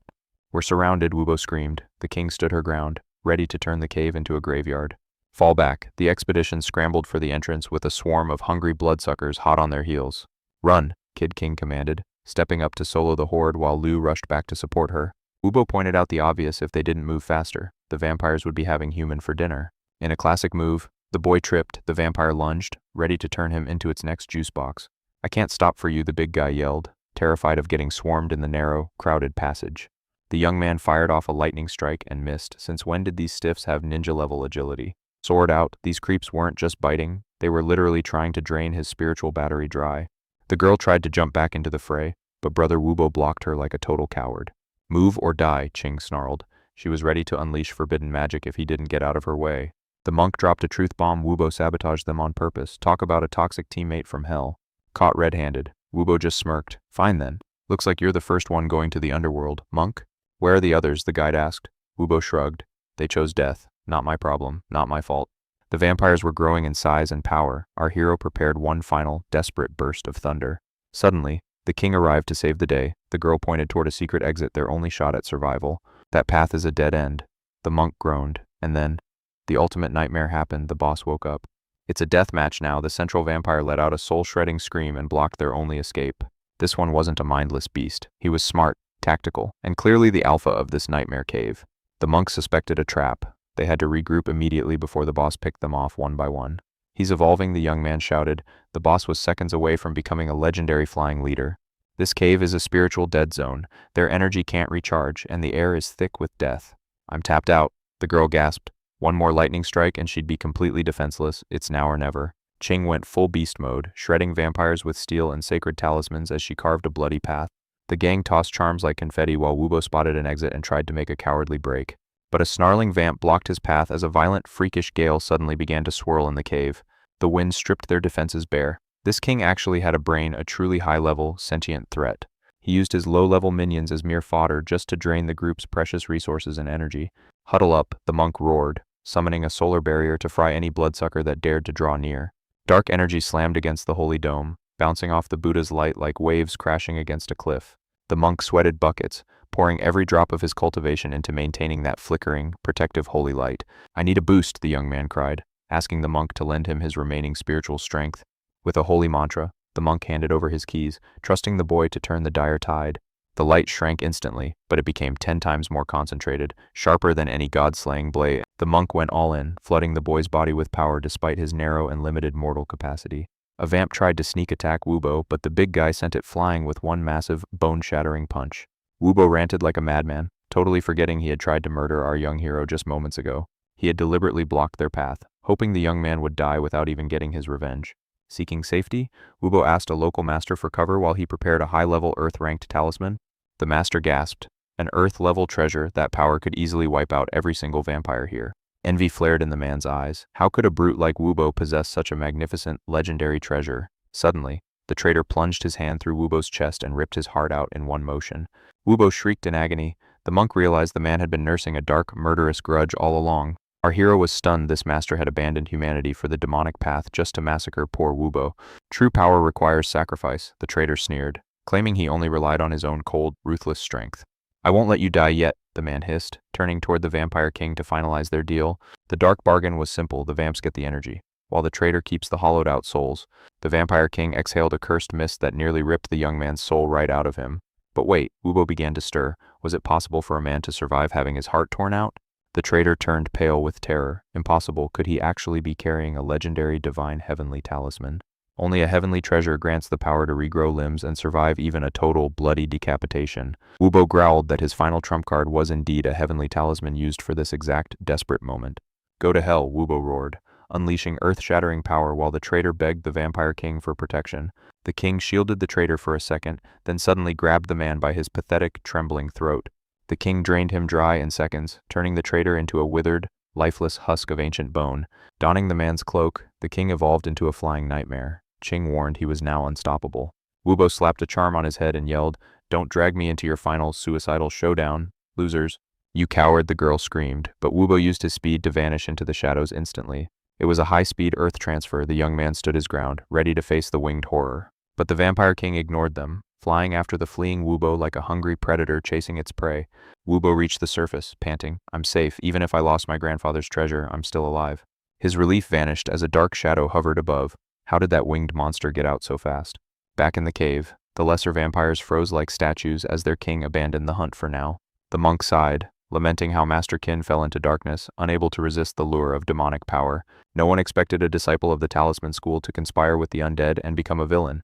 Old Man Wang was right. The world of cultivation is a cruel place where the strong devour the weak. Never lower your guard, for even your closest ally might be the one holding the knife behind you. Just then, a familiar face appeared. The legendary monk Xuandu had finally arrived on the scene. Entering the cave, the monk praised Master Li's legendary wisdom, admitting his previous judgment was dead wrong. Our hero feared he'd be forced back into monkhood, but instead he just gave his uncle a polite greeting. Xuandu explained he was just passing through when he sensed a foul, lingering stench of corpse energy. He came down to scout, but the young monk dropped the bombshell. The flying vampire had already fled. They needed to hunt it down fast, but Xuandu insisted on escaping this death trap first. Burn them all. They torched the remaining bloodsuckers, turning the cave into a glorious, purifying inferno. On the way out, the monk tried recruiting our boy again, promising to negotiate some pretty sweet terms. "Can I keep my hair and skip the temple life?" the boy asked. Surprisingly, the monk actually agreed. "Can I get married though?" The monk's instant no crushed that dream faster than a falling mountain. Realizing coercion wouldn't work, the monk finally stopped the recruitment pressure, but he still had one sneaky favor. Liu thought he was finally free, right until the monk opened his mouth to ask for help.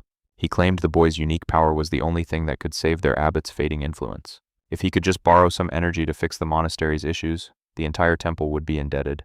Our hero played it humble, claiming he was just a weakling who might disappoint their high expectations. But the young monk snitched about Liu's OP sutra suddenly. They stumbled upon Wubo's bloody, mangled body. Was he alive? Barely. The monk grimly noted his souls were scattered and his life force completely drained. That vampire had sucked him dry. Xuandu sighed, claiming this tragic end was simply written in the stars. Destiny is a cruel mistress. Without wasting a beat, the senior monk took off toward the west. Our hero realized the monster had evolved into a flying vampire, a truly terrifying high-tier threat. "Uncle has a golden body technique," the young monk bragged. "That bloodsucker doesn't stand a single chance." With the heavy hitter on the case, the rest of the crew retreated to the village for safety. Han met them at the entrance, shocked. "Back already? Did you actually kill those monsters or just run?" They explained the cave was cleared, but a flying vampire escaped with a powerful monk hot on its heels. Han asked about the others, only to hear the grim news: Wubo was dead, slaughtered by the beast. Worse yet, Brother Qin was a traitor who'd lured them all into a literal death trap for the vampire. Qin even tried to murder Master Wu, only to get his own strength drained by the very monster he served. Han was in denial, but the girl confirmed the cold truth: Qin had walked the path of evil long ago.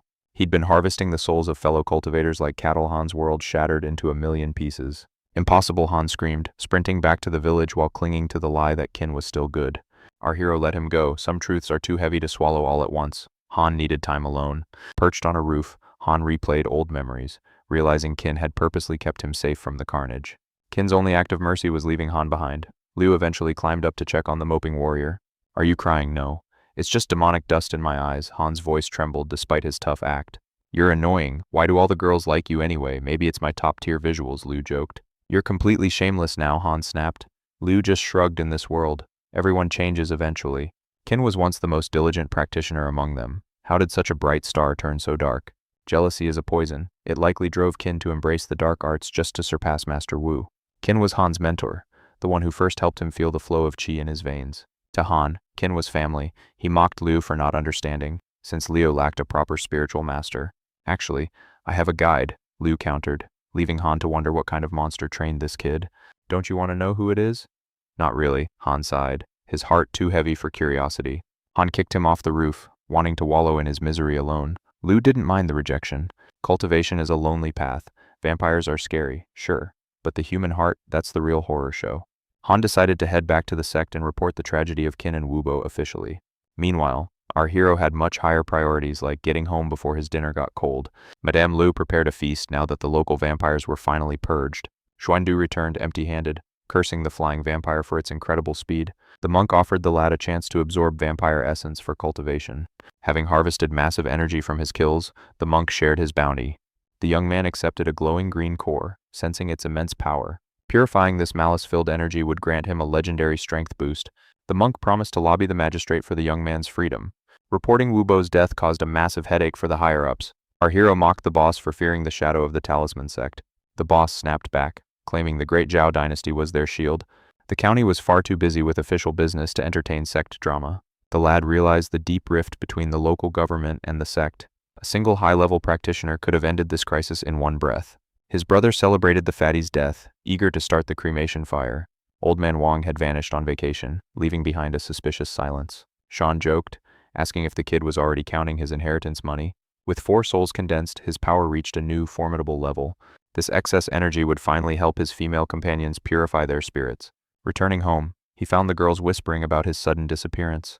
Wang Wan teased that her mistress had been worried sick for days. Liu scoffed, claiming she only feared losing her favorite errand boy.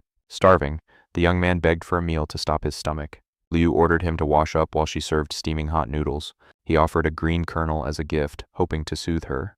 She wasn't impressed by pretty rocks, still acting cold and distant. He explained the jade would purify their souls, aiding their cultivation path. They bickered like an old married couple, trading insults and hidden smiles. To calm her, he mentioned her rare and precious pure yin body. Such a physique was perfect for the legendary art of dual cultivation. Liu blushed furiously, accusing the young man of being a total pervert. He retorted that she wasn't his type, making her blood boil further. He dreamed of a girl with a better attitude and deep pockets. Madame Liu turned purple with rage, ready to strike him down. He asked for tea, but she wouldn't even give him dishwater. His official report detailed the perils hidden within the ancient, dark tombs. The sect elder had cleared the area, but tension still hung heavy. Wu Bo was a traitorous snake whose death was a mercy. Head King returned, looking exhausted from the failed hunt for the beast. Despite a massive search, the flying vampire had vanished like a ghost. The girl sensed something was wrong. The silence felt like a trap. Why would the beast flee the cave instead of finishing the kill? A wandering master offered a lucky talisman to a hopeful village girl. A massive shadow streaked across the sky as a bat appeared overhead. The beast shifted form into Elder Wu, seeking blood and vengeance. The girls trembled as the immortal revealed his target's terrifying face. When asked about the stranger, the village girls shook their heads in confusion.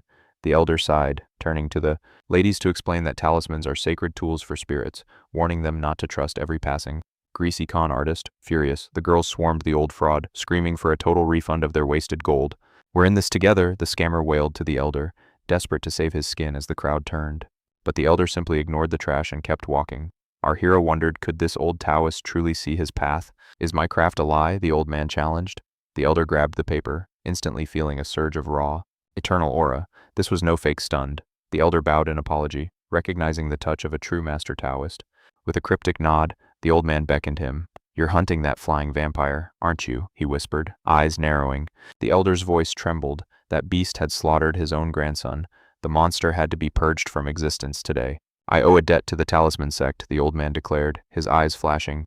"Today, I finally settle the score." He warned that chasing this shadow alone would only lead to more graves. The elder's face went pale at the threat. The beast had evolved into something worse, chanting softly. The old man unleashed the legendary mystic light technique to reveal it. A demonic silhouette blurred past. "There he is," the old man shouted before his tracking light flickered out and died. The elder gasped as the vampire shattered the spell. "To kill this thing, we must head for the Great Peaks." Meanwhile, our protagonist delved into the soul condensation mantra, a forbidden art of purifying and tempering one's very essence. The path was twisted. His final 3 soul fragments required the triggers of pure hatred, burning love, and carnal lust. But how could he refine a soul destined for condemnation? For now, the boy chose to master what he already held. Gathering love and lust wasn't exactly easy.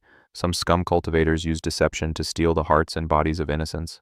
They would seduce and discard women, harvesting their broken spirits. By fueling hatred through betrayal, they gained power from pain.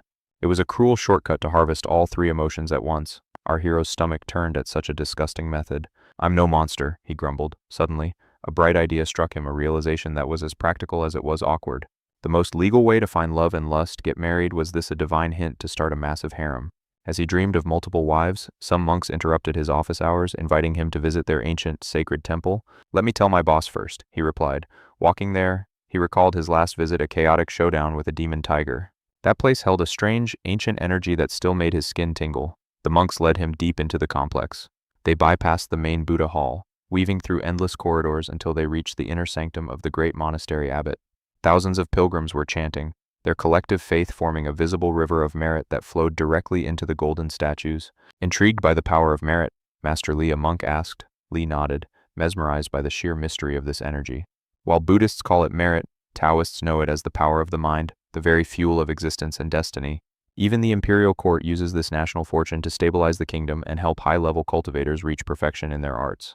It was the ultimate force for national unity. Finally, the monk ushered him into the presence of the wise, aging abbot. After a formal introduction and a polite bow, the abbot dropped a bombshell. He needed a very specific personal favor. He begged the boy to use his unique energy for a healing ritual. Li didn't hesitate, immediately channeling his inner power. But his reserves were running dry. Seeing this, Xuandu stepped in, transferring a massive surge of pure energy into him. With this overwhelming Buddhist aura, our hero decided to gamble. He would attempt to manifest the legendary Buddha's light again. That's enough for now, Li panted, noticing Xuandu was pale and drained. The healing session had pushed them both. With every breakthrough, the body undergoes a baptism, purging every foul toxin and impurity from the marrow to the skin. This makes the physical form incredibly flexible and resilient. Grateful, Li thanked Master Xuandu for the incredible power boost. The abbot's face finally regained some color. I'll be back to finish the job soon, Li promised with a confident grin. A monk then guided him to a steaming bath, promising a fresh set of clothes to replace his sweat-soaked rags. Chapter 9. Our hero meditated on the first realm techniques. Xuandu had shared the secret path to unlocking true strength. If he mastered this, his physical power would skyrocket. The sheer excitement made his heart race with anticipation of future battles. Suddenly, Han's coworker spotted him and gasped. Wait, did you actually join the monastery? Li rolled his eyes, sighing deeply. I'm just borrowing these clothes, he snapped, wondering why everyone assumed he'd suddenly sworn off women and meat for life. Returning home, he was greeted by Mrs. L's sharp tongue. Ugh, did you fall into a sewer or a dung pit? Just look at those rags. Our hero claimed his uniform was a total disaster, forcing him to borrow this makeshift outfit. Laundry day became a battle. The young master insisted he could handle the grime himself, but fate had other plans. Lu wasn't having it. She stood there horrified, wondering how he managed to make his clothes smell like a dumpster fire. While she fought the stench, our main character played the dutiful chef, washing the fresh veggies for their upcoming feast. Later, Liu popped in with some mysterious scrolls she'd snagged, leaving the pile of books in the study for him. She suddenly grabbed his hand, gasping. His skin was glowing like a star, smooth, tender, and suspiciously flawless to the touch. The neighbor squinted, convinced the boy was gatekeeping some legendary skincare routine behind her back without sharing the secret. Our hero smirked. Doesn't she realize she's literally breathing in spiritual energy and using facial enhancement charms every single day? With those divine talismans on her side, she definitely doesn't need to waste time learning any boring old Buddhist techniques. No secrets here, he claimed. He'd always been this handsome. It seems Liu just finally opened her eyes to notice. She teased that his face didn't match his clumsy vibe, but he fired back by calling her a legendary beauty too. The next morning, breakfast was served, but as the food hit the table, the mood turned heavy regarding the snake. Our guy had just returned from a grueling business trip, rushing back the moment his work ended to check in. The report he'd annihilated the vampire swarm. Though one pesky winged bloodsucker managed to slip through his fingers and escape, his eyes drifted to the lake. Something sinister was rotting at the bottom, and he wasn't the only one interested. He'd learned the underwater altar was a labyrinth of seals. Breaking in is impossible, the real danger is what might break out. If that thing escapes, Sue would be in the crosshairs. The girl shrugged, ready to fight whatever crawled out alone. But he warned her that Sunken Corpse and Sue share the same origin. It is a spiritual ticking time bomb underwater. If the spirit is crushed, Sue could inhabit that vessel, essentially cheating death to return to the mortal realm alive.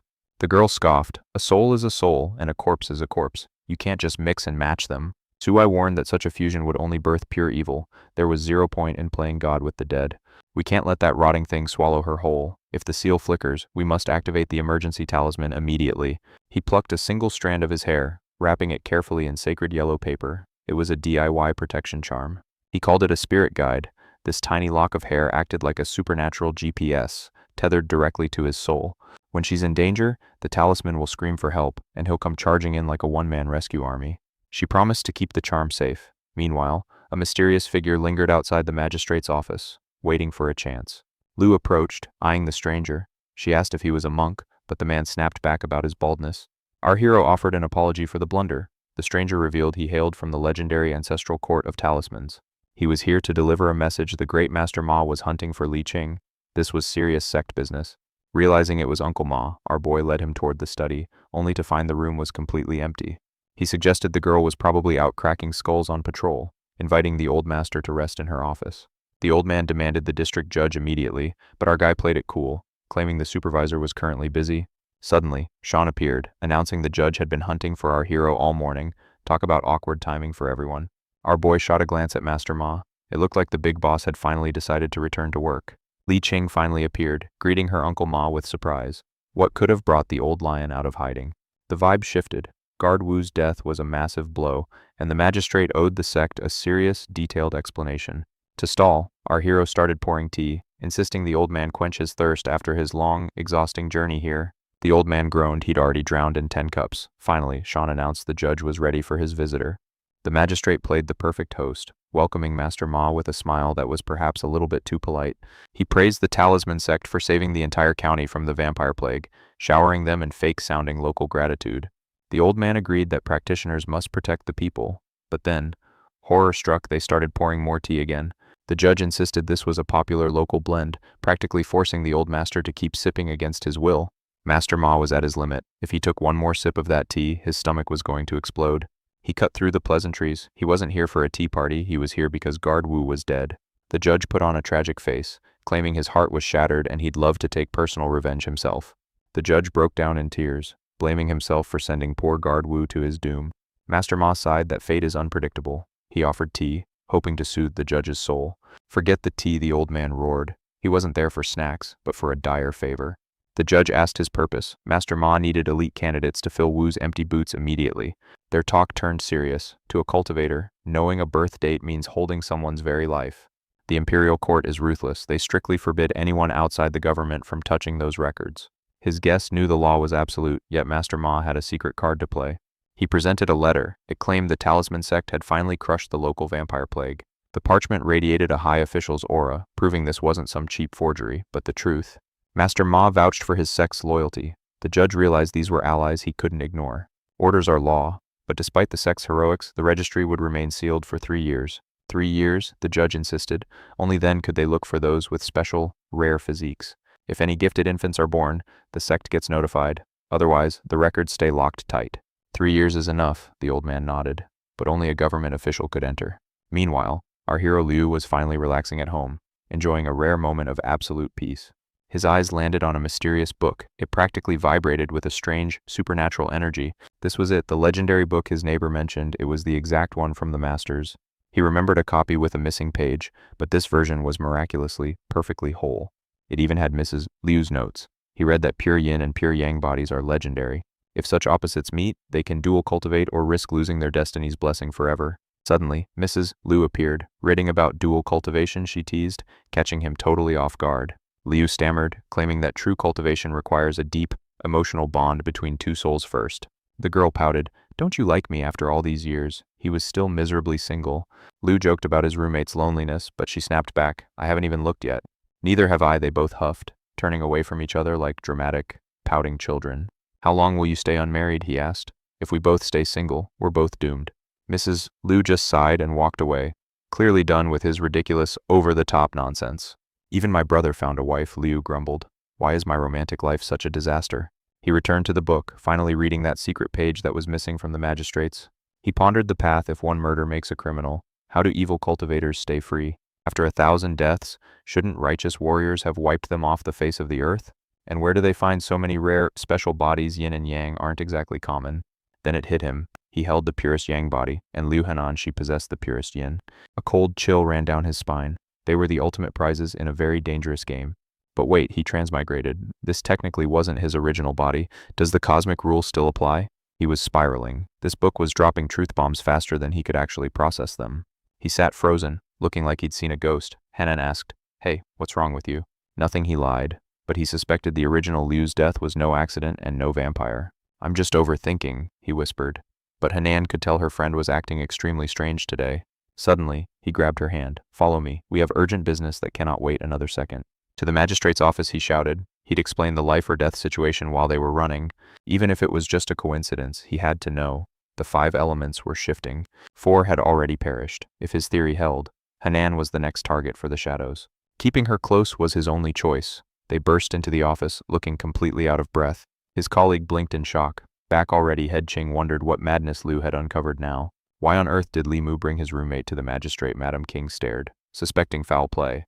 The girl stood there clueless, while Li Mu dove into the archives, hunting for hidden, forbidden truths. He scoured the scrolls like a madman, ignoring the awkward romantic tension filling the entire room. If a cultivator is harvesting souls of the 5 elements, they must possess a metal water vessel. Curiously, every cold case involved victims with these rare, heaven-defying constitutions and mysterious 5-element bodies. Han sneered, thinking Li Mu was a fool bringing another conquest to work. He sensed a storm. But Madam King's burning gaze proved she was definitely not amused by the young man's antics. Li Mu breathed a sigh of relief. No special physiques among the recent dead, or so he hoped. While he studied the scrolls, the boss approached, her voice dripping with suspicious and sharp curiosity. Li Mu claimed he was calculating destinies, naturally. The girl wanted a lesson in the mystic arts. He handed over the manual, hoping a little homework would keep her quiet and occupied today. Go on, try it, he urged, while he sat back to enjoy some much-needed, calming green tea. It was the perfect distraction. Nothing keeps a neighbor happy like a sudden sense of intellectual superiority. Now, how to explain this girl to the boss? Perhaps a peace-offering dinner would stop his execution. While Li Mu planned his survival, the girl was actually enjoying her deep dive into soul reading. Suddenly, she chirped, "Wait, these super rare bodies, all my acquaintances seem to have them right here."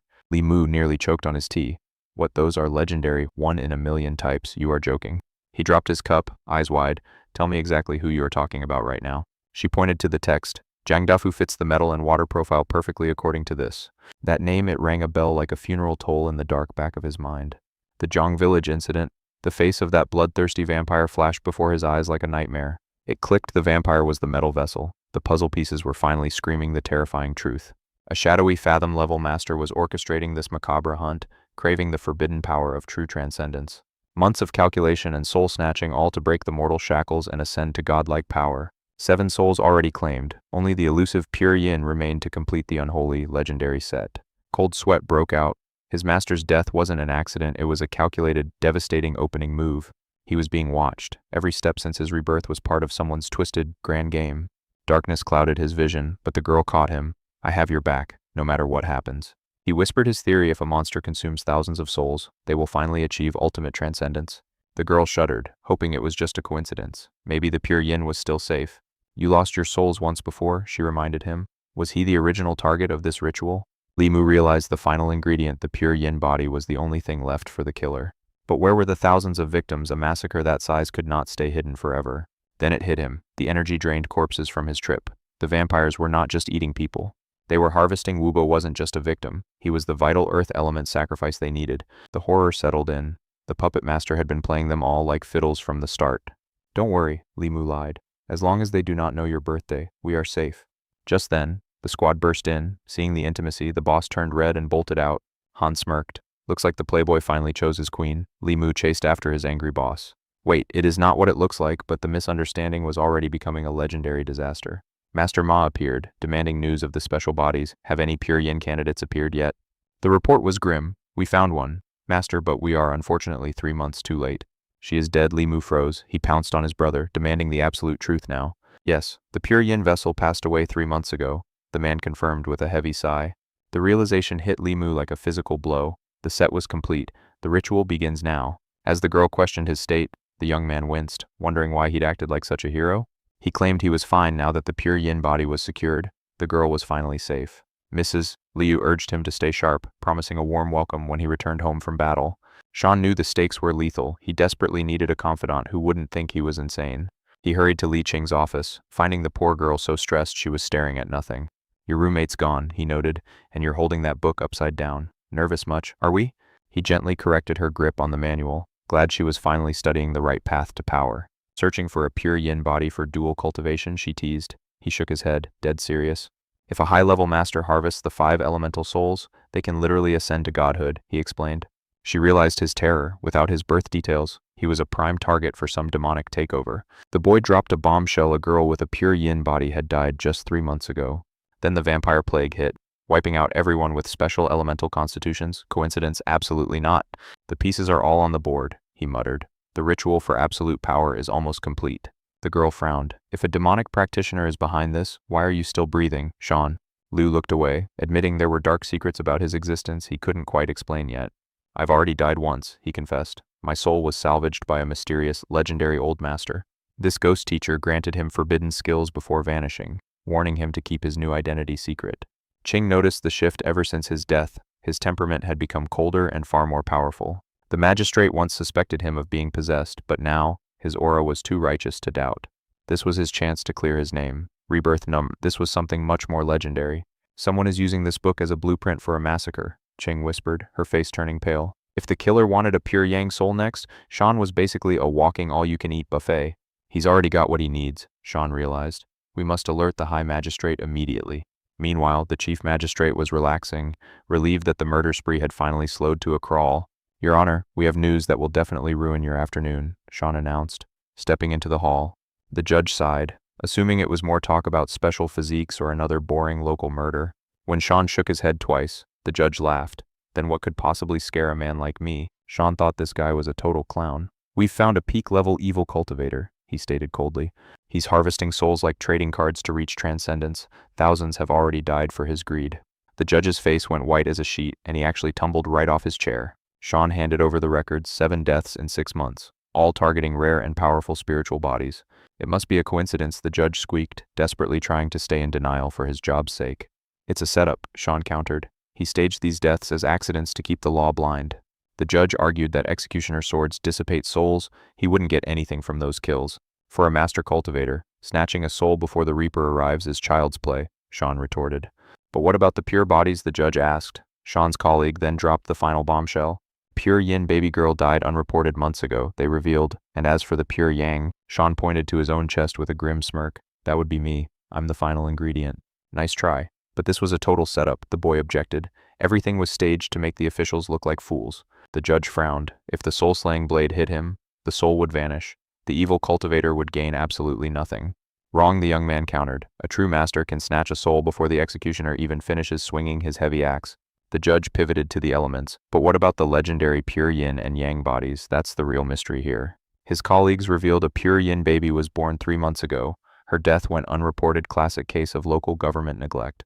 Since the family stayed silent, the magistrate never investigated. It was the perfect cover for a sinister soul-harvesting plot indeed. As for that missing pure yang body, the boy grinned boldly. You're looking right at him. Now that is a flex. The official confirmed he was fit, but the boy dropped a bombshell. Demons had been hunting him for months. These spirits hungered for his soul. Though he survived, his 7 vital essences were ripped away in the chaos. The judge gasped in horror. Our hero just smirked, realizing they were all mere pawns in a twisted, cosmic game. A Fathom Truth-level monster had targeted him. No rhyme or reason, just a high-level predator playing with his food. He was trapped in a death game.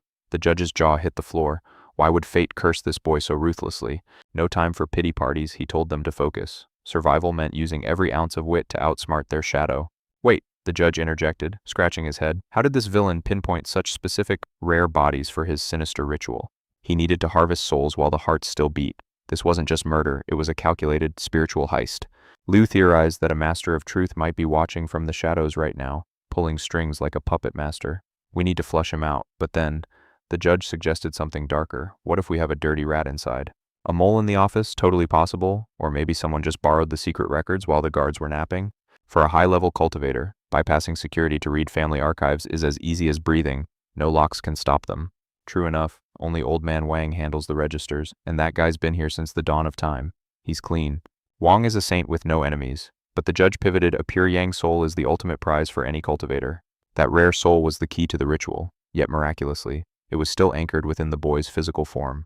The villain failed to bag his prize. The boy explained that as his soul drifted away, a mysterious savior intervened. An old master snatched him back from the brink of the afterlife. The judge leaned in, desperate for a name. Who? Master Lao, the boy replied. He didn't just save my life, he turned me into a walking weapon with secret arts. Got proof you're not a threat, the old man asked. The youth pointed to Mrs. King, she's his star witness. They'd been tracking this for months. Liu is still at large, armed with Taoist magic and a very sharp brain. Time for a lie detector test. Cultivation style, one magic weapon would reveal if the boy was spinning tall tales.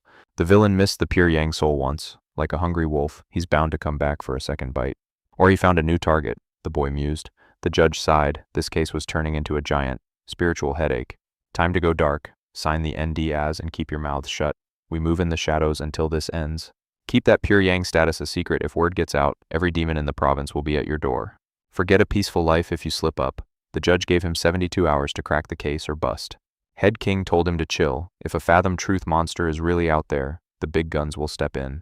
The Talisman sect doesn't play around. They'd send their strongest elders to wipe that evil cultivator off the map. Our heroine vowed to protect him with her life. The boy, however, knew his life wouldn't be taken that easily. Taking his head, good luck with that. Meanwhile, Han was stunned. Why were these two still acting like best buddies? He expected a fallout, but they were thicker than thieves. It was like the recent drama never even happened.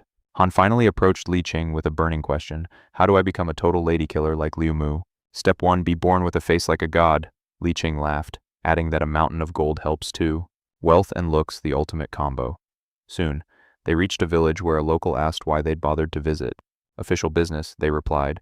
They were there to dig into a tragic case involving the man's own flesh and blood. The story was grim. Her husband vanished to become a monk while she was pregnant. Talk about a deadbeat dad. Her health spiraled. The brother tried to find her a new man, but she clung to her broken heart instead. She was fine before the tragedy.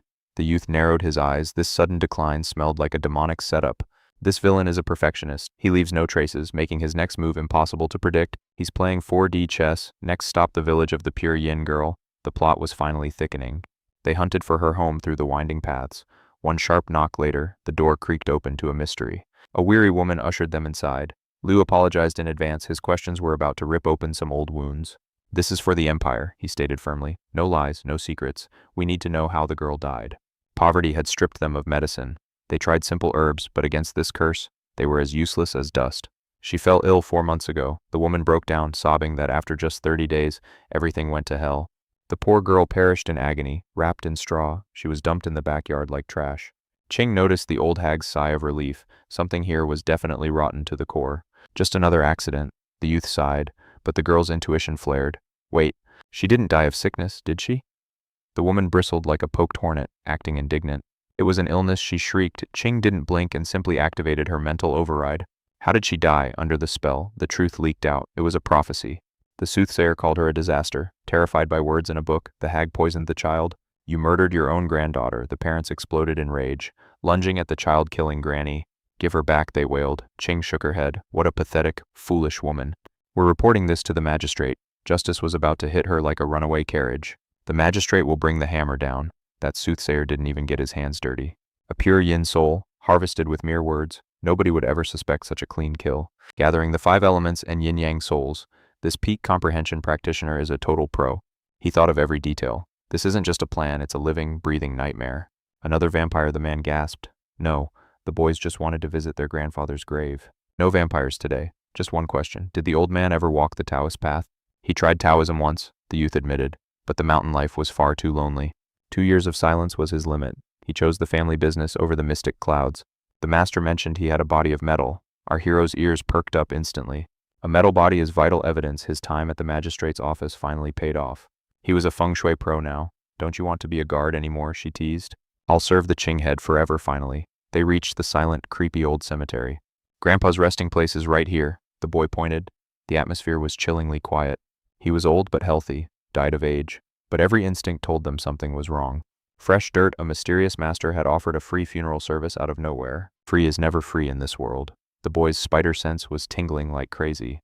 "This grave is cursed," Liu stated bluntly. The boy blinked, but the master said, "What does this mean? It's facing the wrong way, you dummy," Liu explained. The alignment was a total mystical disaster. This wasn't a burial, it was a malicious setup. "No grass for 2 whole years. This place is a literal factory for a vampire.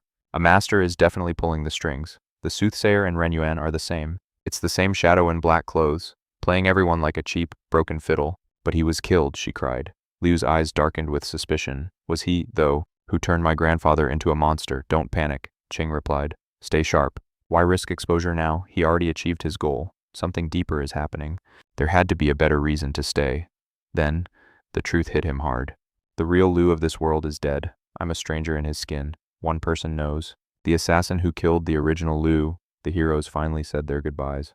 "That evil cultivator is a patient monster. He's been baiting this trap for 6 months. "Why are you pale as a ghost?" she asked. "This man is too cautious," he muttered. "Why would a truth realm master hide it?" Felt like walking into a spider's web. "To us, he's a god, but to the upper realms he's just a snack." 6 months ago, a great evil soul was supposedly erased by the sects. Perhaps the abbot of the Buddha temple was secretly injured by that same soul. The girl nodded slowly. This mystery was deeper than any backyard grave. Intel was everything. They sprinted to the next lead before it went cold. That demonic jerk was likely camping out, grinding levels like a villain. Under the midnight moon, they snuck into the magistrate's quiet office. The boss was snoring. King reported the previous victim's grim fates. But wait, the kid realized the vampire plague was a total human setup. The judge nearly choked. Who'd be twisted enough for such madness? This was code red. An urgent SOS was sent to the chief. "Madame King, call the talisman sect. We need their heavy hitters now." Mortal law stood no chance. The girl rushed to alert Master Ma. Priority 1, nab that village hag. Step 2, round up every seer. 3 days to show up, or the magistrate takes their tongues. Master Ma was fuming. 2 disciples dead and his prize body gone. Total disaster. He arrived late. Then, the girl brought more news. Uncle Ma, duty calls. She spilled the beans on the dark conspiracy. It wasn't just weird, it was a death trap. Every lead screamed danger. The vampire plague was just a soul-harvesting farm for that wicked cultivator. Elder Wu had already fled back to headquarters to beg for backup. If the villain hits peak truth, we're all just experience points. Forget recruits, Ma summoned his magic treasure and bolted for the sect. He smelled trouble brewing. The talisman sect was his only hope. Ma was a righteous legend who wouldn't let a soul thief run wild. If the High Masters brought the thunder, that evil cultist was toast. Back home, Mrs. Liu was wide awake and looking totally stressed. The boy tried to be cool, asking why she was haunting the kitchen. Sleep not a chance, the kid just wanted some late-night comfort noodles. Over dinner, she asked just how scary is a Truth Realm master. They're monsters, he said. Elites who can literally rewrite the map. They move mountains and bend reality. To mortals, they're basically living gods. They know the universe's secrets. Liu feared for his soul's safety. Maybe he found a better host. The kid wondered how he lived. Was it dumb luck, or did he slip through the Reaper's fingers? You gotta flee, she cried. Get out before that demon tracks you. Impossible truth, realm masters can track your shadow through the moon. Only a high-tier sect or holy temple could block that dark magic. For now, they needed rest. Maybe the monster moved on for once. Morning shift, the boy gave a wary hello to Old Man Wang. Where have you been? Wang claimed he was mourning a dead buddy. I'm next, Wang joked. Just wrap me in straw and call it. Don't die yet. The boy asked him about that Truth Realm power. Wang laughed. Why worry about flying when you're still in mud? Focus on your soul foundation. Kid, go crazy and your Tao's done. Fine, but what about moon catching? Can it really see through anything? Wang smirked. Why you planning on peeping at the neighbor girls?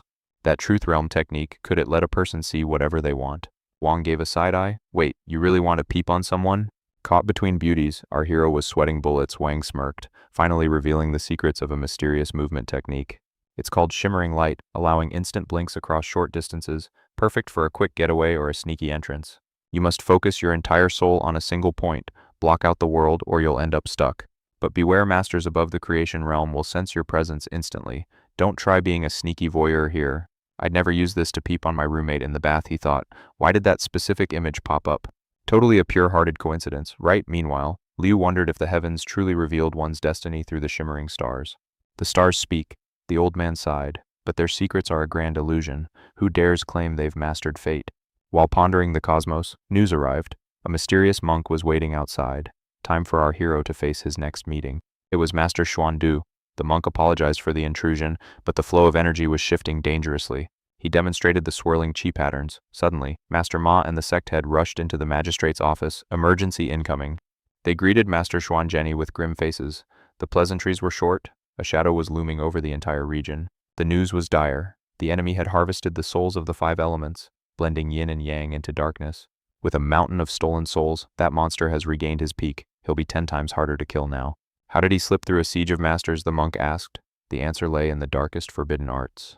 As one of the demon sect's 10 elders, his mastery of soul separation is legendary. He's a literal ghost. He left a fragment of his soul behind to rot. Now, he's unleashed a vampire invasion to fuel his resurrection. All those souls are being fed into a refining formation. Once complete, his ancient, terrifying power will return in full. A talisman sect disciple has fallen, the man growled. My divination confirms that monster personally ended his life. The youth stepped outside to see the legendary Master Xuanzheni himself. A heavy, commanding aura filled the entire courtyard. Our hero blinked. This plain, middle-aged guy was actually the powerhouse sect head. Talk about a hidden dragon. The sect head stepped aside to introduce the elegant Taoist master, Miao Qin. The atmosphere suddenly felt much more intense. Drop the formalities, she chuckled. Her sect was renowned for their peerless mastery over the mystical Taoist arts. Han offered to lead the guests to the magistrate, while the monk signaled for our hero to stay behind. Have you heard of Master Gan? The boy whispered. King nodded. He was the villain hunted by the major sects. That monster is a truth comprehension level cultivator, a wicked practitioner who dances on the edge of divinity and madness. He's the one who targeted Liu and the pure-bodied girl. The vampire plague, just a tool to heal his wounds. The ancestral court has dispatched an elder, the boy noted. They're finally hunting the high-flying vampire terrorizing the streets. 3 truth comprehension masters are on the prowl. Even an evil genius can't survive those odds, or can he? If that flying vampire is indeed Master Gan, the sect elders must strike now before the nightmare truly awakens. Kill it now, or regret it forever, they warned. Once its strength returns, the whole world will bleed. Who carries the pure body? The elder demanded. The judge pointed toward the crowd. It's him, Liu Mu. Liu stepped forward, meeting the elder's gaze. Those eyes, they glowed with a terrifying, golden light of pure power. You're lucky to be alive, boy, the elder boomed. Why not join the talisman sect and gain some real protection? But the girl interjected, if talismans aren't your style, our Xuan sect is far superior. Join us instead. We have 10,000 divine teachings, she boasted. The elder scoffed at her shameless attempt to poach his new recruit. Just stating facts, she chirped. Lu realized they were testing him, checking if his soul was tainted or possessed. Not even a truth comprehension master could see his secrets. His soul remained a locked vault they couldn't breach. Our techniques fit your unique physique perfectly, she teased. Lu bowed politely, keeping his cool amidst the sect's pressure. I'm honored, but I'll pass for now, he replied. Master King's face fell. Talk about a crushing rejection. Next stop, the Buddhist temple. Even here, they were relentlessly trying to recruit him into the Shin sect. Master Gon wouldn't dare touch you here, the monk insisted. Any evil would be purified by this holy ground. This guy really wants me to shave my head, Lu thought. The monk's persistence was almost as scary as the demons. Escaping the recruitment drive, Lu headed to the duty room. His colleagues were busy debating the latest city crises. Hey, gamble with us, they urged. Apparently, rumors were flying that Lu had a supernatural knack for winning big. I'm exhausted. You guys go ahead, Lu sighed. But Ching wasn't letting him off that easily. Hey, why the long face? Join my sect, she teased, promising a direct path to godly power. But our boy, he just wasn't interested. His life was perfect already: books, daily patrols, and drinking buddies at the local magistrate's office. Sects are just snake pits where everyone fights for scraps. Plus, mountain training sounds like a total nightmare. She assumed he was rejecting the sect for her sake. Meanwhile, he just found a super interesting book. As he flipped pages, Old Man Wang shuffled over to check on his 4th soul purification progress. Done already, the boy shrugged. Wang warned him that the final 3 souls would be a total pain. Want the cheat code? The old man whispered, offering a secret method to turbocharge those last 3 souls. The boy leaned in, curious about this forbidden art. The old man grinned, preparing to drop some wisdom. The legendary method, manipulating women's hearts. Lu immediately checked out. Old man, that's just being a scumbag. Wang scoffed, claiming the kid didn't understand girls at all. He promised his skills were purely untraceable. They'll never even know they were played, Wang bragged. But Lu wasn't about that playboy cultivator lifestyle. Lu preferred the slow path. He wasn't about to risk a soul-crushing karma debt just for a power-up. That's heartless, Lu muttered. Wang just sighed, calling him a meathead who refuses to use his brain.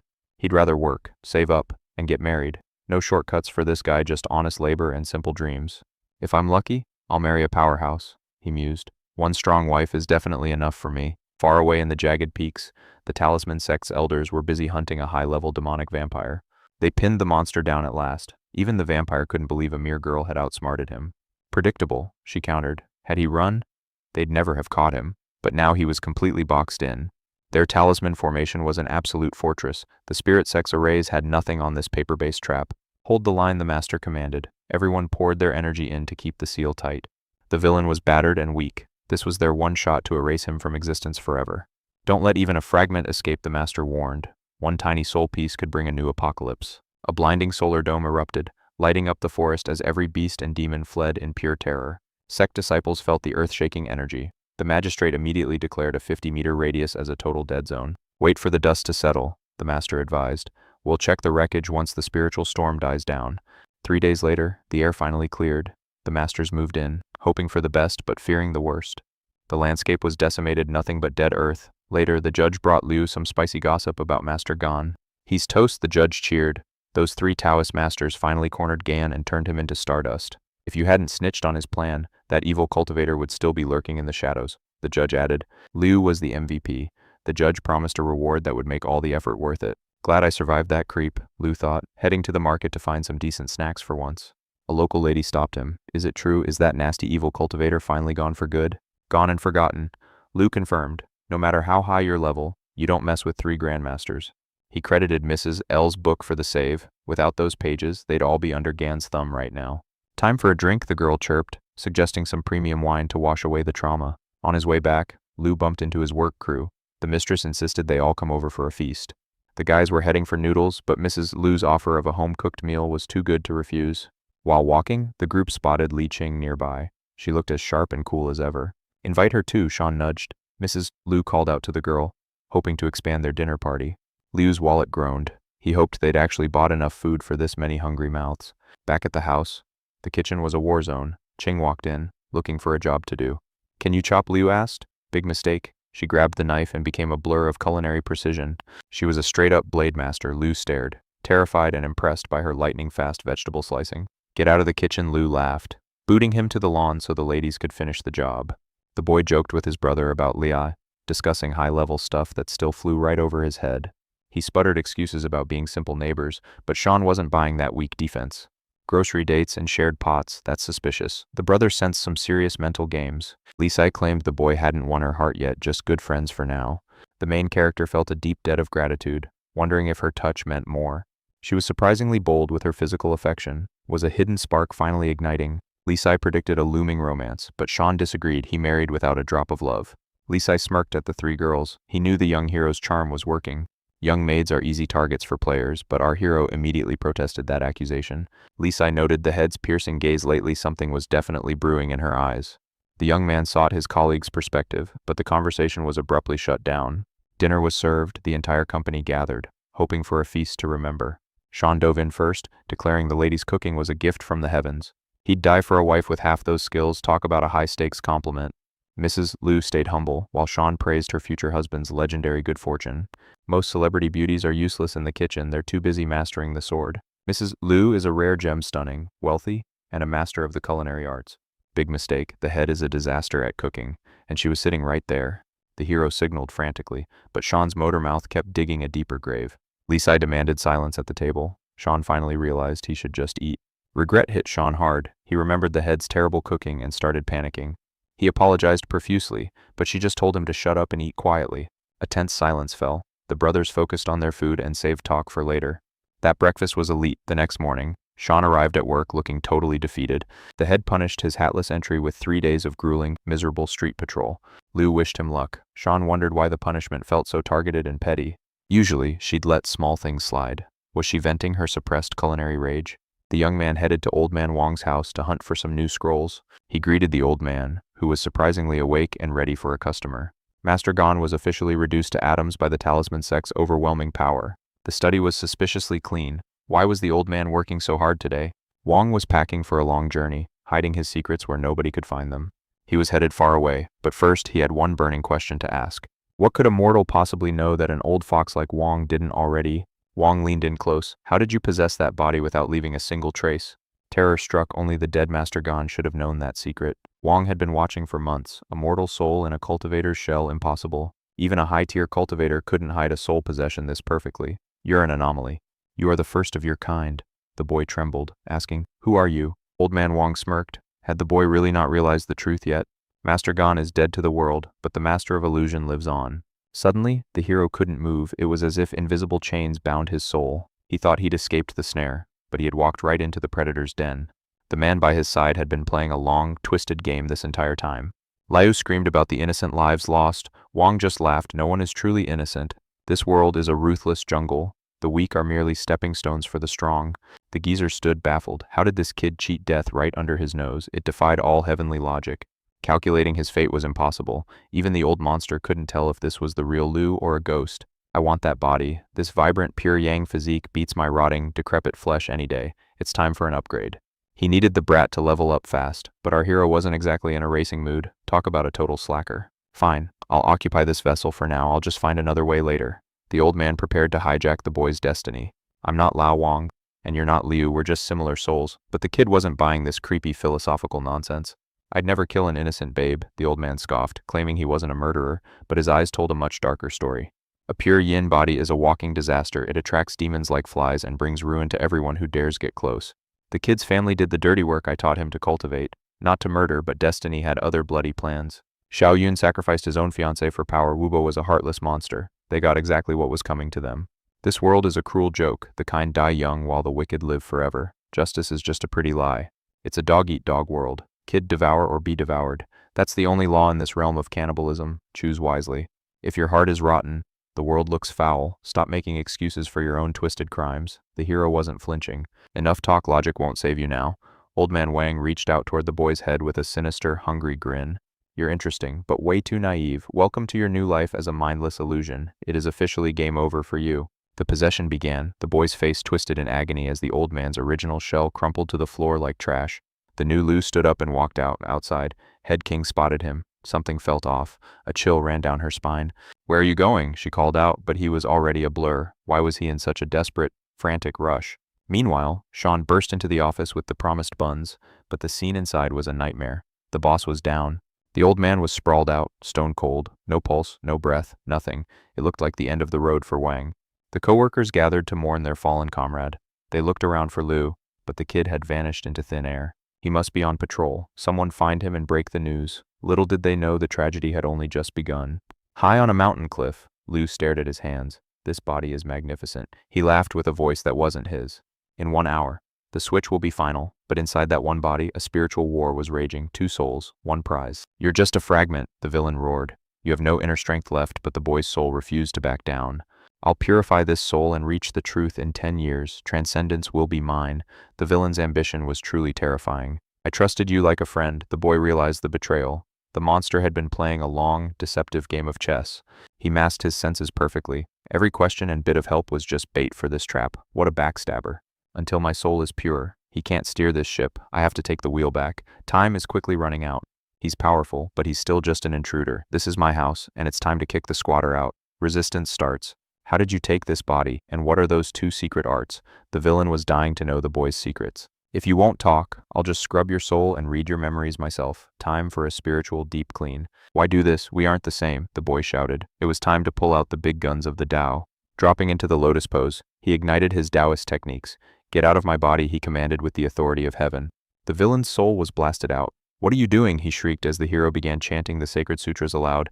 Ancient incantations echoed through the air. He's channeling the power of heaven and earth. The villain realized he was in trouble. If this lightning strikes, I'm toast. This kid is absolutely insane. I need to get out of here right now. Don't even think about escaping. The boy slammed the spiritual gates shut, locking the demon inside. You're staying right here. Using the blinding light of the sun, he scorched the demon's essence. No, stop it. The villain's screams echoed across the peaks. A burst of divine light erupted. The hero coughed up blood, but the demon was finally purged, success at a heavy price. Exhausted to the bone, the young hero collapsed. Consciousness faded as the mountain fell silent once again.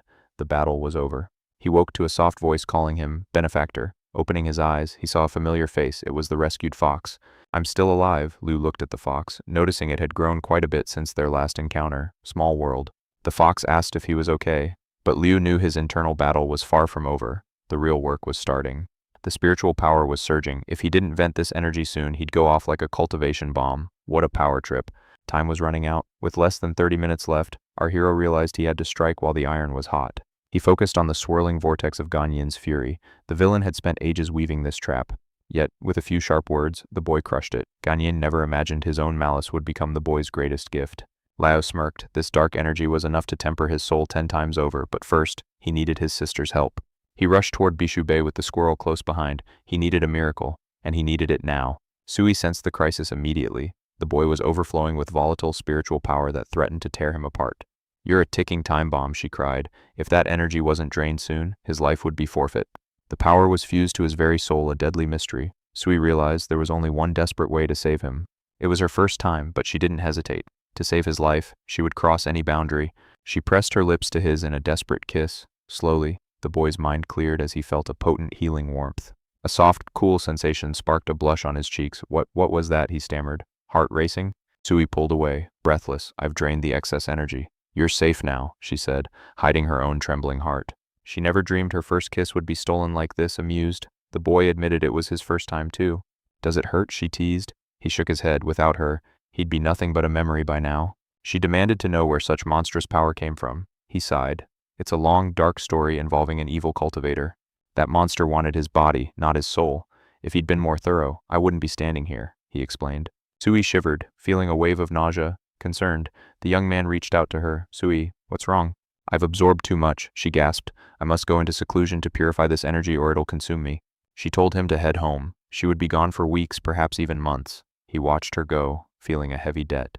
Walking back, he felt a weight lift. The master of illusions was dead. His soul was finally, truly his own. No more fear of possession. No one would ever uncover the secret of his rebirth. A fresh start was finally within reach. Suddenly, he spotted the fox. Still here, he asked. She looked up, her eyes shining with unshakable loyalty. You saved me, she chirped. Now, I must repay the favor. But after Ganyin, he found it hard to trust anyone. Demons and humans are all the same, he muttered.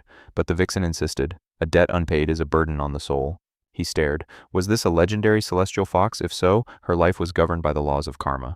He recalled from his scrolls celestial foxes must settle every debt, good or evil. His refusal would only cause her pain. What could a tiny thing like you possibly do? He joked. You can't even pick herbs? How do you plan to repay me? He asked. The little demon puffed out her chest, looking quite serious. The books say when a fox is saved, she must marry her savior, he groaned. Why did every female want a wedding? I saved Li Huo too, so why isn't she proposing? He wondered. He told the fox she was far too young for this. Don't believe everything you read, he warned. Some authors are just hacks writing nonsense. Which ridiculous book told you that? He demanded. The little fox blinked and named a very familiar title. His heart dropped. It was the very book he had written himself talk about a self-inflicted wound. He thought, in his story, the fox turns human to pay her debt, but this cub was decades away from shifting forms. Go home, he urged. I don't need anything. But she was stubborn, promising to train until she could transform.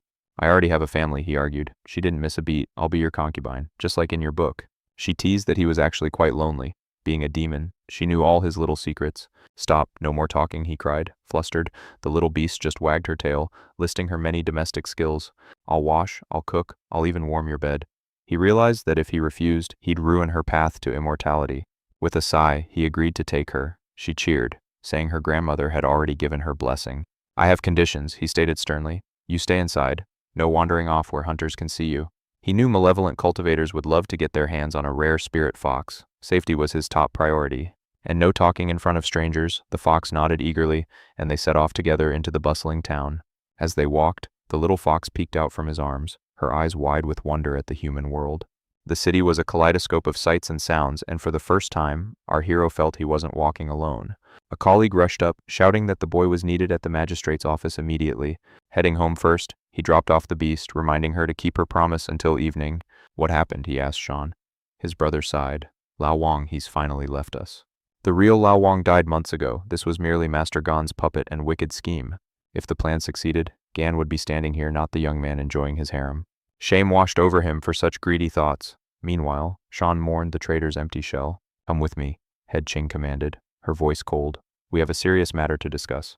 Suddenly, her blade sang. She pressed cold steel against his neck, demanding his true identity. Why the hostility? He gasped. Ching snapped. Don't call me Head. Who are you, imposter? She noticed he wasn't the same man who left the office under Gan's dark influence. Look closely, the young man urged, staring directly into the female leader's doubting eyes. She froze. One can steal a body, but those eyes, they were unmistakably his. She sheathed her sword, trembling. It really is you, she whispered, her killing intent vanishing. My body was a puppet, he explained. I nearly fell, but I clawed my way back. Ching grabbed his arm, her eyes searching for wounds. Are you hurt? Tell me everything. He revealed the truth. The flying vampire was just a blood clone fueled by Master Gan's soul. The true mastermind had been hiding in plain sight within the magistrate's walls all along. Lao Wang was Gun. Ching gasped in horror. The young man nodded. The deception was complete. The old fox was captured months ago, using the magistrate as a nest for his shadows. He abandoned his vampire pawn to possess the boy's body, but he underestimated his prey. Did you really kill Master Gan? She whispered. Every word is the absolute truth, he replied. Ching chose to believe him. No wonder he didn't weep for the traitor's supposed death. If he hadn't tried to steal my soul, the lad mused, I'd think he was dead too. He was a serpent, she agreed. He asked, should we report this? It might cause chaos. No, Ching decided. Gan is dust, but your wounds, they need my personal touch. He could use the Heart Sutra to heal, yet Ching's gentle care felt much better. Aren't you curious how I beat him? He asked. She smiled. Only if you want to tell. He explained his hidden power had protected his spirit, scattering the master's soul into oblivion. That hatred would now become the catalyst for his sixth soul to finally condense and awaken. The fifth and seventh souls were born of love and lust, a path he now understood. But how could he tell the sect he planned on marrying every beautiful girl he met? I'm still missing 2 souls, he sighed, hiding his dream of a grand, multi-wife future. Ching comforted him. Missing 2 is fine. You'll find a way when the time is right. He smiled at her support. The villain left me a gift of pure soul power anyway. Don't rely on shortcuts, she warned. Stolen power can fail you in a real life or death duel. She ordered him to rest for 2 days while he recovered his shattered spiritual strength. I'll help with Lao Wang's funeral first, he thought, looking at his grieving, oblivious brother. Poor Sean would be mourning a monster for days, unaware of the horror they escaped. Suddenly, a man approached an old doctor, thanking him for his wife's miraculous pregnancy. You bought the medicine. No thanks needed, the old man replied with a mysterious air. His eyes fell on the protagonist. Isn't this the boy who lost all 7 souls? You're still alive, the old man marveled, seeing 4 souls in a cloud of malice. What did you do to earn such hatred? He asked, sensing the brewing 6th soul. The lad bowed, thanking the mysterious elder for the warning that saved his life. The old man simply nodded, his gaze piercing through the young man's very destiny. With the final debt settled, the young man stood free, no more ties, no more burdens. Was this old man a god? He read souls like open books, truly a master of creation. Found those last 2 souls yet? The elder smirked. Our hero just sighed, seeking his wisdom. Free advice, kid. Find a high-level female cultivator. A little dual cultivation fixes everything. Li Huo scoffed. Finding a cultivation goddess isn't exactly easy. The old man just laughed. With that face, you could charm a dozen mortal wives without even trying, lad. Go where the action is. If you can't find love, lust is a top-tier substitute. Sell his body for a soul, our hero groaned. He wasn't that desperate yet. What a weirdo, the boy muttered, walking away. Some masters are best left avoided. Back home, Foxy cheered, but Mrs. Liu and the maid were already waiting in ambush. Who were you whispering to, Mrs. Liu demanded. The young man broke into a cold sweat. I heard a woman, she accused. Did you smuggle a secret girlfriend into this house? It was a dog, he lied. Foxy bristled. A dog, excuse me, I'm a lady. A demon, Mrs. Liu shrieked. Wang Wan panicked. No, just a very talkative puppy. Explain yourself, the girls demanded. The young man sighed. Time to reveal the fluffy truth. He introduced the vixen. Meet the roommate. No more secrets, no more hiding, he announced. What's your name? Little one, he asked. The vixen beamed, introducing herself as Xiao Bai. He explained their fated meeting. Now, the little fox was determined to repay her savior. I can massage, clean, and even warm his bed, she chirped. The girl's jaws dropped. Warm his bed, Mrs. Liu gasped. She's cute, but what exactly are her other skills? In this form, just talking, Xiao Bai purred. But once I'm human, I'm all his. The girls were horrified I didn't teach her that, the young man yelled, face turning red. I learned it from a book, she claimed. Our hero couldn't take it anymore and bolted. Talk amongst yourselves, I'm leaving before this gets even more ridiculous. With the evil cultivator defeated, he headed to the temple. The abbot's treatment couldn't wait. Xiao Bai offered to help with chores, listing her favorite snacks, fruits, chicken, and roots. Stay home and behave, he warned. Dinner was quick, and then he vanished into the night.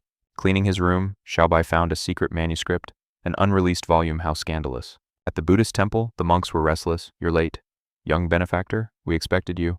Official business at the magistrate, he excused. The monk peered at him, worried. Are you hurt? He handed over a precious vial. Cultivation pills, they'll boost your power and heal any scars. Top-grade medicine, the young man realized. This was exactly what his weary body needed. He thanked the monk before beginning the arduous task of healing the temple's great abbot. As energy flowed, the world blurred. No thought, no knowledge, only the pure void of spirit. Senses faded into nothingness, no sound, no light, just the rhythmic pulse of divine power. Suddenly, the Buddha statue glowed. The divine light arrived later today. Even gods are busy. Too many tourists, the boy thought. Even the Buddha has a packed schedule these days. Thanks to Master Xuandu's overwhelming strength, the boy's internal wounds vanished like mist. Master Gon was a plague, the boy said. Destroying him was the only path to peace. The abbot nodded. Without you, I'd be a corpse. My cultivation is restored because of you. The temple owes you a life debt. Such virtue will be rewarded in the coming days. I see you walk the path of both Buddha and Tao. Allow me to guide your journey. As the abbot tempered his frame, the ache of the missing souls finally began to fade. The heavy burden was lifted. He felt lighter, stronger, and more whole than ever before. But as his body cleansed itself, his clothes turned filthy. Time for a long, long bath. Filthy clothes again. He smelled like he'd crawled out of a toilet. The lady finally noticed. His skin was glowing like jade. Madame Liu sensed a secret. Something was definitely not right. He was hiding something. The lad claimed he was practicing Master AB's secret Buddhist arts. He claimed magic hardened his body, but why would Buddhist arts make his skin so silky? She asked to learn the technique too, but the young man just shook his head. Impossible. You'd grow massive muscles and go bald, he warned. The image of a bald mistress was terrifying. Liu recoiled in horror. Never mind, she cried. Surely there was a better way to glow. There is another way, he teased. Liu's eyes lit up. What secret method was he hiding? It doesn't matter. He shrugged. Liu's mind raced. Dual cultivation. She was surprisingly ready for that. She'd trusted him for months, but intimacy? That was a massive leap for her guarded heart. Close bonds are one thing, but intimacy is different. For 10 years, she'd lived for herself. She had vowed to never depend on anyone, yet he seemed like a man worth trusting. Perhaps she could entrust Wang Wan to him. They could all live happily together forever. Marriage wasn't her goal, but this felt right. Suddenly, he approached her with a surprise gift. He offered 2 magical pills, one for her, one for Wang Wan, a gift of power. He noticed her awkwardness and assumed she was still jealous of his training with the maid.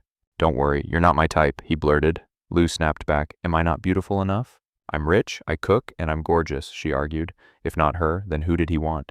Are you as sweet as Wang Wan or as fierce as the captain? He countered. Impossible standards. Shut your mouth, she screamed. The young man sighed. Women were the ultimate unsolvable mystery. One minute she's curious, the next she's furious. Understanding her was harder than reaching immortality. At home, his vixen had cleaned everything. He rewarded her hard work with a magical pill.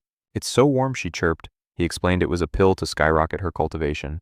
She felt her beast form shifting. She vowed to become a beautiful human for him soon.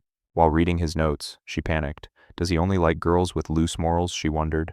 Wang Wan visited to help, but the atmosphere felt heavy. A new rival had arrived. "Where's the master?" she asked. The vixen smirked. "He's busy. Need any help from me?" Wang Wan felt like a guest in her own home. Was her place being stolen? She glared at the fox, remembering its vow to become human and serve the master forever. This fox could do everything and ate nothing. It was the ultimate rival for his heart. Feeling defeated, she slipped away. Later, both girls sat on the swings, drowning in sorrow. "Do I eat too much?" Wang Wan sobbed. Lu sighed. They were both lovesick for him. Lu tried to comfort her, but Wang Wan was terrified. What if he chose the fox? "She's cheaper to feed," Wang Wan cried. Lu tried to stay strong, but her heart ached. Li Huo imagined his future mansion filled with wives. Would there even be room for her? Wang Wan and the captain would surely be there. The man was building a legendary harem. "Why aren't I enough?" she pouted. Was he playing hard to get, or just ignoring her? "Why doesn't he like me?" she asked. Wang Wan blinked. "Mistress, do you like him?" "Why do you care?" Wang Wan asked. Lu froze. Why did his opinion matter so much? Morning came, and he woke up refreshed. A heavenly sweet scent was wafting through the room. It was Xiaowai, the nine-tailed fox. Her fragrance was natural, intoxicating, and purely divine. The bed was warm and smelled like flowers. Having a fox bed warmer isn't bad at all. At work, he teased his slacking partner, "Waiting for the chief to come punish you." "Wait, why do you smell so amazing?" Sean asked. The young man was baffled. He smelled nothing. "That's the scent of a woman," Sean exclaimed. The young man froze. Was he caught? Old man Wang had barely turned cold before the young man found a new soul to pester, only to be cornered by the captain. The captain demanded to know why he smelled so heavenly, forcing the boy to confess his tale of rescuing a fox cub. He had brought the creature home yesterday, but now he regretted it deeply since the scent of the beast clung to his bed. He prayed the captain wouldn't misunderstand, while Sean wondered if this was the fox's way of repaying a debt of kindness. The men began to fantasize, imagining the fox transforming into a stunning human maiden right before their very eyes. Liu claimed he learned this from his secret novels, a legendary collection that even the captain had apparently been reading in secret. The young man warned Sean to forget those fantasies, as Liu was busy telling everyone it was just a clever little fox. He dreamed she could sweep and clean with human wit, but alas, she remained a simple beast who did absolutely nothing. Sean sighed, realizing the storybooks were nothing but lies, before heading out on patrol with the young man and the captain. The young man explained it was merely a low-level demon he had saved from a trap a few months prior. The captain warned that a demon's heart is a mystery. One can never truly trust them, no matter how cute they appear. When she left for patrol, Liu tried to follow like a puppy, but she coldly rejected him, leaving Lisai in total disbelief. Lisai noticed the lady captain looked at the young man with eyes far softer than she used for anyone else in the squad. He claimed a man's face and words can weave lies, but the spark in a woman's gaze reveals the absolute truth of her heart. There was something undeniably special in her stare, a warmth that suggested she treated her colleague with far too much affection. The guy argued she was only kind because he had nearly died. She was simply doing her duty to save a dying comrade. He insisted even the neighbors were kind to him, but Liu countered that the captain's favor was on an entirely different level. The debate heated up until Lisai offered a spicy wager to prove the lady captain truly harbored feelings for the boy. They bet a grueling month of street patrols on whether her heart favored the young man differently from the rest of the crew. Nearby, they spotted Sean harassing a stray cat, desperately asking if it could transform or at least cook him a decent meal. He was obsessed with the cat's gender and its meows until Lisai interrupted, begging for Sean's help with their little experiment.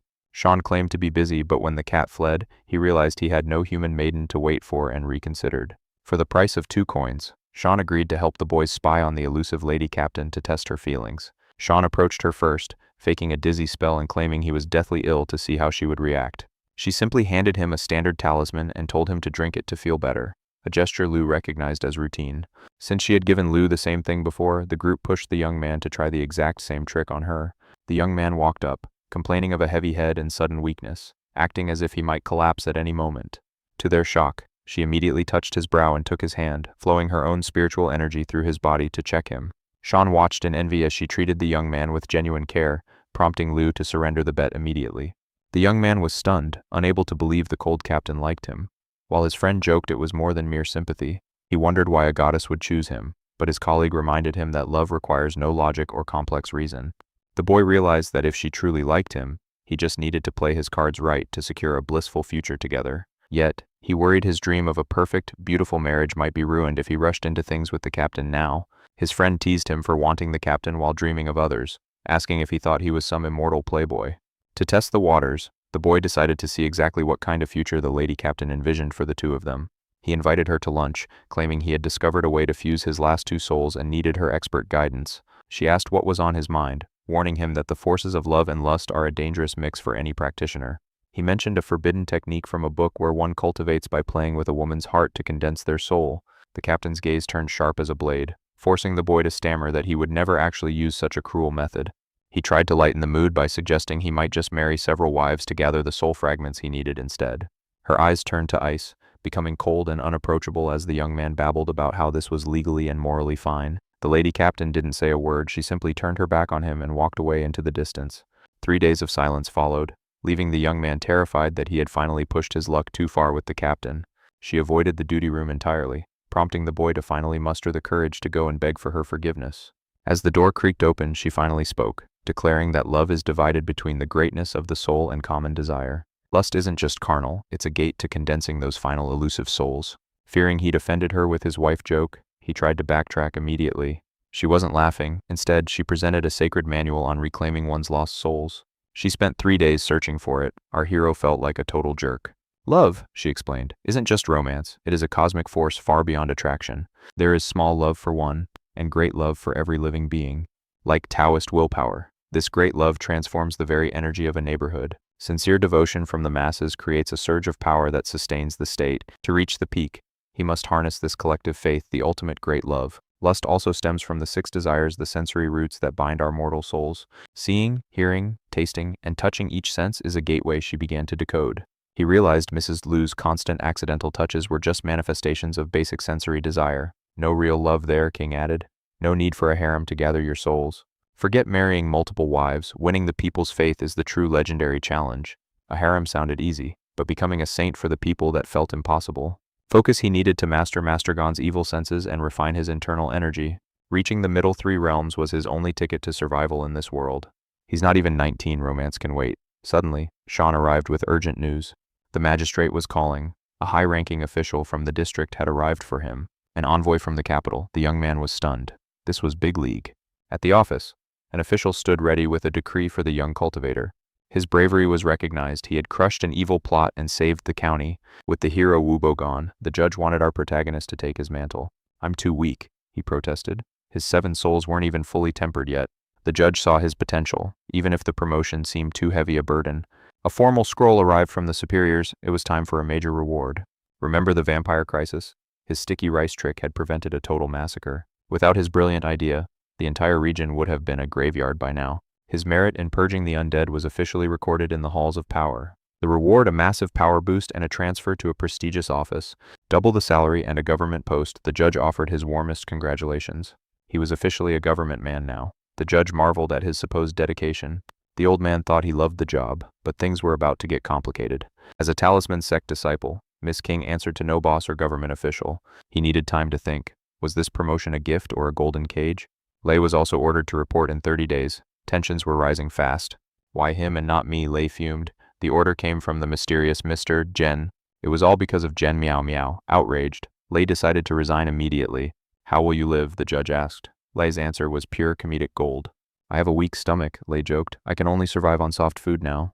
Resigning was futile. Mr. Jen's reach was long, and he demanded an appearance. The warning was clear: show up willingly or be brought there in heavy chains. Sean felt terrible. If he hadn't asked for help, they wouldn't be trapped. Lei didn't care. That beast Xiaoyun deserved to die 10,000 deaths. If he could go back, he'd slay that monster again without a single regret. The tension was thick. Would he truly abandon everything for the county? Liu remained silent, his heart undecided. The capital offered endless resources, but Liu knew the price: he'd never see Head Qing or his family again. Leaving Mrs. Liu and Wang Wan behind, abandoning his visits to Su, such a hollow life held no charm for him. Sean sighed, regretting the missed chance. In the city, the salary doubles. Qing heard the chief was ready to promote him. It was a golden ticket. Rare resources and elite training awaited at the county department, a dream for any cultivator. But the young man refused. He was loyal to a fault, vowing to follow Head Qing wherever her path led. Then came the bombshell. In 2 weeks, Head Qing announced, "My time in this backwater county officially ends." Liu's heart sank. Are you really returning to the sect? She nodded. A replacement would soon take her post.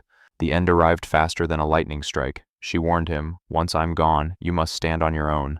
I'm not the weakling I used to be, he replied firmly.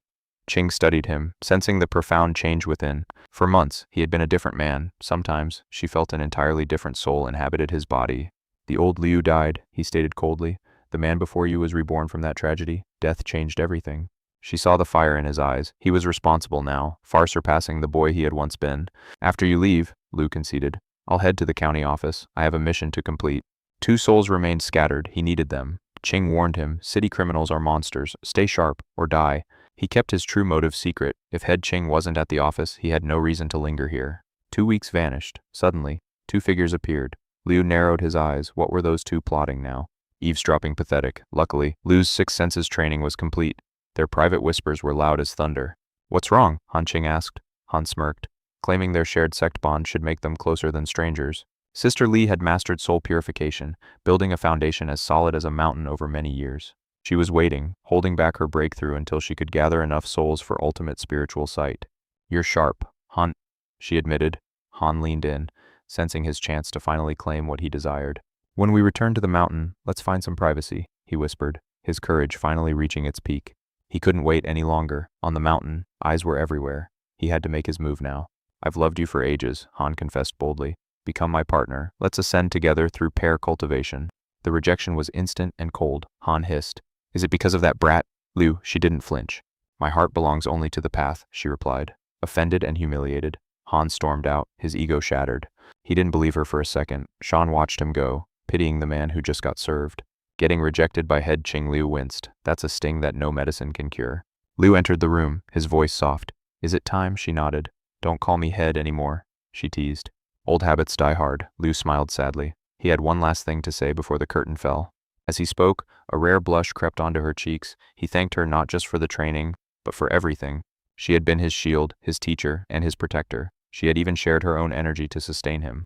You were my subordinate, she shrugged. In the future, lead your own people with that same fierce responsibility. He promised to escort her out for one final farewell. Outside, he bumped into a brooding Han. I'm leaving today too, Han muttered. He hated Liu, yet respected the battles they had survived together. Let's drink to our parting, Han suggested. To his surprise, the young man readily agreed. They drank like brothers, the bitter rivalry drowning in wine as they shared their deepest, drunken secrets.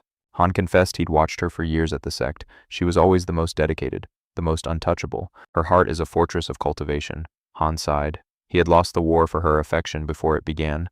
Why won't you tell her how you feel? Han challenged. Liu shook his head, his gaze drifting to the horizon.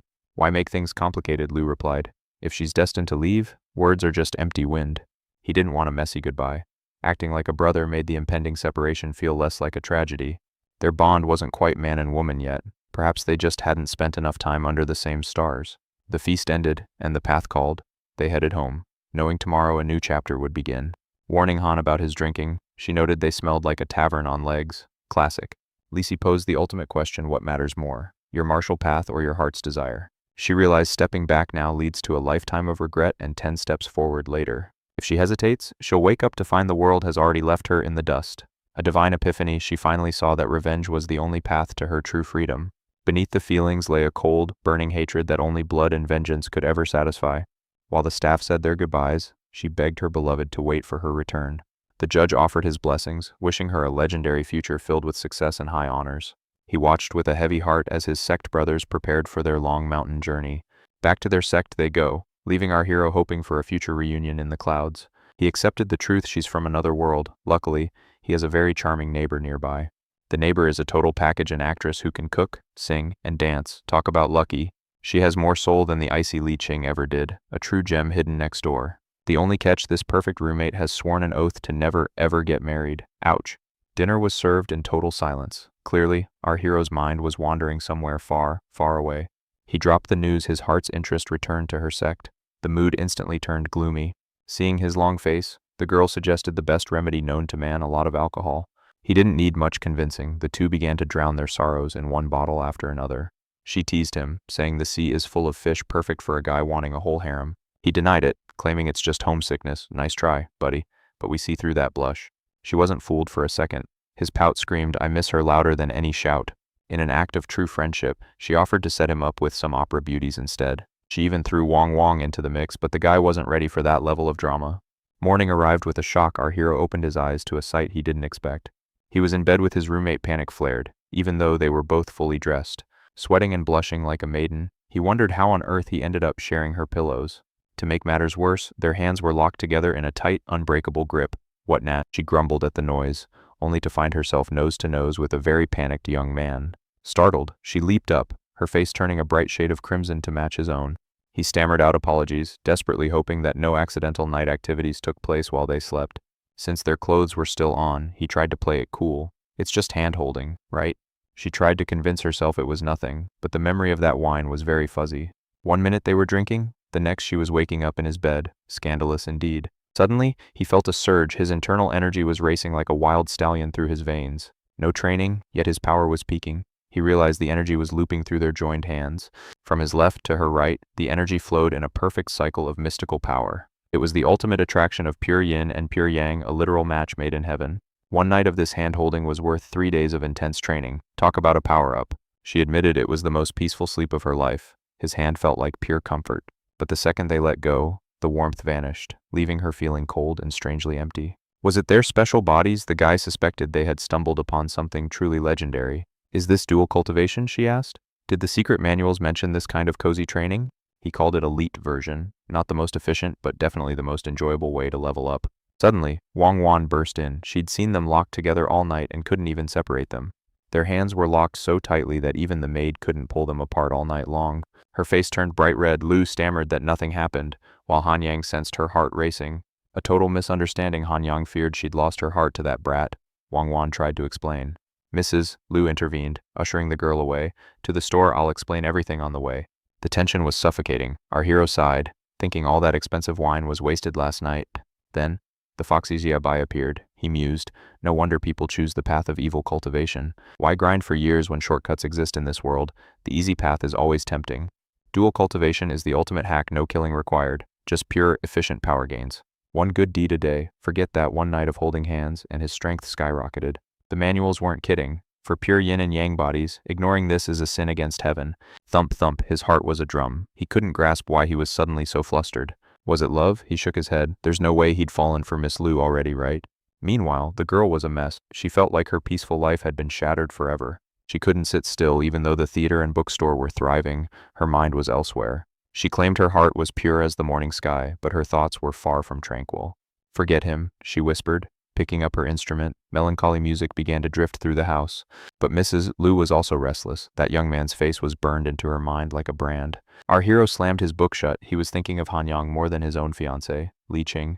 Li Qing just left, and he's already straying. Am I losing my mind? He groaned in despair. Time to sweat. He decided to refine the evil cultivator's energy. It was time for a power-up. Closing his eyes, he entered a deep meditative trance. By noon, the office was boring him. He sneaked out of the magistrate's office early. His feet were moving toward home on their own. He just wanted a glimpse of his neighbor. Suddenly, there she was, Mrs. Lu, standing right there. What are you doing here? He asked. She played it cool, claiming she was just passing by. They walked home together, stopping at the market. It looked like a scene from a domestic drama.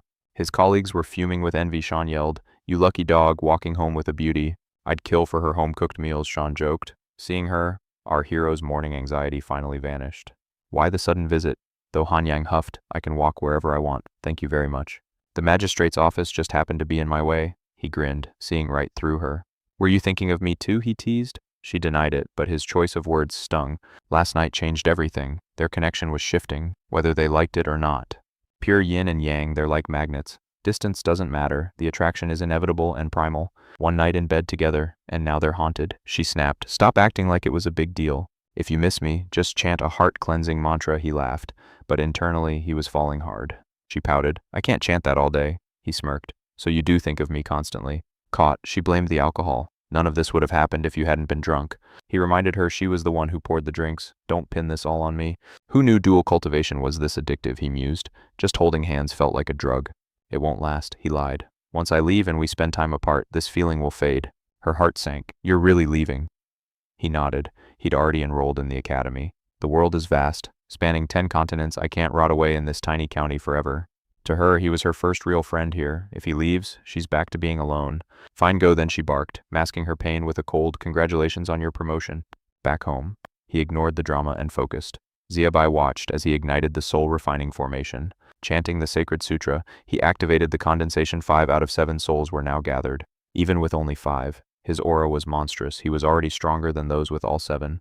Having ascended to the second realm, our hero tested the 9 words of truth once more. Alas, reality hit hard.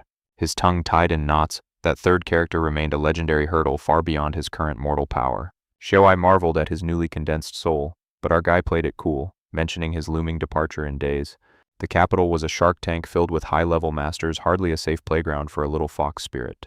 To keep her fur intact, he decided it was time to escort her back to the safety of the mountains. Xiaowai pouted, insisting her debt of gratitude wasn't settled. To her, his mercy was a life-altering grace. I can't just sweep floors to pay you back, she cried. Our hero sighed at the stubborn little vixen. Talk about a persistent spirit. He told her that repayment would have to wait until she reached higher heights. Come find me when you can take human form, he joked. Little did he know. Madame Lu was eavesdropping. Aha, he's waiting for the fox girl transformation, Liu smirked, convinced our main character had some very cultured tastes. What a deviant, she whispered. Meanwhile, he felt a chill, knowing his neighbor's imagination was running wild again. The capital was the heart of the northern county, teeming with powerful cultivators and dangerous political schemes. Fledgling demon like Xiaowai wouldn't last a second in that urban jungle. The mountains were her only hope. She was talented, sure, but reaching human form could take over 10 years of intense, soul-straining cultivation. So, when's the big move, Liu asked, her curiosity piqued by his upcoming journey to the provincial capital. In a few days, he replied. Suddenly, Liu's eyes sparkled as she suggested one final joint practice session. She was hooked. That previous session of pair cultivation had left her craving the rush of surging spiritual energy. It is addictive and boosts development. Since you're leaving, let's go all out one last time, she urged. She had tried to hold back, but her desires won. Our hero, being a gentleman, naturally agreed to help. They sat hand in hand, and though it wasn't full pair cultivation, the resonance between them was undeniably potent. Next morning, his talismans were duds. Was his mind too occupied by thoughts of his roommate to focus? Are you coming, or what? Liu called out, shamelessly inviting him back for another round of spiritual bliss. Wait, didn't you say yesterday was the last time, he stammered? But Liu wasn't taking no for an answer. Less talking, more cultivating, she demanded. And so, the third day blurred into the same delightful, energy-filled routine. By day 4, all inhibitions were gone. Their souls synced perfectly, leaving him wondering how they became so compatible. Finally, it was time to return Xiaowai to her roots. They trekked deep into the emerald shadows of the forest. My home is just ahead, the little fox chirped, excited to show her grandmother how she had repaid his kindness. Her smile faded as she spoke of her parents, tragically slain by a high-ranking demon shortly after her birth. Raised by her grandmother, she belonged to a tribe perpetually hunted, sitting at the bottom of the demonic hierarchy. Survival was a constant struggle, but her 3-tailed grandmother and sisters had always been her shielding light. Suddenly, the main character froze. The metallic tang of blood hung heavy in the air, chilling him to the bone. Xiaowai bolted from his arms, driven by a primal fear. Wait, it's dangerous, he roared, giving chase through the thicket. A nightmare awaited them. Her sisters lay scattered across the grass, their bodies cold and hauntingly still. Xiaowai screamed. Heartbroken wails filled the clearing. He scanned the scene, his eyes narrowing as he spotted the surgical precision of wounds. These weren't beast marks, these were clean kills. Could a human cultivator have done this just to harvest souls? The bodies were hollow husks, stripped of every ounce of spiritual essence. Even demon energy shouldn't vanish this fast. Panic surged through Xiaowai as she desperately called out for her grandmother, her voice trembling with sheer terror. 44, she screamed for her guardian to return, her world crumbling. Is she nearby? The young man asked urgently. I can track her using a locating talisman, he declared. Xiaowai led him toward the hidden depths of their sanctuary. They reached a secluded cavern, the grandmother's private meditation chamber. Inside, he began searching for a spiritual link. He found a tuft of fox fur perfect. Chanting an incantation, he transformed the wool into a shimmering paper crane. The crane took flight, acting as a divine compass. Follow it. She has to be close, they shouted, racing after. In a moonlit clearing, the 3-tailed elder was cornered. A pack of snarling demonic wolves circled her like vultures. Time's up, Old Fox the lead wolf growled. Your death will be the key to my final transformation. You want my life? Try again in the next reincarnation, she spat, though her internal injuries were reaching a limit. Normally, these low-level mutts wouldn't dare breathe her air, but a human expert's strike left her fading fast. With her essence flickering, the fox matriarch growled a final threat. If she fell, they'd all burn with her.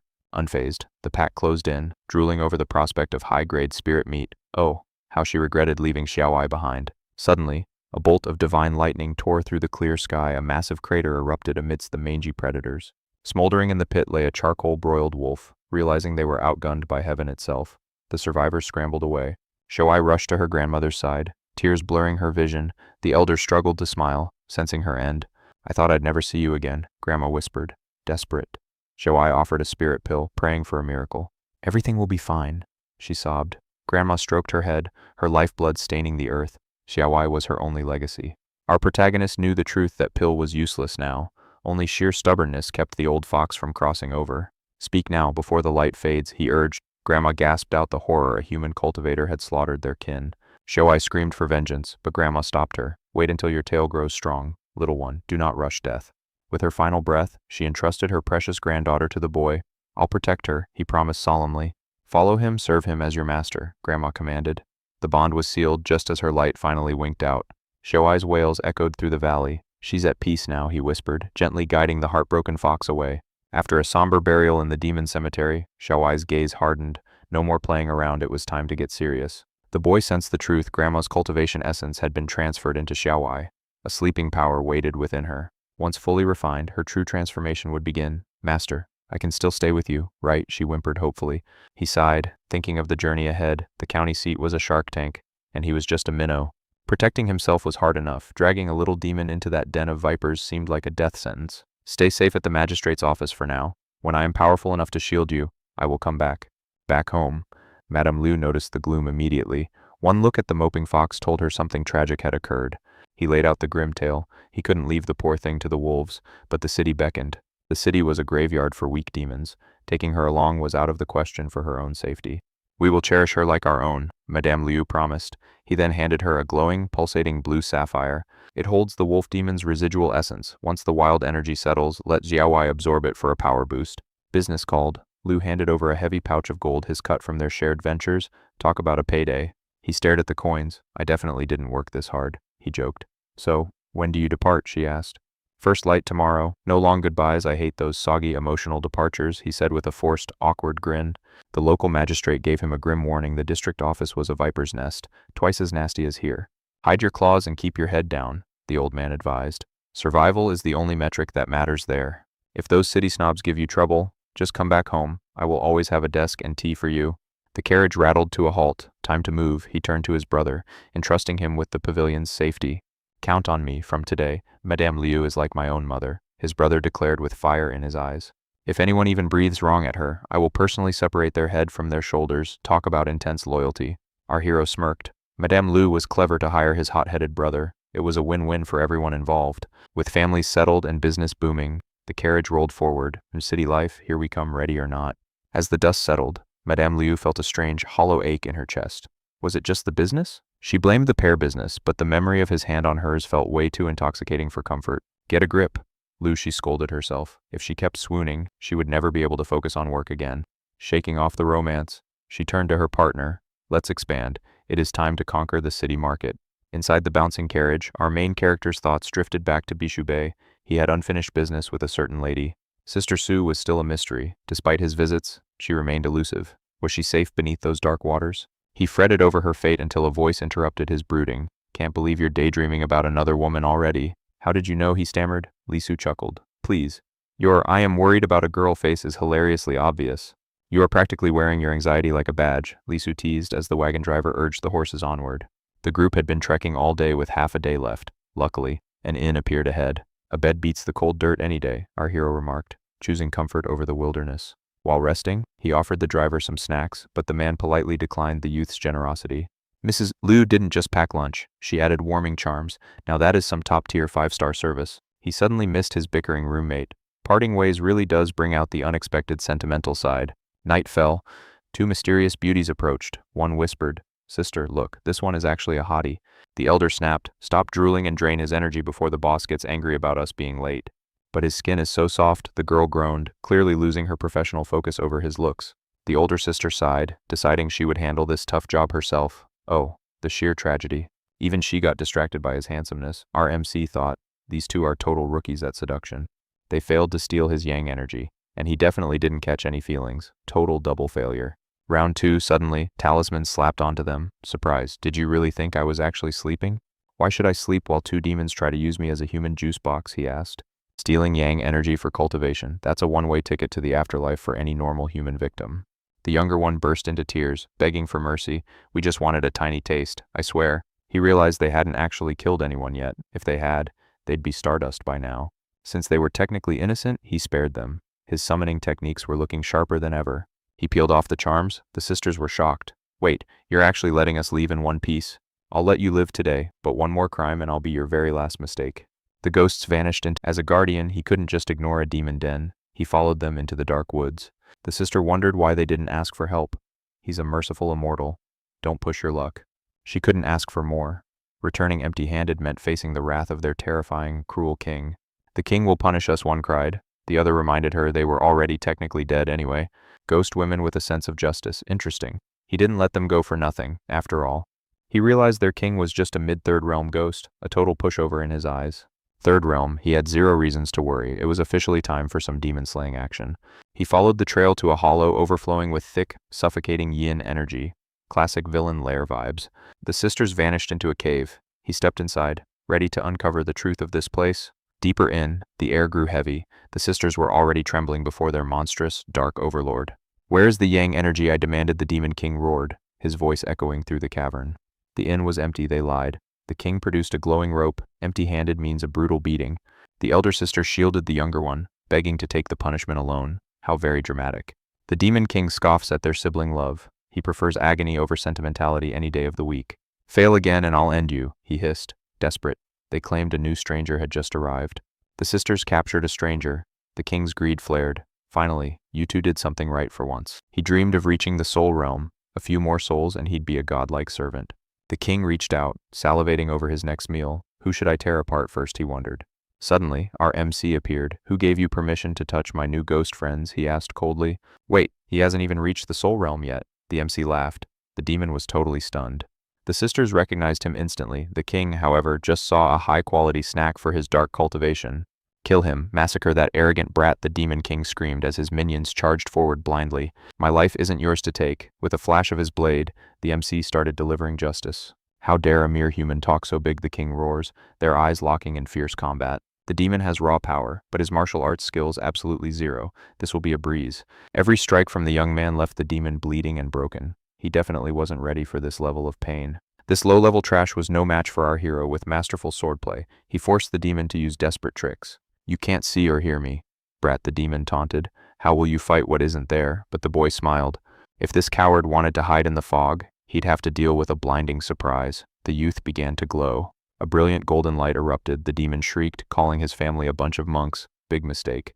Time for lightning. Stop, I'm the king's subordinate, the demon howled. Kill me and you're dead, but threats don't work on this protagonist. Heavenly lightning struck, vaporizing the demon instantly. He was finished. Our hero then turned his gaze toward the remaining ghosts. These spirits looked sinister and full of malice at first, but a closer look revealed they weren't truly evil at all. The girls apologized profusely. Seeing no blood on their hands, our boy decided to spare them and asked for their story. How did they fall under such a dark influence? The girls explained they were just lonely orphan souls from the mountains. That wicked spirit had enslaved them, forcing the poor souls to harvest yang energy from mortals to fuel his cultivation. They were trapped in a never-ending nightmare with no hope of escape until our hero shattered their chains with his power. The girls bowed in deep gratitude. However, our hero had one burning question: which king were they talking about earlier? They'd only heard the demon claim to be the 18th ghost general under King Chuzhang, though they'd never met him. 18th, that means there are 17 other generals even stronger than him. This demon wasn't just a random weakling after all. To command so many generals, that king must be at the middle three kingdoms level. Things just got a lot more complicated. The girls didn't know where to go. Our hero realized he couldn't just leave these kind-hearted spirits to wander the wilds. If they stayed out here, a stronger demon would find them in no time. He had to find them a sanctuary. He decided to send them to Sister Sue's house. She was lonely enough and could use some supernatural company for protection. He gave them the location and a message for her. Just tell her I sent you, he said with a wink. If she's not there, just wait patiently. It's a safe place. The girls thanked him and prepared for their new journey. He warned them to be careful on the road. Now, it was time to wake up the man shivering in the corner. The man bolted awake, screaming about ghosts and hauntings. He was shaking like a leaf in a violent storm of fear. Relax, I've handled the monsters. You're safe now. The man could hardly believe the nightmare was actually over for good.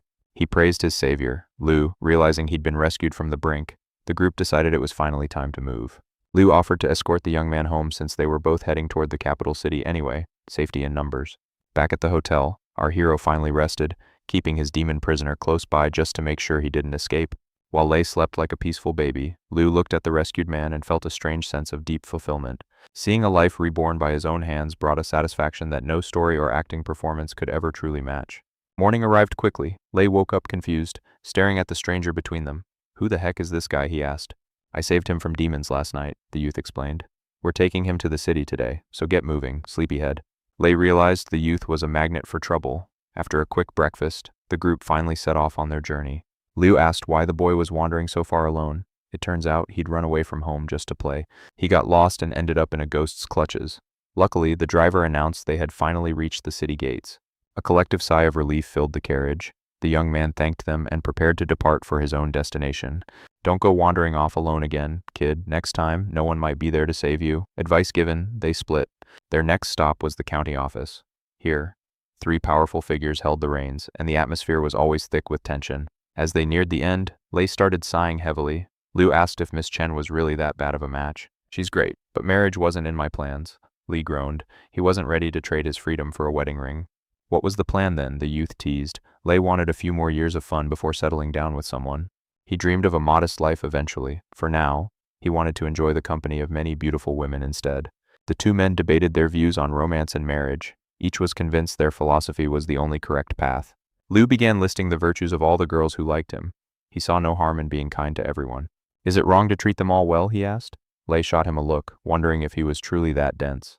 "You really want to see those girls marry other men?" Li challenged. Our hero just huffed, clearly caught off guard. Lisai sighed, lamenting their failure to confess their burning passions to every beauty they met. Against Li Qin, our hero is doomed, yet fate demands he rescue the lovely Miss Liu. "You can't outrun destiny," he muttered. Lei countered. "A spicy romance makes any risk worthwhile. Lose yourself in her charms soon." Their carriage halted before the imposing magistrate's office doors. The driver signaled their arrival. Inside, a duty officer announced the fresh recruits had finally appeared. "Check in now, if time permits," he urged. Our hero frowned. "What do you mean, if time permits?" "You'll see shortly." The man smirked. Suddenly, a massive, glowing cultivation array blocked their path. Powerful soul condensation masters crowded the hall, their spiritual pressure weighing heavy on the air. "Two county boys seek the trial," the elder gestured coldly, commanding them to join the line. Liu bowed, his mind racing. What kind of insane trial awaited them in this lion's den? "Government service isn't a right," the superior barked. "Only those with iron wills survive our tests." Suddenly, a flash blinded him. When the light faded, his surroundings had completely vanished. Disoriented, he realized he'd been thrust into a high-level illusion. The entrance exam had officially begun. A mysterious chest sat before him, trap or treasure. With a deep breath, he pried it open. Mountains of gold sparkled. One step forward, and he'd secure a lifetime of luxury and legendary fame. Endless feasts and fortune called his name, but he quickly sniffed out this obvious gold-plated trap. The illusion's greed intensified, threatening to shatter his mind, but our hero remained unshakably calm. Money couldn't sway him. Compared to the daily charms of his stunning mistress, gold felt empty. Having resisted her, this chest was child's play. He snapped his eyes open, returning to reality. Others weren't so lucky. "Those who crave coin are destined to become villains," the warden thundered. "Traitors to the people." The chief pointed at the failed recruits, banishing them back to their villages. They fell for the glitter and lost everything. Only 3 candidates stood firm against the shimmering greed. One was stoic, another lacked any desire for riches, and the last simply found the treasure boring. Talk about high standards. These 3 elite survivors now awaited the supervisor's next brutal command. "Tell me, Liu." The supervisor probed. "Why did you ignore such life-changing wealth?" "Money is just paper to me," he shrugged. The supervisor was stunned by such rare mental fortitude. He'd seen geniuses and fools, but never someone who remained this stone-faced within the treasure illusion. Turning to the next, he asked for his secret. The recruit stood tall with unwavering dignity. "A true official must be incorruptible," the man declared. The third candidate merely yawned at the gold. "That tiny box, please." The supervisor realized this one had a different weakness: beautiful women. Level 2 would surely break him. "You 3 have survived the trial of greed," the warden shouted. "Stay righteous or pay the price. Now, prepare yourselves. The second, more dangerous test begins." One more hurdle stood between them and glory. Suddenly, our hero was plunged back into the void. A breathtaking beauty appeared, whispering master in his ear while offering him her soul and body. It was the ultimate honey trap. "Indulge in your desires," a ghostly voice hissed in his ear. "I've waited eras for your touch," she pleaded. But our boy's mind was somewhere else entirely. He compared her to Mrs. Liu. Honestly, the illusion was a total downgrade. Mrs. Liu wins. Flawless victory. Outside, the warden watched as many candidates crumbled. The temptation is weak. Crank it up. The trio stood firm yet again. The boss studied Liu, marveling at his absolute lack of interest. He has the power and the spirit, but his heart belongs to someone else, the boss mused. Only a man deeply in love could shrug off such divine beauty. Talk about a loyal protagonist. Nearby, Li Su was actually smirking. Does this guy even like girls? The supervisor wondered, bewildered. Golden girls can't break you, the man laughed. The trio had officially conquered the dual trials. Welcome to the squad, you are now the official guardians of the magistrate's office, he declared proudly. But wait, there's more. One final trial remains for those who seek the highest honors. They were officially promoted to personal aides, finally escaping the grueling street patrol grind for good. The youth plotted. If his own strength failed the third trial, he'd unleash the mantra of a pure heart. The supervisor unleashed a nightmare. A terrifying specter materialized, but the young man roared a defiant battle cry. Drawing his blade, Liu smirked at the basic illusion. The vengeful spirit lunged, claws ready to tear flesh. A true test of courage, this demonic surge was meant to paralyze, easily mistaken for a real, soul-reaping ghost. But this kid was built different. From evil cultivators to hopping vampires, he'd crushed them all without flinching once. These phantoms couldn't even scratch his mental fortress. His inner zen remained absolutely unshakable and calm. While others shrieked in terror, the chief smirked. Officials must resist every temptation and possess legendary unwavering bravery. Cowards fearing death have no place in office. A true leader requires a steel mind and mountain-toppling courage. He demanded peak mental fortitude. Only those with impressive guts could survive the weight of this noble authority. These three are monsters. The chief couldn't help but praise their grit. Such fearless warriors are rare indeed. The superior grilled Lei on his mortality. The boy shrugged. Death was just another shadow. Nothing to fear. A mortal passing 3 divine trials without blinking, this kid was a total anomaly, shattering every expectation today. He cleared stages that would leave soul condensation experts trembling. The man stared at Lei, searching for secrets. Viceroy, what's the verdict on candidate Lei? The supervisor whispered, unsure of the boy's strange, ordinary nature. Let him stay, the viceroy decreed, but the warden bristled. Why hire a non-practitioner, a mere commoner with no mana? Fate, the viceroy replied.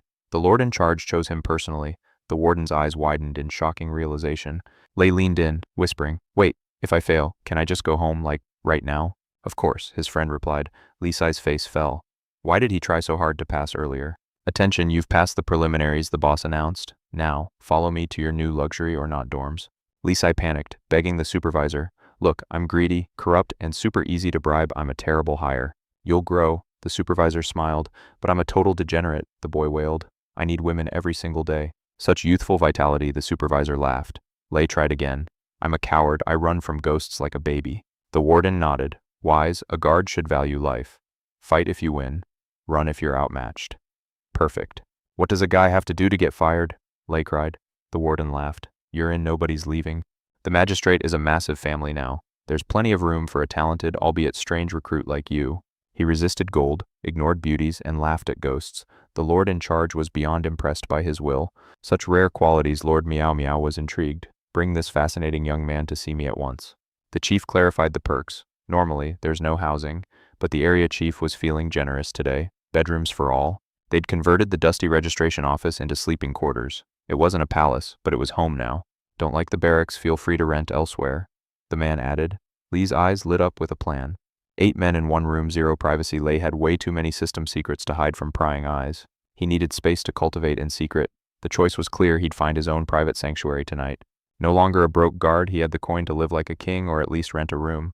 Suddenly, a guard arrived. Lord Meow Meow summons you. Lei's heart sank. There's truly no escaping this madness. If I don't make it back, tell the girls I love them all, Lei joked, waving goodbye to his friend. Enjoy your new life with Mrs. Meow Meow, Liu teased. May your children be strong and your family legendary. Just then, a frantic guard arrived from the county. Behind him was the boy Liu had rescued from the spirit. He pointed a trembling finger at Liu. That's him. That's the legendary hero who saved my life yesterday. The father bowed low. You saved my son and our legacy. You are the greatest benefactor to the Shu clan. I've prepared a humble reward for you, the man offered. Liu shook his head. Serving the people is enough. I need no gold, the boy insisted. Banishing evil is my duty. Taking a gift would only stain my honor. It reflects poorly on the magistrate's office, he added. The chief was stunned. Did this kid really save him? Liu recounted the harrowing battle. Old Shu beamed with pride. This lad is a true man of honor and integrity. I won't let my gift tarnish your name, Zhu declared. If the hero cannot accept it, I'll give it to. The magistrate offered the kid a hand, mentioning his business in the city could be useful if he ever needed a favor. The chief was touched by the boy's apparent humility. He honestly thought our hero was some kind of saintly ascetic. He figured the lad used a secret technique to resist greed. Little did he know, our guy was just slow to react. The boss praised him for turning down the gold. Clearly, this youth wasn't swayed by worldly riches, right? Wrong. Once he heard the actual size of that gift, our main character was screaming internally with pure, unadulterated regret. Mr. Shu was a legendary local philanthropist. Meanwhile, our hero was mourning the massive fortune he just walked away from. 1,000 coins gone, he worked half a year for peanuts, and he just smiled and said no to a fortune. Liu claimed he never took bribes principle over profit. Our guy just stood there, his soul slowly leaving his body in despair. The supervisor called him the gold standard of guards. Our hero just tried to stop his hands from shaking with grief. He had to stay calm. That money was gone forever. To distract himself, he thought about his lovely neighbor. Big mistake. That double cultivation left him with a serious attachment. The Pure Heart Sutra was failing him now more than ever. It was a temporary fix, not a cure for this burning bond. How was he supposed to break free from her? Distance is the best medicine, he figured. Out of sight, out of mind. Eventually, the feelings would just fade away. They could always meet for pair cultivation later, but for now he desperately needed to detox from her intoxicating presence.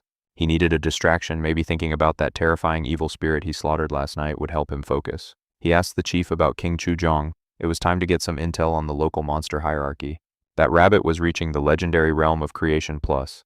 He had 18 ghost generals backing up his dark command. Most were in the Soul Compaction realm, terrorizing the north. The higher-ups were losing sleep over how to stop them. The chief sighed, admitting they were stumped. These villains were like shadows completely impossible to pin down or find. Beating the king was one thing, but the lord of the underworld was the real nightmare lurking in the abyss. Who is this lord of the underworld? The chief's face went pale. It was the master of 1,000 illusions. Our hero played dumb, claiming he'd never heard the name. Just a regular guy here. Definitely not a secret demon slayer. The chief gave him the full breakdown of the demon sect, 10 sections, 10 elders, and a whole lot of trouble. Wait, he'd just nuked a master of 1,000 illusions and there was another one. Why does he always attract bosses? Actually, why worry? An elder wouldn't care about a subordinate's subordinate, right? He was basically invisible to them. He was safe. No one knew he was the one who turned that spirit into stardust. He was just a guard. The real person in the hot seat was Li Sai. And speaking of the devil, the man himself had just arrived. Li Sai stood before the big boss, ready to pay his respects and face whatever music was about to play. The Lord asked what punishment he deserved. Li Sai just stood tall, ready to hear the sentence without a fight. The Lord knew every move he'd made in the county. The lad braced himself for the impact. Was it game over? Are you afraid I'll destroy you? Li Sai replied that if death was coming, he couldn't stop it anyway. No fear. The Lord took control of his mind, peering into his soul. So, what do you really think of Meow Meow? She's the kindest, most innocent soul I've ever met, he replied. No hesitation, just pure, honest truth from his heart. The Lord pressed further, is she not beautiful? The lad didn't miss a beat with his poetic answer about her grace. Beauty is skin deep, but her heart is a masterpiece. The Lord laughed. This kid actually had some real guts. 2 choices. Kid, 1, stay with Meow Meow and make her happy forever. I'll give you everything: gold, power, and fame. I can satisfy every desire you've ever had. You'll live like a king as long as she is always smiling. And the second thing, the Lord smiled. Every year at the festival, you light incense at the ancestral grave. The deal was sealed. A son-in-law's bow to a father-in-law. Looks like Li Sai just scored a massive life win. Later, the boys caught up. Liu asked if Mr. Chen had been giving him a hard time lately during work. Li Sai was busy dramatically saying goodbye to all his girlfriends. Liu rolled his eyes at the ridiculous theatrical display. Was he really giving up the bachelor life? The main character decided to wait and see. Meow Meow was away. Liu dropped some wisdom. 10,000 beauties abroad can't beat having one loyal wife at home. A classic trope indeed. Lei turned the question back on him. Liu just shrugged. He wasn't ready to settle down with anyone just yet. The master finally gathered the rookies, pointing out their sectors on the map. Time to get back to work, boys. Listen up, keep the peace in your zones. The boss barked. You're now the city's ultimate guardians. Liu is your deputy. Guard those outer villages with your lives. They got 3 days for personal business. Report back in 72 hours. 3 days passed like a lightning flash. Time to get to work. Our hero hunted for a house but found nothing. If I fail, I'm sleeping in a dumpster. Suddenly, a mysterious guest arrived. Who could it be? He barely knew a soul in this massive city. Was the Liu family sending more bribes? Then he saw Sean standing there, looking way too smug. What brings you here, Sean? The man just grinned, claiming he was delivering a very special package. Surprised, Sean pointed at a wagon. Out stepped Madame Liu and her maid, looking as stunning as ever. The girls were overjoyed to see him. Even little Xiaowai was there, completing the chaotic welcome wagon. Why are you here? He choked. Wang Wan chirped. Madam's here to conquer the city's business world. Only 3 days. Lin Young doesn't waste time when it comes to business or chasing her man. Expanding already, he asked. The county was just too small for a boss lady with her ambition. This city is full of rich whales, she laughed. More money meant more opportunities for a business queen. Got a shop, staff, a bed? He questioned her like a worried mother hen, but she just smiled. She shook her head no to everything. No plan. Just vibes. She just packed up and arrived. Don't teach your grandma to suck eggs, she joked. First, feed us. Wang Wan is literally starving. Looking at her, he couldn't hide his grin. Seeing her was better than any secret martial arts manual. Just marry her, Lisi teased, but the MC knew the truth. She just wanted that sweet paired cultivation. He'd spent days trying not to miss her. Now, the temptation had literally parked at his front door. They hit the market and found a gem. Madame Lu had the eyes of a legendary treasure hunter. A pro, the broker hailed. This 2-story mansion will be sparkling clean and ready in 60 minutes. Everyone wants this place. Move in today, Sean watched, practically smelling the scent of old money luxury. Must be nice to be loaded, Sean sighed. Dreaming of a mansion instead of a smelly barracks. Lei did the math. If you stop eating for a century, you might afford the front gate. Quit being a guard, the girl laughed. Work for me and you'll have mansion money in 10 years. Lei started peer pressuring Sean. Why rot as a guard when you can serve a rich beauty instead? I'm a nobody here, Sean muttered. But Lisi promised to make his friend a powerful city figure. Liu agreed. You'll be a big shot soon, Sean wondered when his friend became such a powerhouse. I'm just a regular guy, Sean thought. Being powerful sounds like a great way to get killed. I'll resign when I'm dead, he roared. Lisai just suggested they drown their fears in alcohol tonight. Find me a bed first, the man grumbled. Madame Lu stepped in with a very tempting offer. My new house is huge, stay there. Sean was ready to sleep on the floor to save cash. Better than a cheap hotel, Sean cheered, but Lei intervened. Stay with me, we're drinking all night. Sean declined the mansion stay. Lei was being the ultimate wingman, clearing the house for the couple. Third wheel removed. Lei smirked. He knew Madame Lu had some private lessons planned for our hero. Her eyes were screaming for cultivation. I should stop, he thought. I can't keep feeding this addiction. I'm leaving, he lied. Liu blocked him. Where you're basically homeless in this city, you know. Pick any room, she insisted. Living together makes our nightly practice sessions much more efficient, right? Stay or I'll buy you the house next door. Neighbors with benefits, he was losing this war. Fine, I'll grab my bags and come back. His resolve shattered like glass against her charms. I can't resist paired cultivation, he sighed. Right then, the girl popped her head into his room. Are you coming? She whispered. One look at her, and his willpower vanished into thin air. On my way, he yelled. He finally understood why evil cultivators fall so deep into their habits. This pleasure was dangerous. No wonder the top sects have such strict rules about private training.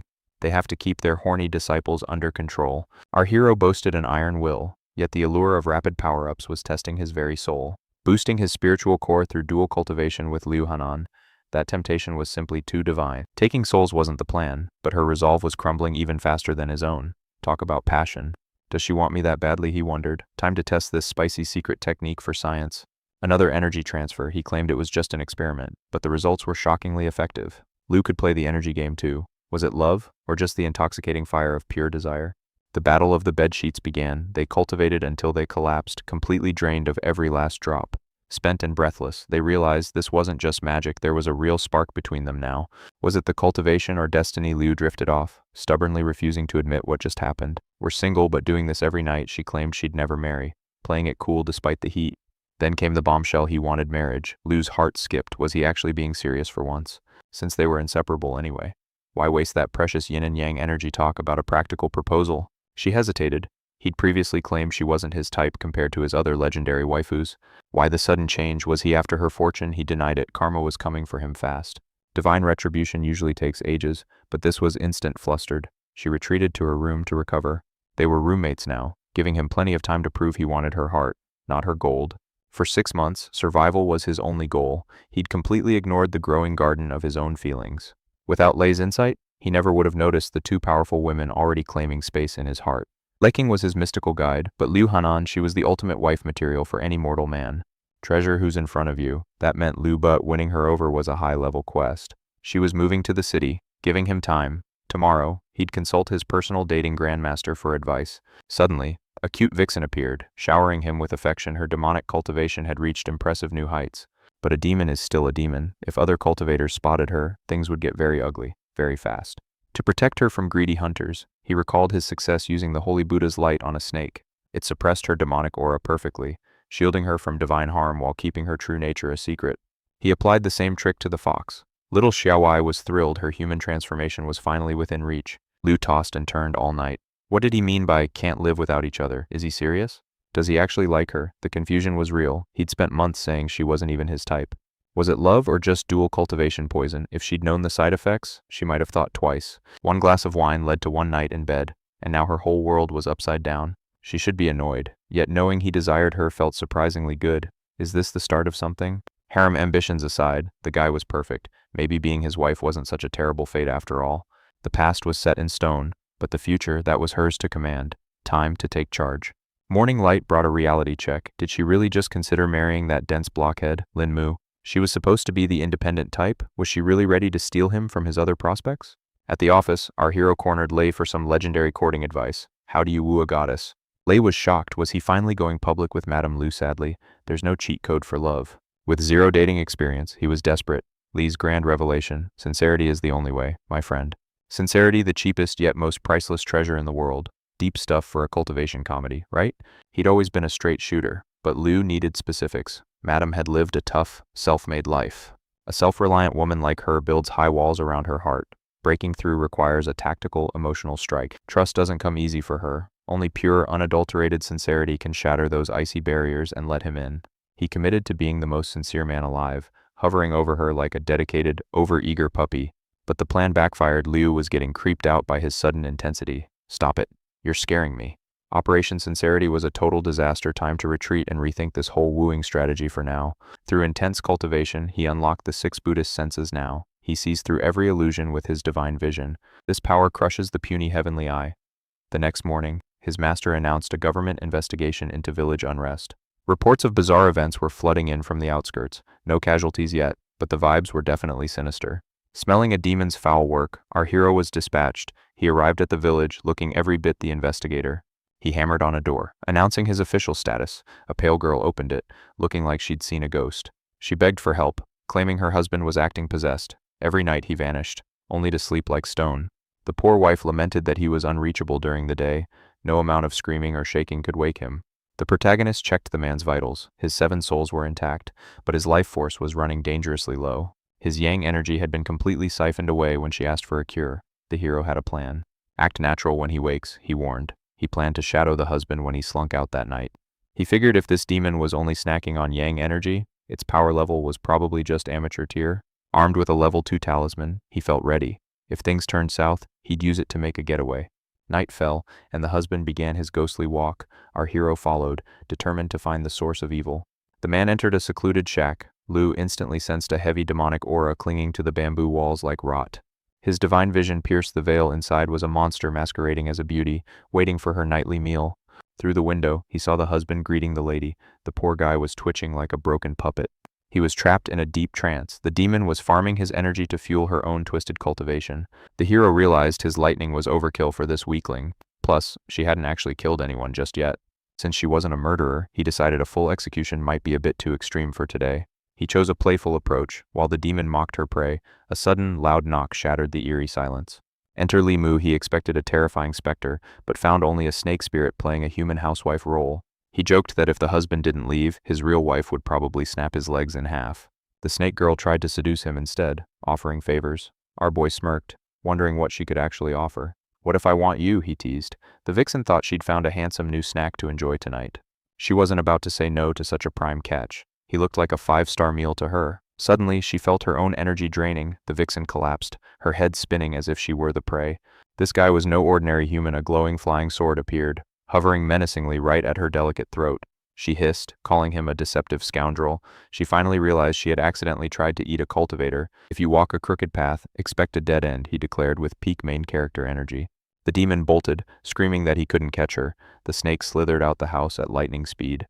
The hero gave chase. The snake lashed out with a powerful tail whip, but he blocked the strike effortlessly. Thanks to his Buddhist and Taoist training, his body was ironclad. Otherwise, that blow would have shattered bone. Time to end this. He grabbed the snake's tail and gave it a massive, bone-jarring yank back toward him. The girl wailed, asking why he was bullying her when she hadn't actually killed the man yet. Sucking life energy is still a crime, he countered. He ordered her to face the magistrate for her punishment. She screamed that she'd be turned into snake soup or soul medicine. Humans were the real monsters in her eyes. Then we do this the hard way, he sighed. delivering a heavy, justice-filled fist right to her face. He was just doing his duty as a lawman. The poor snake was definitely having a very bad day. He summoned crackling lightning. The snake realized one zap would turn her into extra crispy fried snake meat instantly. He offered a wager: if you win, you're free. If you lose, you come quietly to the magistrate. He guaranteed she wouldn't face death if she complied. The desperate demon agreed, asking for the specific terms. Charm contest? He smiled. The snake laughed. No man had ever resisted her legendary vixen allure before. She thought he was a total weirdo. She was certain she could wrap this investigator around her finger. He stood there, completely unfazed. The snake turned on the heat, leaning in with a breathy, seductive whisper. "Are you always so lonely?" she purred, suggesting they find something much more interesting to do together. This mortal brought her grief, so why not end him yet? His striking looks stayed the snake's hand. She imagined binding him as a pet, feasting on his pure yang essence daily to fuel her dark arts. Her cultivation hungered, but the youth noticed her insatiable greed. Her aura was becoming saturated with unbridled desire. The demoness felt her very bones melting, suspecting this clever boy was actually siphoning her own power away. Reeling back, the viper demanded to know his trick. To him, she radiated more heat than 10 concubines. His stamina had its limits, yet he stood firm. "You've lost," he declared. "Justice awaits at the magistrate's office." The defeated snake hissed in bitter regret, desperately wishing her powerful elder sister was there to crush him. Suddenly, a terrifying pressure descended. A middle realm demon with a fully formed core had finally arrived on scene. Panic surged as the boy realized this foe was beyond him. The snake smirked. Her savior had finally come. Time to bail, he thought. He needed to grab the husband and vanish before getting absolutely pulverized. Thankfully, Master Xiao's divine talisman was ready. The snake screamed as her handsome prize began to slip away. The elder sister manifested, cold and indifferent. She knew the green snake was merely stealing essence for illicit practice. "I'm here to reclaim what you stole," the elder stated. Green snake pouted, feeling bullied by her own kin. "You deserve this," the elder scolded. A magistrate's wrath isn't something easily explained to their venerable father. Realizing the man's official status, the sisters decided to settle their family drama back at the mountain den. They vanished into the mist, leaving the boy to scramble away. His escape talisman was working better than advertised. He sped through the shadows, relieved the demons weren't giving chase. He'd barely escaped a core-level nightmare today. If that second snake had truly wanted him dead, he'd be nothing but a memory by now. Talk about luck. Finally reaching the man's house, he found the worried wife waiting like a pale ghost on the doorstep. Liu explained her husband wasn't sick, just bewitched. A lustful demon had been draining his life every single night. "That's why he's a zombie by day," Liu warned. "Keep him locked inside, or he'll be sucked dry again." The woman trembled, asking if the monster would return. Liu assured her the danger had passed for now. He didn't mention the harsh truth: the man's own lack of self-control was the demon's primary invitation. That snake wasn't a killer, or he'd be a corpse. The wife thanked him, promising to discipline her husband. "If he tries to stray again, I'll break his legs," the woman barked, causing Liu to shiver in sympathy. He tucked the talisman away, a life-saving treasure for the future. Time to report back to the magistrate. He was still far too weak for middle realm core demons. He needed a serious power-up, and he needed it fast. As a mere junior guard at the soul compaction level, his cultivation journey was only just beginning to heat up.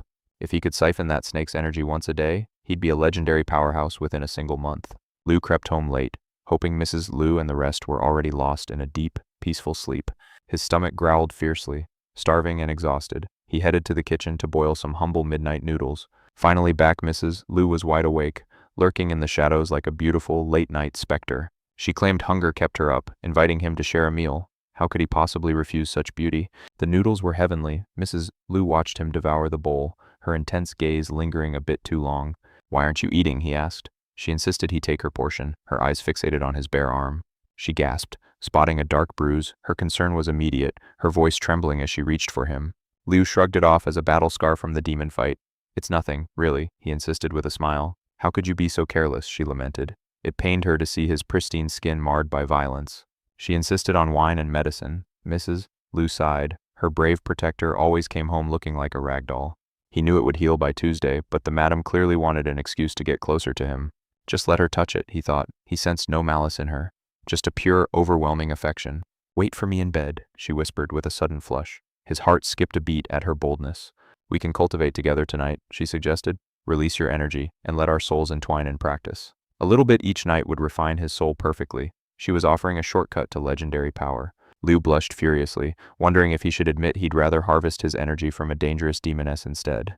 "Does he still dream of a harem?" the youth asked. "Isn't marriage every man's destiny?" He recalled the legendary bro advice: never chase blindly, play it cool, then strike like lightning. ignite her passion with urgency. She pondered their strange tenant and dual cultivation bond. Who was she to gatekeep his wives? I am just asking for Wang Wan's sake, she claimed. He knows she adores him. It would be tragic if he stays this way. Liu sighed. I only want one wife for now, he joked. She panicked. What about poor Wang Wan? Stealing him felt wrong, but if he could handle 2 wives, maybe it was fate. Understood, he smirked. The guy's brain short-circuited. Wait, did she just greenlight a harem? Was she planning to be the second wife? Meanwhile, at the magistrate's, a bizarre ritual began. Meditating with a talisman on his brow, he realized Master Gon's memories were a goldmine. This elder was a pro at corpse recycling. He had turned Zhang into a hopping zombie. But the real prize, the secret to immortality, taking over a new body to live forever. The soul memories whispered of forbidden magic, demonic maybe, but a lifesaver absolutely.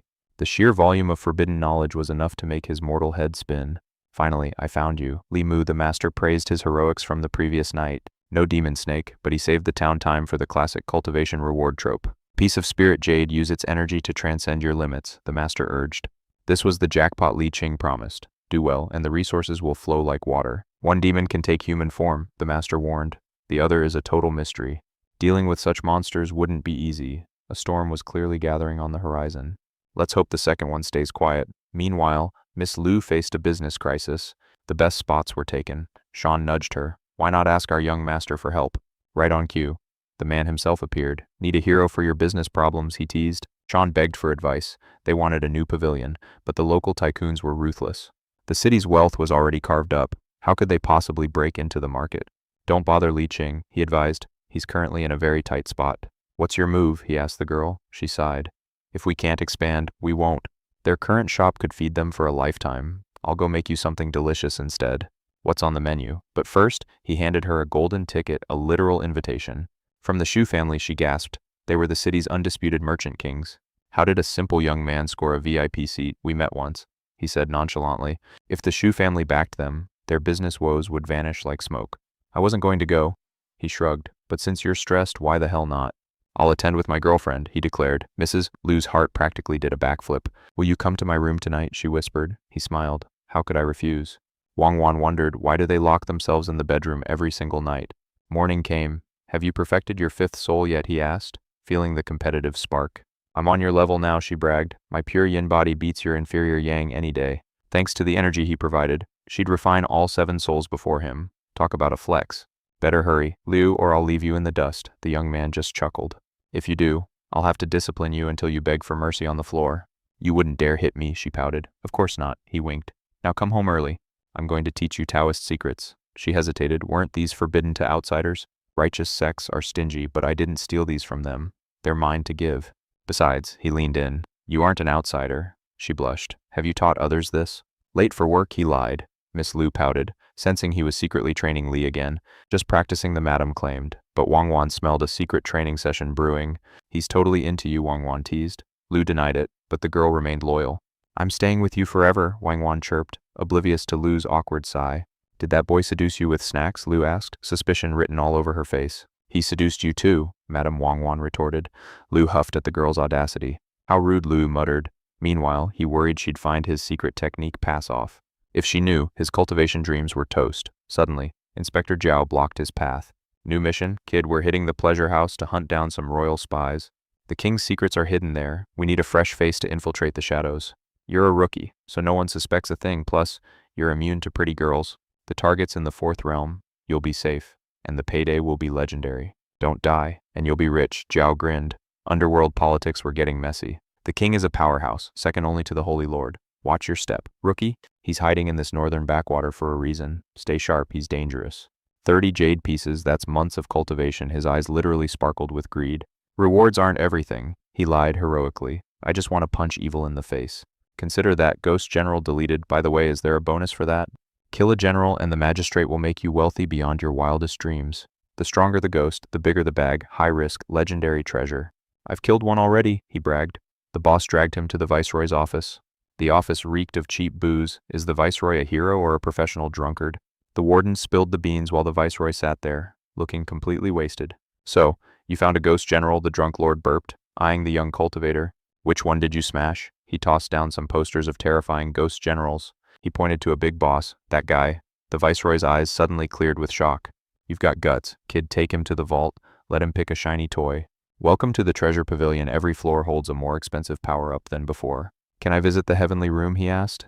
The inspector nearly choked on his tongue. Heavenly loot requires the Emperor's seal. We don't keep that stuff in a county office. Pick something from the mortal floors and be grateful, you ambitious little brat. Choose a magic blade, a scroll, or just take the cold, hard spirit jade. Grab the Thunder Talisman. It's a delete button for any demon below level 4. It's a literal lifesaver, Jiao urged. But the boy hated one-time use items. One-hit wonders are a scam. Spirit jade is forever. He scanned for something better. A hairpin caught his eye. Perfect for Miss Lu, he grabbed it without hesitation. I'll take the hair clip. The supervisor froze. Wait, you're serious right now? The viceroy hates King Chu, Jiao whispered. The king murdered his entire family long ago. He used to be a frontline beast, always charging into danger with zero fear. He slaughtered 5 ghost generals in a single fortnight. He was a total legend. He even crushed the king's favorite general. Hard to believe he's this drunk guy. After the king's bloody revenge, he lost everything. Now he just drowns his sorrows. He lives for one thing, pure hatred. He wants the king's head on a platter. Destroy the king, and the world is yours. You'll be the richest guy in the county. Stay away from the office. Go undercover and find that king's hidden lair. Tasked with the pleasure house, memories of Inspector Jay's tale surfaced. The viceroy's tragic fate haunted his thoughts. It was his sacred duty to shield the district's common folk. Occasionally, our hero must face the darkness alone. Demons and ghosts were no match for his steel. Yet, he feared for the innocent lives caught in the crossfire. To protect his household, he decided to turbocharge Lianyang and Wanjuan's strength. Leveling up was now mandatory. Miss Lu blinked, surprised by his early return from the office. He played it cool, claiming the workload was light. After a bit of store talk, the atmosphere shifted. Our protagonist pulled out a hidden treasure for his lady. He presented Madame Lu with an elegant hairpin. Stunned, she wondered why he'd suddenly become such a romantic. Is there a problem, he teased? If she didn't want it, he'd happily keep the jewel himself. She snatched the pin away, accusing him of emotional blackmail. Meanwhile, he had another surprise for young Wang Wan. A second jewelry box appeared before the young maid. He offered it with a smile, hoping she'd find it beautiful. Her eyes sparkled as she opened the box. This hairpin was even more breathtaking than her mistress's own jewel. Being a loyal soul, Wang Wan felt her mistress deserved the best. She hurried to Liu to offer up the gift. This is for you, mistress, she chirped, but Liu refused, insisting the gift was meant for the girl herself. Though her mistress's pin looked humble, Wang Wan beamed. Owning such a divine accessory felt like a dream come true. Even Xiaowai, the fox spirit, yearned for glamorous silks and gems. She dreamed of her legendary human transformation every night. Leaving the fox and maid to guard the sect, he invited Liu out. Adventure awaited them beyond the city gates. Over a meal, the differences between the hairpins became glaringly obvious. Liu noted that their gifts were far from identical. I see how it is, she pouted. You give the best to the obedient girls you actually like. She felt inferior, not a great warrior like Li, nor docile like Wan. Clearly, she wasn't his type at all. He was shocked she remembered his past jokes. Those were just playful words, he laughed, trying to escape. He showered her with praise, rich, beautiful, and a cultivation genius. He confessed that he actually liked her quite a lot. Do you really mean that, she whispered? He was ready to swear an eternal oath on his very heart. She stopped him from swearing, her heart fluttering wildly. Jealous who, her, she claimed she didn't even know the word. He realized he had been blind to her radiant charm. Finally, they reached a secluded, misty clearing in the forest. Why bring me here, she asked. So you can finally see the truth behind that hairpin, he replied. As he whispered an ancient incantation, the world began to tremble. The simple barrette surged with overwhelming spiritual power. It wasn't just jewelry, it was a high-tier magical artifact. Madame Lu's face turned beet red from the sudden tension. She pinched him, hiding her embarrassment behind a scolding. He remembered his mentor's words, physical touch is the path to love. We've taken a massive step forward, he thought triumphantly. Their hearts were finally beating in perfect, chaotic sync.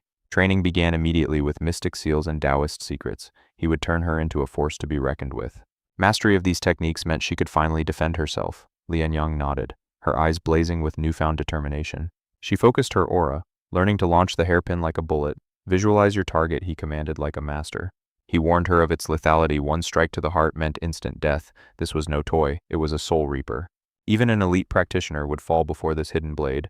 Vital organs would be shredded in a single, silent flash. Where did you find such a treasure, she asked. Breathless? He lied, claiming it was a reward from the magistrate's office. She offered to trade it for something less dangerous. She couldn't believe he'd chosen something so specific for her. He simply told her to focus on her breathing. Women are such complex puzzles, he mused while watching her practice. Next, he unveiled a devastating combo technique for her arsenal. Paired with the pin, she'd become a nightmare for enemies. This move could shatter both the body and soul of a third realm master. First the physical form falls, then the spirit vanishes.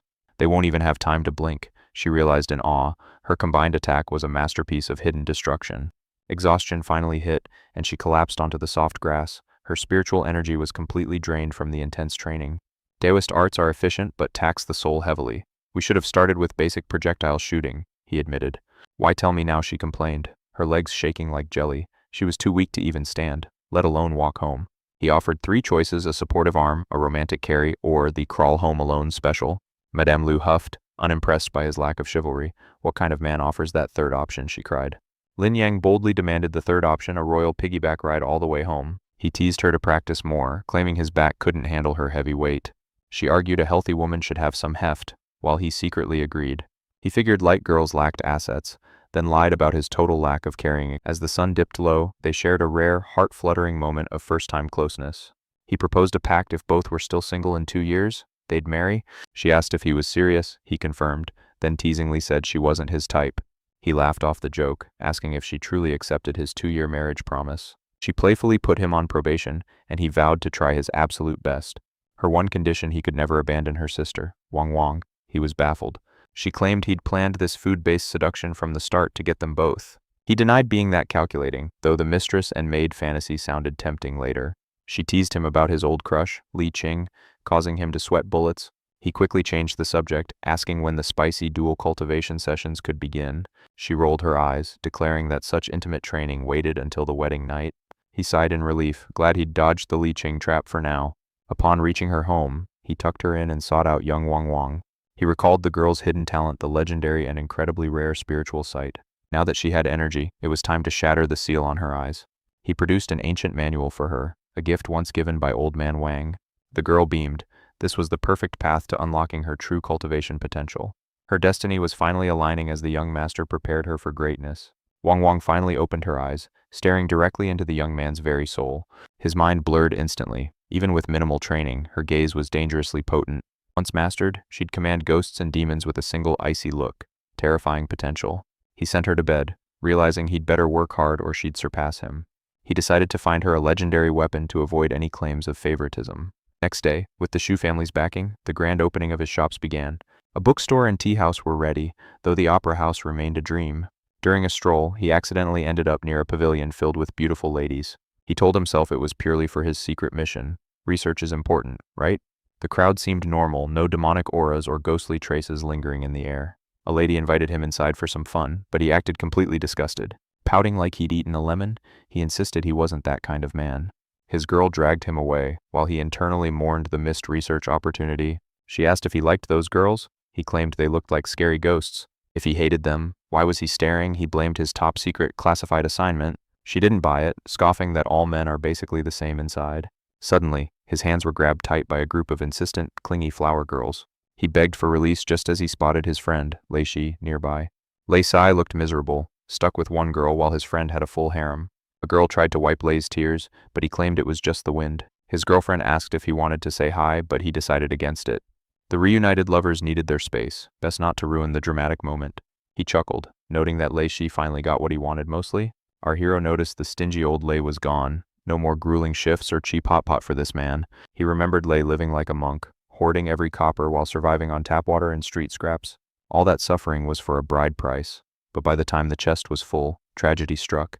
His fiancée had traded her soul for gold, choosing to be a rich man's concubine over his love. Lei spit facts, saying true destiny is built with effort, that gold-digging ex simply lacked a spine. A woman with zero self-respect deserves that hollow life. Why did he ever fall for such a girl? The guys agreed first loves are a curse you can't lift. That girl was Lei's peak and his pit. Deep love only brings deeper agony. Sensing the heavy mood, Liu desperately tried to pivot the entire conversation.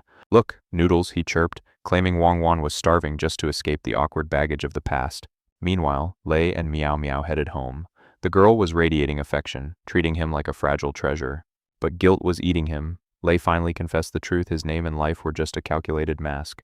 To take down Xiao Yun, he had to lie. Meow Meow froze. Was his affection just a mission? Lei insisted she was an angel. While he was just a low-ranked official with a truly pathetic salary, he admitted to being a former player who didn't deserve her. But Meow Meow wasn't having it. Titles, past flings, she didn't give a damn.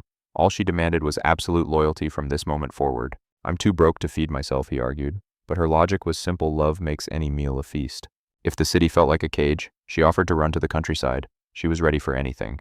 I'll be the breadwinner, she declared. She had enough wealth to fund 10 lifetimes and his business ventures. Lei's mind flashed to his ex, who called him worthless. The contrast was like heaven and hell. He realized not all women were heartless sirens. Maybe this was his chance for a legendary life reset. He laid his heart bare. Meow Meow smiled, promising to walk through fire and rain by his side. Lei couldn't let his lady suffer. He swore to build a future here. 3 days flew by. When Mu saw Lei again, the man was glowing. It was like a spiritual marrow cleansing from pure love. 3 days of romance did more than years of cultivation. Lei was officially whipped and didn't mind. She's the one, Lei admitted with a grin. Mu laughed, congratulating his bro on picking the right path. But there was a catch. His father-in-law demanded he reach spiritual sight level. Talk about high standards. Mu smirked. The old man was clearly dumping resources into Lei just to make him a worthy husband. Then Lei turned the tables, asking about Mu's progress with Liu. Mu acted like it was all inevitable. Cherish the beauty in front of you, Lei advised wisely. Suddenly, they neared a very suspicious hotspot. Liu's eyes locked onto the girls outside. Lei raised an eyebrow. Surely you're not tempted, are you? Mu coughed. It's a secret mission. I swear this pavilion was hiding something beneath its flashy exterior. Lei dropped a bombshell. The woman running the show was a fake. Something was rotting in this house. On his first visit, they'd charged him just for talking. These people were clearly high-level professional scammers. Liu smelled a mystery and dove straight in, leaving his friend behind to investigate the suspicious vibes. The hostess greeted him with a plastic smile, sniffing out the scent of a new, high-spending client. She decided this handsome stranger deserved VIP treatment, mostly to drain his pockets as fast as possible. She summoned 3 goddesses, claiming they were the elite cream of the crop in her pavilion. They supposedly mastered the 4 arts. They'll make you forget your own name, the woman chirped happily. Mu scanned the lineup with a sharp eye before pointing. He chose the one looking totally bored. It was wrong. She offered to escort him out, her vibe as cold as a winter mountain. Mu noted her icy indifference. Usually, these places used every trick to charm a man into staying. She was a total ice queen. Maybe her fans were masochists who enjoyed being treated like garbage. Can you play the flute or zither, Mu asked. She just stared blankly. No, she replied shortly. Then why are you here, Mu scoffed. He demanded the landlady bring someone who actually had talent. Annoyed, the girl turned on her heel and stomped back down to call for a quick replacement. Her mother scoffed, calling him a freak. Who visits a brothel just to hear music? Oddballs are everywhere. The lady shrugged. She signaled Chow Chow to attend to their peculiar guest. Clutching her lute, the girl entered. She nervously announced her arrival to the mysterious young man. Just play your best, he muttered. Suddenly, his eyes widened as she began shedding her robes. Why are you stripping? He barked. She blinked, confused. Does this weirdo want a clothed performance? Keep your dress on and play, she sighed. This guy was definitely the strangest man alive. A man who actually likes music impossible then? He ruthlessly insulted her amateur lute skills. Your music is bland, he critiqued. Before she could retort, the critic had fallen fast asleep. She lit the incense, watching him sleep. A heavy, sweet fragrance soon saturated the entire room. He's breathtakingly handsome, Chow Chow whispered. He could charm every single noble woman in the country. Why visit this den of vice? She pitied him. Meanwhile, he sensed the pavilion stealing energy. The incense was a trap, siphoning yang energy. He needed to find where the power went. He'd become a regular to investigate further. Soon, the dark secrets of King Chu would surface. Lust had its uses today. He had nearly drained the room's hidden energy for himself. He hoped she hadn't noticed his secret. Slowly, the young master opened his sharp, cold eyes. She was hovering right beside him. You're awake, she chirped. Shall I help you bathe? Master?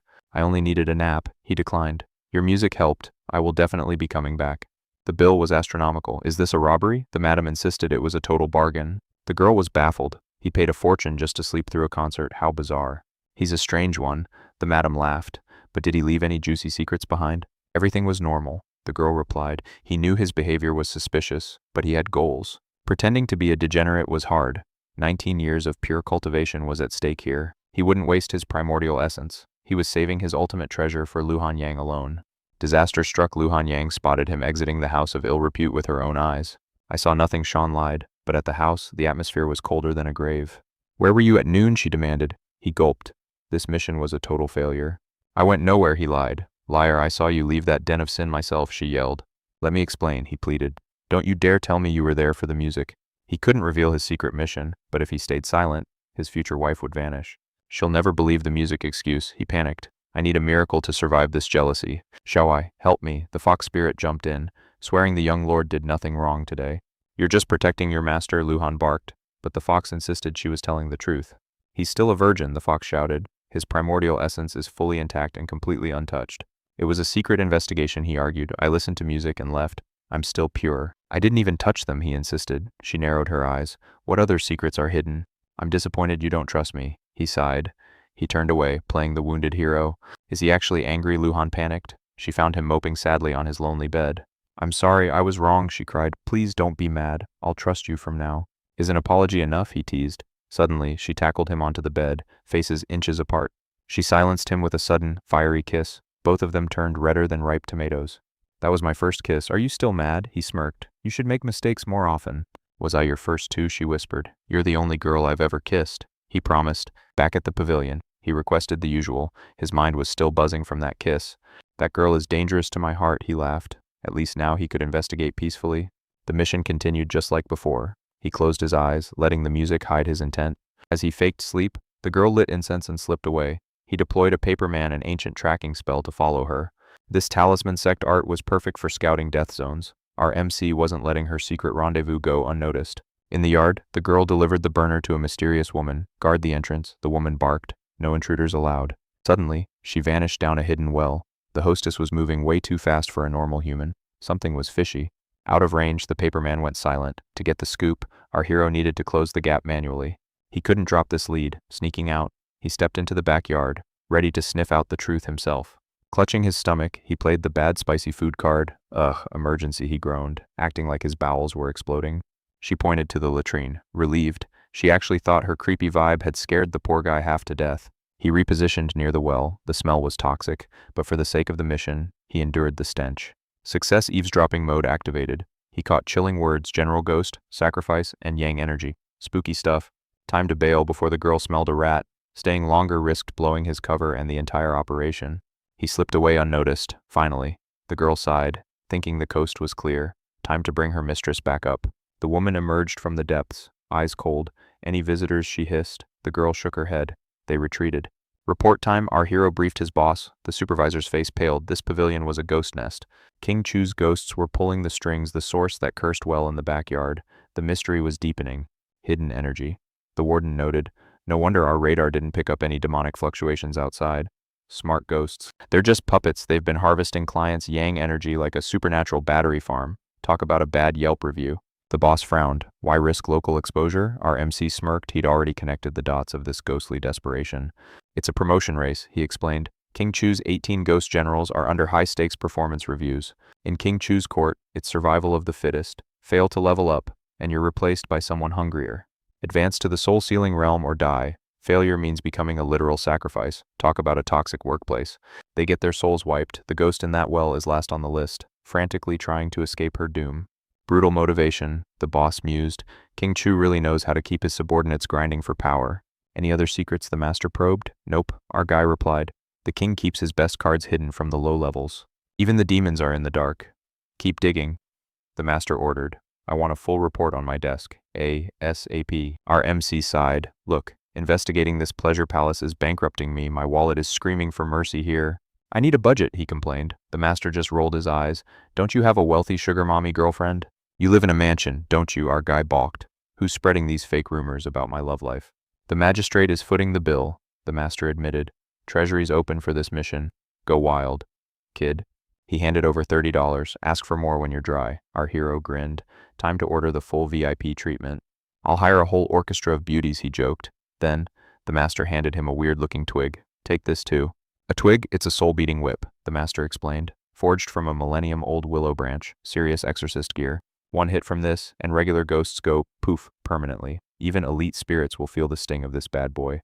It'll stun them long enough to call for backup. The master added, use it wisely, or you're ghost bait. Reinforcements will be there in a flash. Our MC beamed. He'd just scored a legendary item, but the boss looked annoyed. It's a rental, the boss snapped. Lose it, and you're paying for it out of your salary. Don't get cocky.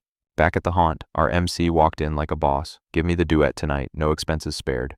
The hostess beamed, smelling money, and sent 2 beauties up. Little did she know, he was deploying upgraded surveillance. He coated his paperman in extra silver powder. The audio quality was now crystal clear, 4K spying at its finest. The hostess descended the well again to meet her master. Your incense. My lord, she whispered, bowing low in the darkness. Well done, the ghost lord hissed. No more offerings are needed. Clear the burners from the upper rooms immediately. I finally broke through, the mistress cheered, but the ghost lord's voice was cold. 3 days, that's all you have left. The king summons his generals in 3 days. You're next on the chopping block if you don't evolve next. Soul compaction realm or death, she trembled. Luckily, she was only 1 step away from reaching that forbidden level. If I harvest every soul in this building tonight, I'll ascend. Talk about a killer grand finale. Our hero's in trouble. One move and the magistrate's hounds will be on us, she hissed frantically. Heartless men who think with their laps deserve to feed my soul, she spat. Liu opened his eyes and sighed. Leave me, ladies. I need my solo sleep. Backup was too far away. This well demon would destroy the town before they arrived.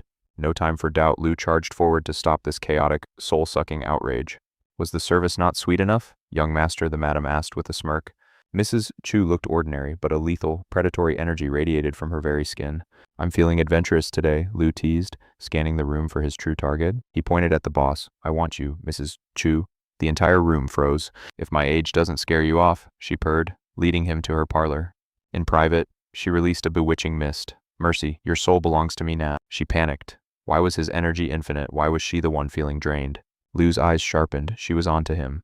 The game of cat and mouse intensified. Crack the service whip struck. A cultivator, she shrieked as her disguise shattered. She dove out the window, straight into the viceroy's waiting army, trapped like a rat. Checkmate, the chief laughed. You aren't outrunning our star recruit today, ghost lady. Among the reinforcements, Captain Xiao stood tall, her eyes cold as polished mountain ice. Enjoying your date? Liu, she teased. He just sighed at her impeccable, annoying timing. The Ghost King is coming. This pavilion was just a feast to prepare for him. Liu had played the bait perfectly to lure her out and alert the magistrate. Solid work, Xiao nodded. Survive the return trip and your reward will be waiting. The pavilion fell.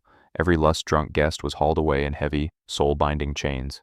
Bewitched idiots, the captain sighed. The magistrate has his work cut out for him. You ruined our mistress, the girls shrieked, attacking poor Liu with umbrellas and slippers. I'm just a guard on duty, Liu cried, dodging the feminine fury with grace. Demons in the pavilion gossip swirled. Then, Liu was caught red-handed by Mrs. Liu. Explain this mess, she demanded. Liu sweated. It's a very secret hero mission. Ghost bosses, mind control standard guard stuff, he babbled, trying to look cool. I saved souls today, that's a noble calling, right, he argued, puffing his chest.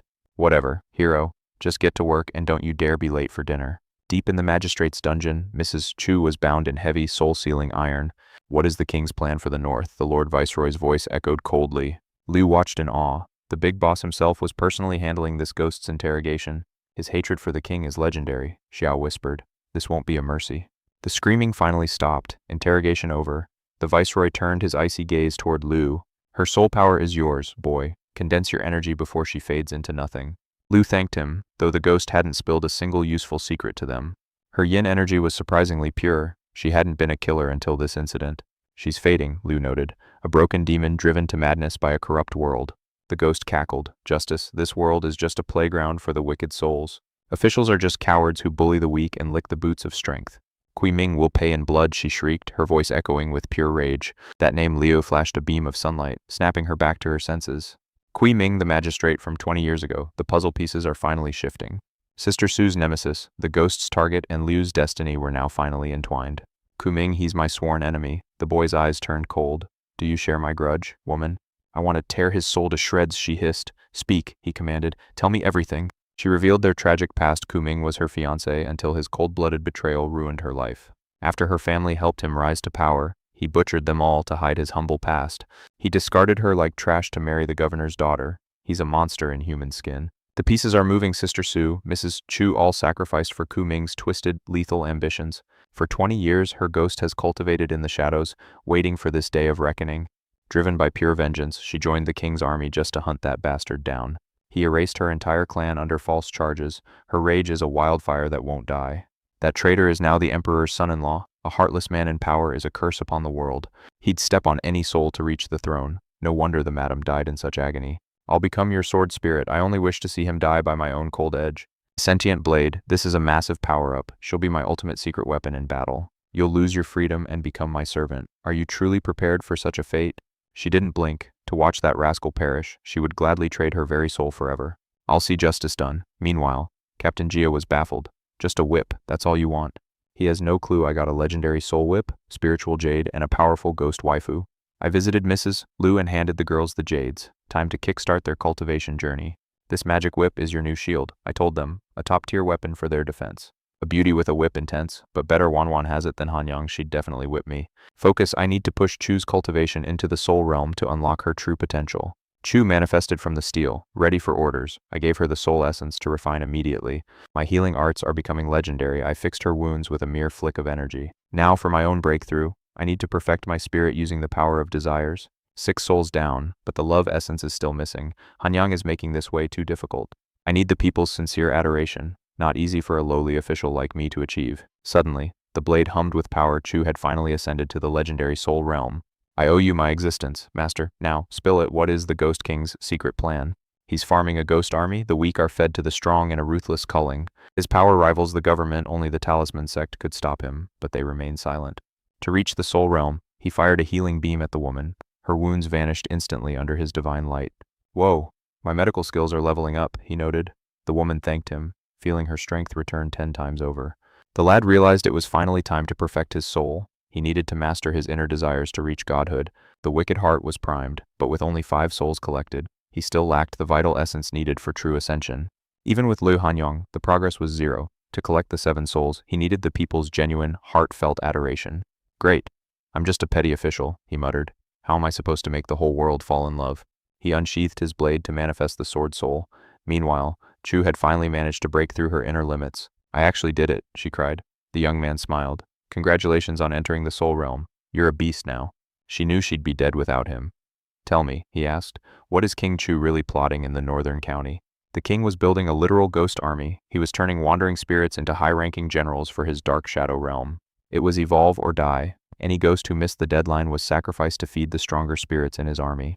King Chu's forces are massive. Without the Talisman sect's interference, he would have conquered the entire northern county by now. Despite their immense power, the sect rarely interferes in human wars. They only act when things get truly out of hand. Only a monster like the Thousand Illusion Master could force their hand. Otherwise, the government is strictly on its own. Petty politics trash unless a monster like the Thousand Illusion Master starts flexing on the entire northern county. Only a royal decree could force their hand. To the true elites, King Chu was just a minor speck. He didn't even register on their radar, but our hero knew his legendary rise was only just beginning. He was no match yet, but fear non-existent. He commanded the spirit woman to merge with his blade. Channeling her essence, he realized Lady Chu's aura paled in comparison to Sister Sue's ancient soul power.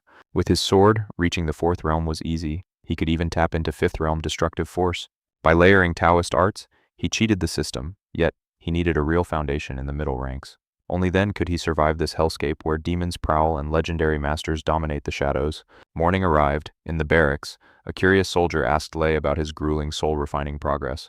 Lei claimed he endured the pain just to keep up with Meow Meow. Talk about being whipped. Lei's grin was wider than ever. It seemed the guy had finally fallen head over heels for someone. Love Lu was clueless. To him, it was a mystery. Lei called it the ultimate philosophical riddle. There's no single answer, buddy. You've got to feel it yourself. Lei preached. But Liu had more questions. Is sympathy love, Liu asked. Lei shook his head. Sympathy is about greed. True love, that's sacrifice. Lust is wild and fleeting, but love is the art of restraint and unwavering patience, Lei added.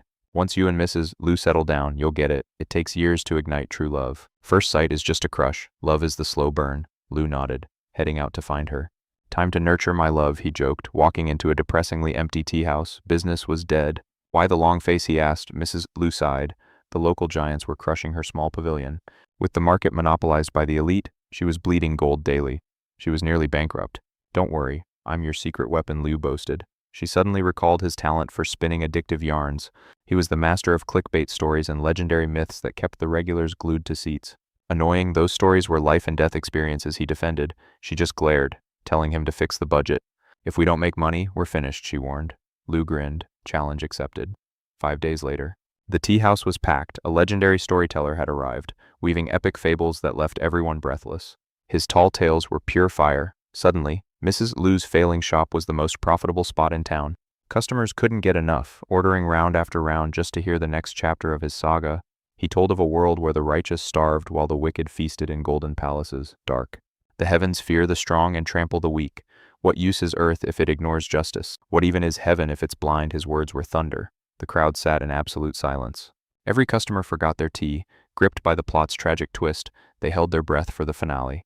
Off with her head, the corrupt magistrate roared. As the blade fell, innocent blood painted the sky. Her blood stained the white silk crimson, a divine sign of innocence. Not a drop touched earth. The crowd was haunted by the tragedy. They filed out slowly, the weight of the story heavy. Outside, the heavens opened up. Amidst the downpour, an old beggar and a girl sat shivering. The man reeked, and the girl tried to shield him, but the old man just smiled through. "I'm not cold, little one," he whispered. Suddenly, a warm cup of free tea appeared from Liu. He pressed silver into her hand. The girl froze. His voice sounded just like that mysterious storyteller.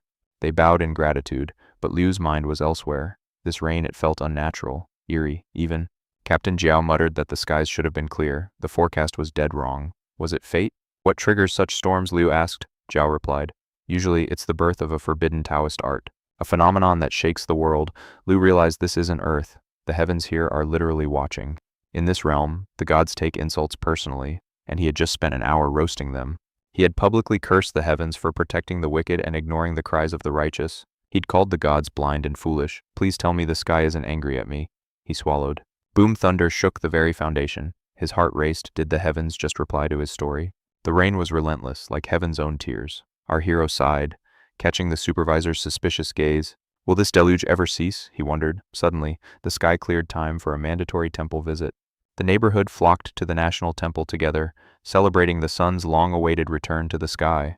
These grand temples stood in every county, symbols of divine power that varied in size and splendor. Inside, the air was thick with the desperate prayers of 1,000 faithful souls seeking fortune. 3 mighty emperors stood frozen in stone, their statues casting long, ominous shadows over the kneeling crowd. Wait, 90% of the people's energy is being siphoned by these statues, the hero noticed.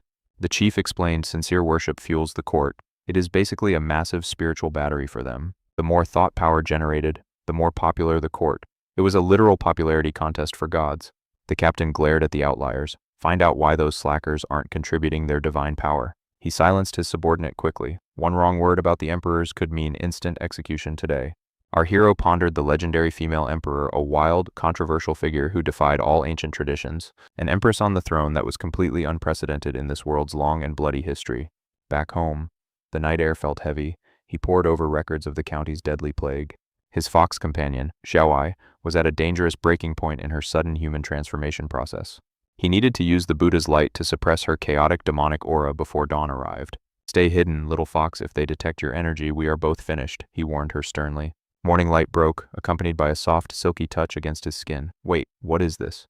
Did Mrs. Liu sneak in? He opened his eyes and saw a stunning, naked stranger instead. He jumped back, heart racing. Who was this mystery girl in his bed, and why now? Right on cue, Mrs. Liu entered. "Wake up." Sleepy, she froze, eyes wide with absolute horror. The silence was deafening. Mrs. Liu's heart shattered into a million jealous pieces right then. Clothes flying, he scrambled after her. The poor girl was absolutely devastated by the scandalous scene. He grabbed her, desperate to explain everything. "It is not what it looks like, I swear." Tears flowed freely. "I saw everything. There is no coming back from this ultimate betrayal." "First the streets, now you are bringing them home," she sobbed, refusing to hear his excuses. "I just woke up and she was there," he cried. She glared. "Do you even believe yourself?" As their relationship hung by a thread, a familiar voice called out from the bedroom doorway. The naked girl stood there innocently. "What are you two doing out here?" she asked curiously. That voice, no way. It was Xiaowai. The fox had finally taken a human form overnight. Mrs. Liu instantly slapped her hands over his eyes. "Don't you dare look, you little pervert."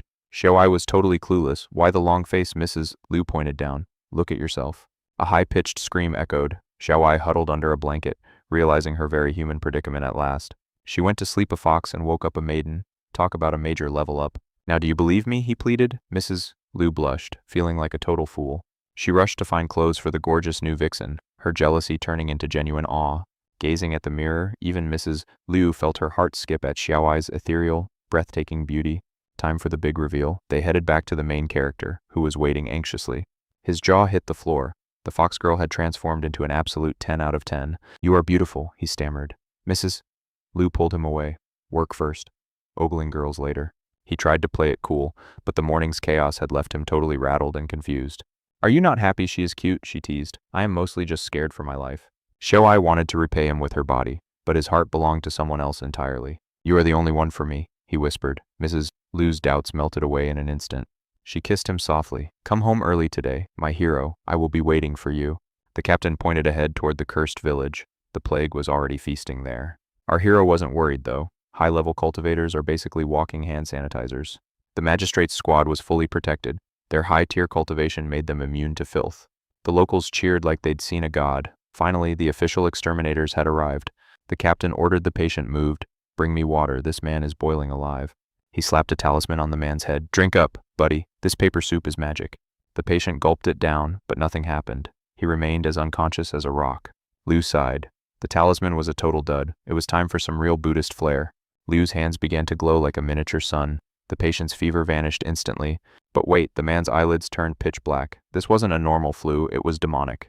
Is this even a plague, the warden asked? Liu nodded. A very nasty one, unfortunately. Standard protocol was simple, lock the doors and let everyone die inside. Liu wasn't having it. He'd learned better. I've seen this mess with my master before. Standard talismans are just fancy napkins here.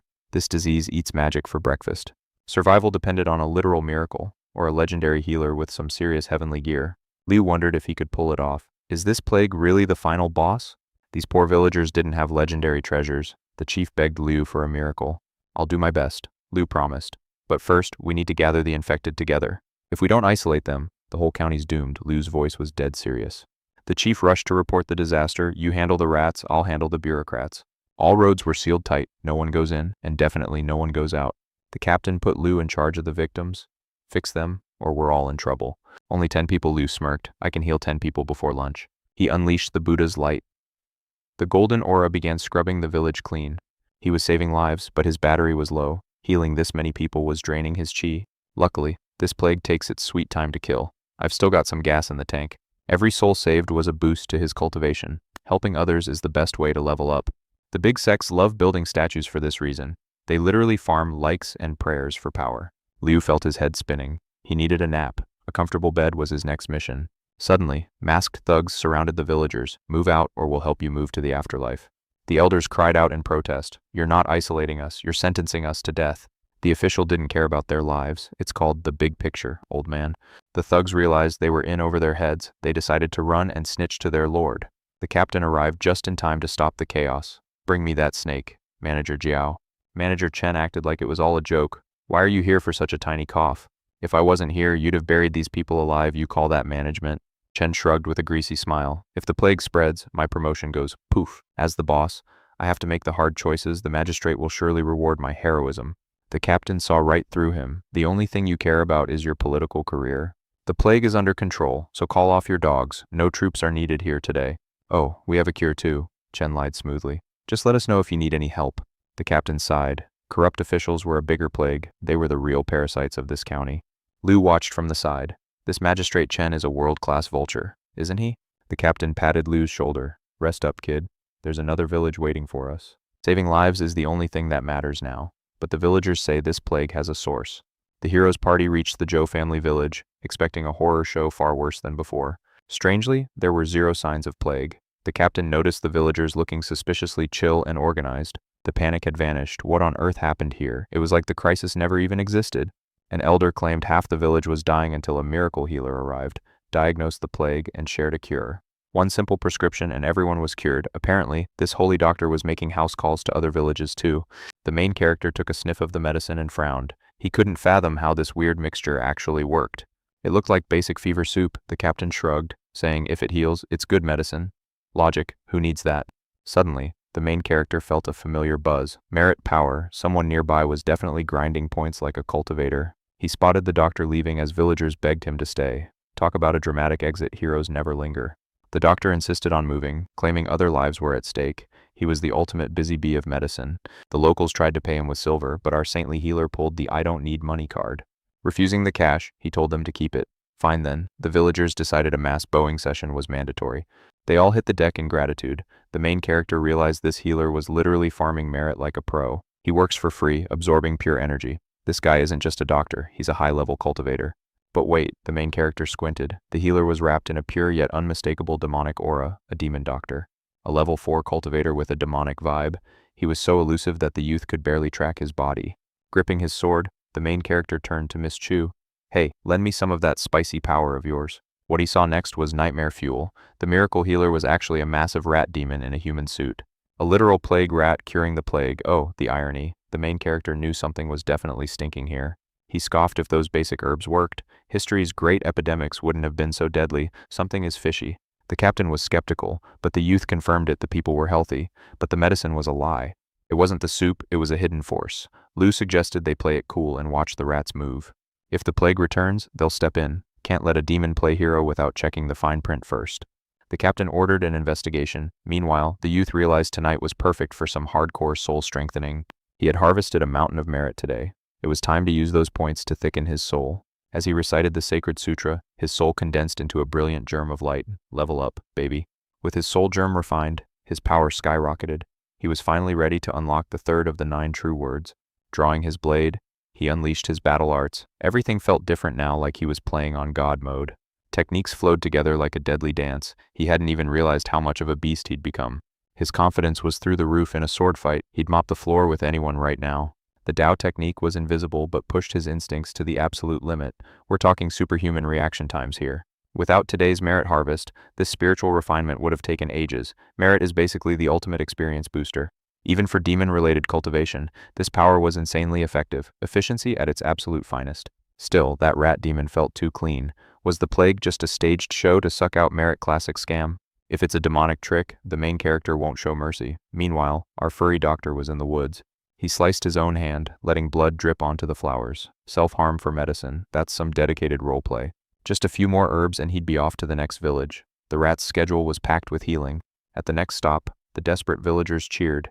Their savior had arrived, or so they thought, poor souls. The doctor played the part perfectly, telling them to relax. Just follow my recipe and you'll be fine. He told them to brew a decoction and drink up. 1 sip and poof, instant health, or instant trouble. Local rats saw their boss and scurried away. Later, the healer meditated as his vermin army gathered around him. He thought he had enough power, but someone was approaching. Who's crashing the rat's meditation party? The authorities arrived. The captain didn't hold back, accusing him of spreading the very plague he cured. He called him out for sucking energy and fooling the masses. You're a rat demon, the captain bellowed. The healer didn't deny it but claimed he never harmed a soul. The warden just narrowed his eyes. His reckless actions shattered the county's peace. Now he must face the magistrate's cold judgment. The healer refused to yield. I have a mission, he barked at the surrounding guards. Trapped like a cornered beast with a savage roar, he transformed into a massive, monstrous rat. Iron chains lashed out, yet the beast screamed for them to flee for their lives. He shattered the steel like glass. Suddenly, a young warrior blocked his path with cold eyes. Lu unsheathed his blade with lethal intent. You shall not pass, monster, he declared. Then taste despair, the rat hissed, vanishing into a deadly cloud of spiritual miasma. The air turned toxic. The officers collapsed as lethal poison burned through their very souls.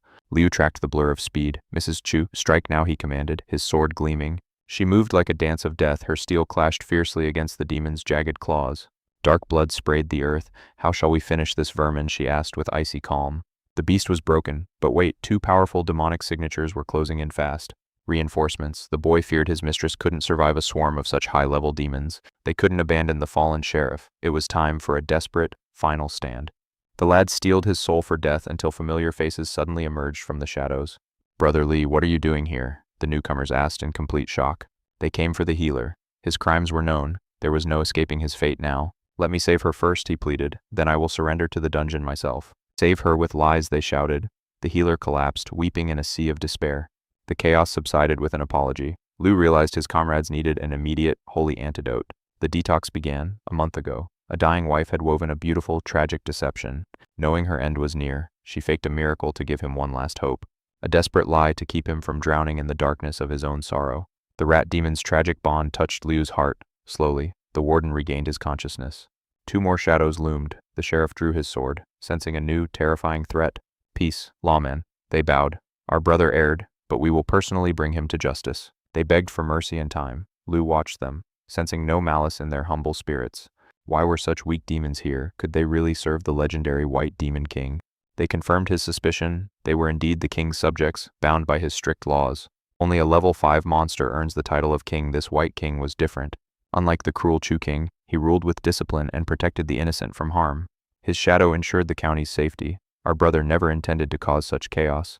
They hoped the magistrate would understand. The sheriff finally lowered his blood-stained blade. The storm was passing, but Lu looked toward the dying wife. I must see her. Fate wasn't finished yet. There might still be a spark of life left to save. Hope flared in Brother Li's eyes. Lu stepped forward to challenge death's door itself. Even if she is at Hell's Gate, I will drag her back to our world. Save her, and my life is yours, the healer cried, rushing toward his beloved. Her form was still shifting, a sign of hope. The window for a miracle was open. Lu unleashed his Buddha light. The divine glow began mending her shattered, fading soul. The chaotic energy finally settled. The healer watched, holding his breath as life returned. Her eyes fluttered open. "I feel much better," she whispered. Smiling through her pain, Lu paused in shock. This energy, it was identical to Grandma Xiaobai's power. A love that defied death. "I am forever in your debt," the healer solemnly vowed. But Lu had one more mystery. He turned to the girl with a final question. Was it that human cultivator who left her scarred? She conjured a vivid image of the culprit to show him. The boy froze. He knew that face immediately. The little demon healer offered a gift of power as thanks. A legendary power-up. Our hero accepted it without hesitation. He'd take every bit of energy he could get. Finally, the curtain fell on the rat demon drama. Time for our main character to head back to the office. But fate had other plans for the group. 3 massive, oppressive demonic auras suddenly blocked their path. It's them. The snake demons were stunned to see the boy standing right in front of them. Enemies meeting on a narrow road. Classic. Don't you guys ever take a day off? He sighed. That green snake was still wobbling from their last duel. She was barely standing, yet her eyes blazed with fury. Pride is a hell of a drug. She lunged, screaming that she'd settle the score once and for all. Our boy didn't even break a sweat dodging. "Is that all you've got?" he mocked as she hit thin air. "Fight me fairly," she shrieked, but even a saint's patience has its limits with a brat like her. She kept howling about his total destruction. Eventually, he might just stop playing nice and end this for good. Stop this madness. The older sister snake arrived, blasting green for her reckless life force stealing. "You brought this on yourself with your greed." Finally, someone with a lick of common sense in this family. The older sister was a total saint with a heart of gold. How did she get stuck with such a disaster sibling? Green turned to Daddy for help, but he wasn't having it. "Apologize to this young man right now," he boomed. He lectured her on the true path of cultivation. Stealing human life force is a mistake that can't be ignored. She'd even attacked a government official without thinking. The bratty snake finally had to swallow her pride. "I was wrong," she grumbled under her breath. "Sorry. What was that? I couldn't quite hear you." "I shouldn't have stolen energy," she screamed her apology, clearly hating every single second of it. The boy bowed respectfully to the powerful figure. He was standing before the legendary White Demon King himself. The king thanked him for sparing his daughter last time. "Saving my siblings twice, I am deeply in your debt. Plus, our guy was a secret master at healing spirit wounds, a rare talent that the king desperately needed." "I'm just a talented amateur," he joked. But the king begged him to save his dying sister. They trekked deep into the heart of the frozen peaks. "Wait here," the king commanded outside a mysterious cave. It was freezing enough to turn a soul into ice inside. The king showed him where his sister lay. A decade ago, her original spirit was shattered. She was sealed in this icy coffin to preserve her last soul fragment. "I'll give it a shot," the boy promised. But his Buddhist light couldn't penetrate that ancient, frigid ice. "Can we crack this open?" he inquired. The king's expression instantly turned into one of pure horror. "Open it, and her soul will dissolve instantly. Well, that certainly makes the medical procedure a bit tricky." "Then my hands are tied," the boy sighed. The king asked to be left alone with his grief. Outside, the older snake sister was itching for gossip. "So, what's the secret scoop inside that cave?" "Go ask the boss yourself," he shrugged. She knew better than to pester the White Demon King. "How's Sue's sister doing?" "Anyway, she's recovering fine," he replied, keeping things casual and cool. "Anyway, it's getting late. Peace out." He wasn't sticking around for another energy drain attempt tonight. Honestly, this manhwa is a total banger. The plot is getting way too intense and intriguing to miss. Smash that subscribe button if you're hooked. Leave a comment about what you loved in this episode. When new chapters drop, I'll be back with more. Stay legendary, and I'll see you in the next one.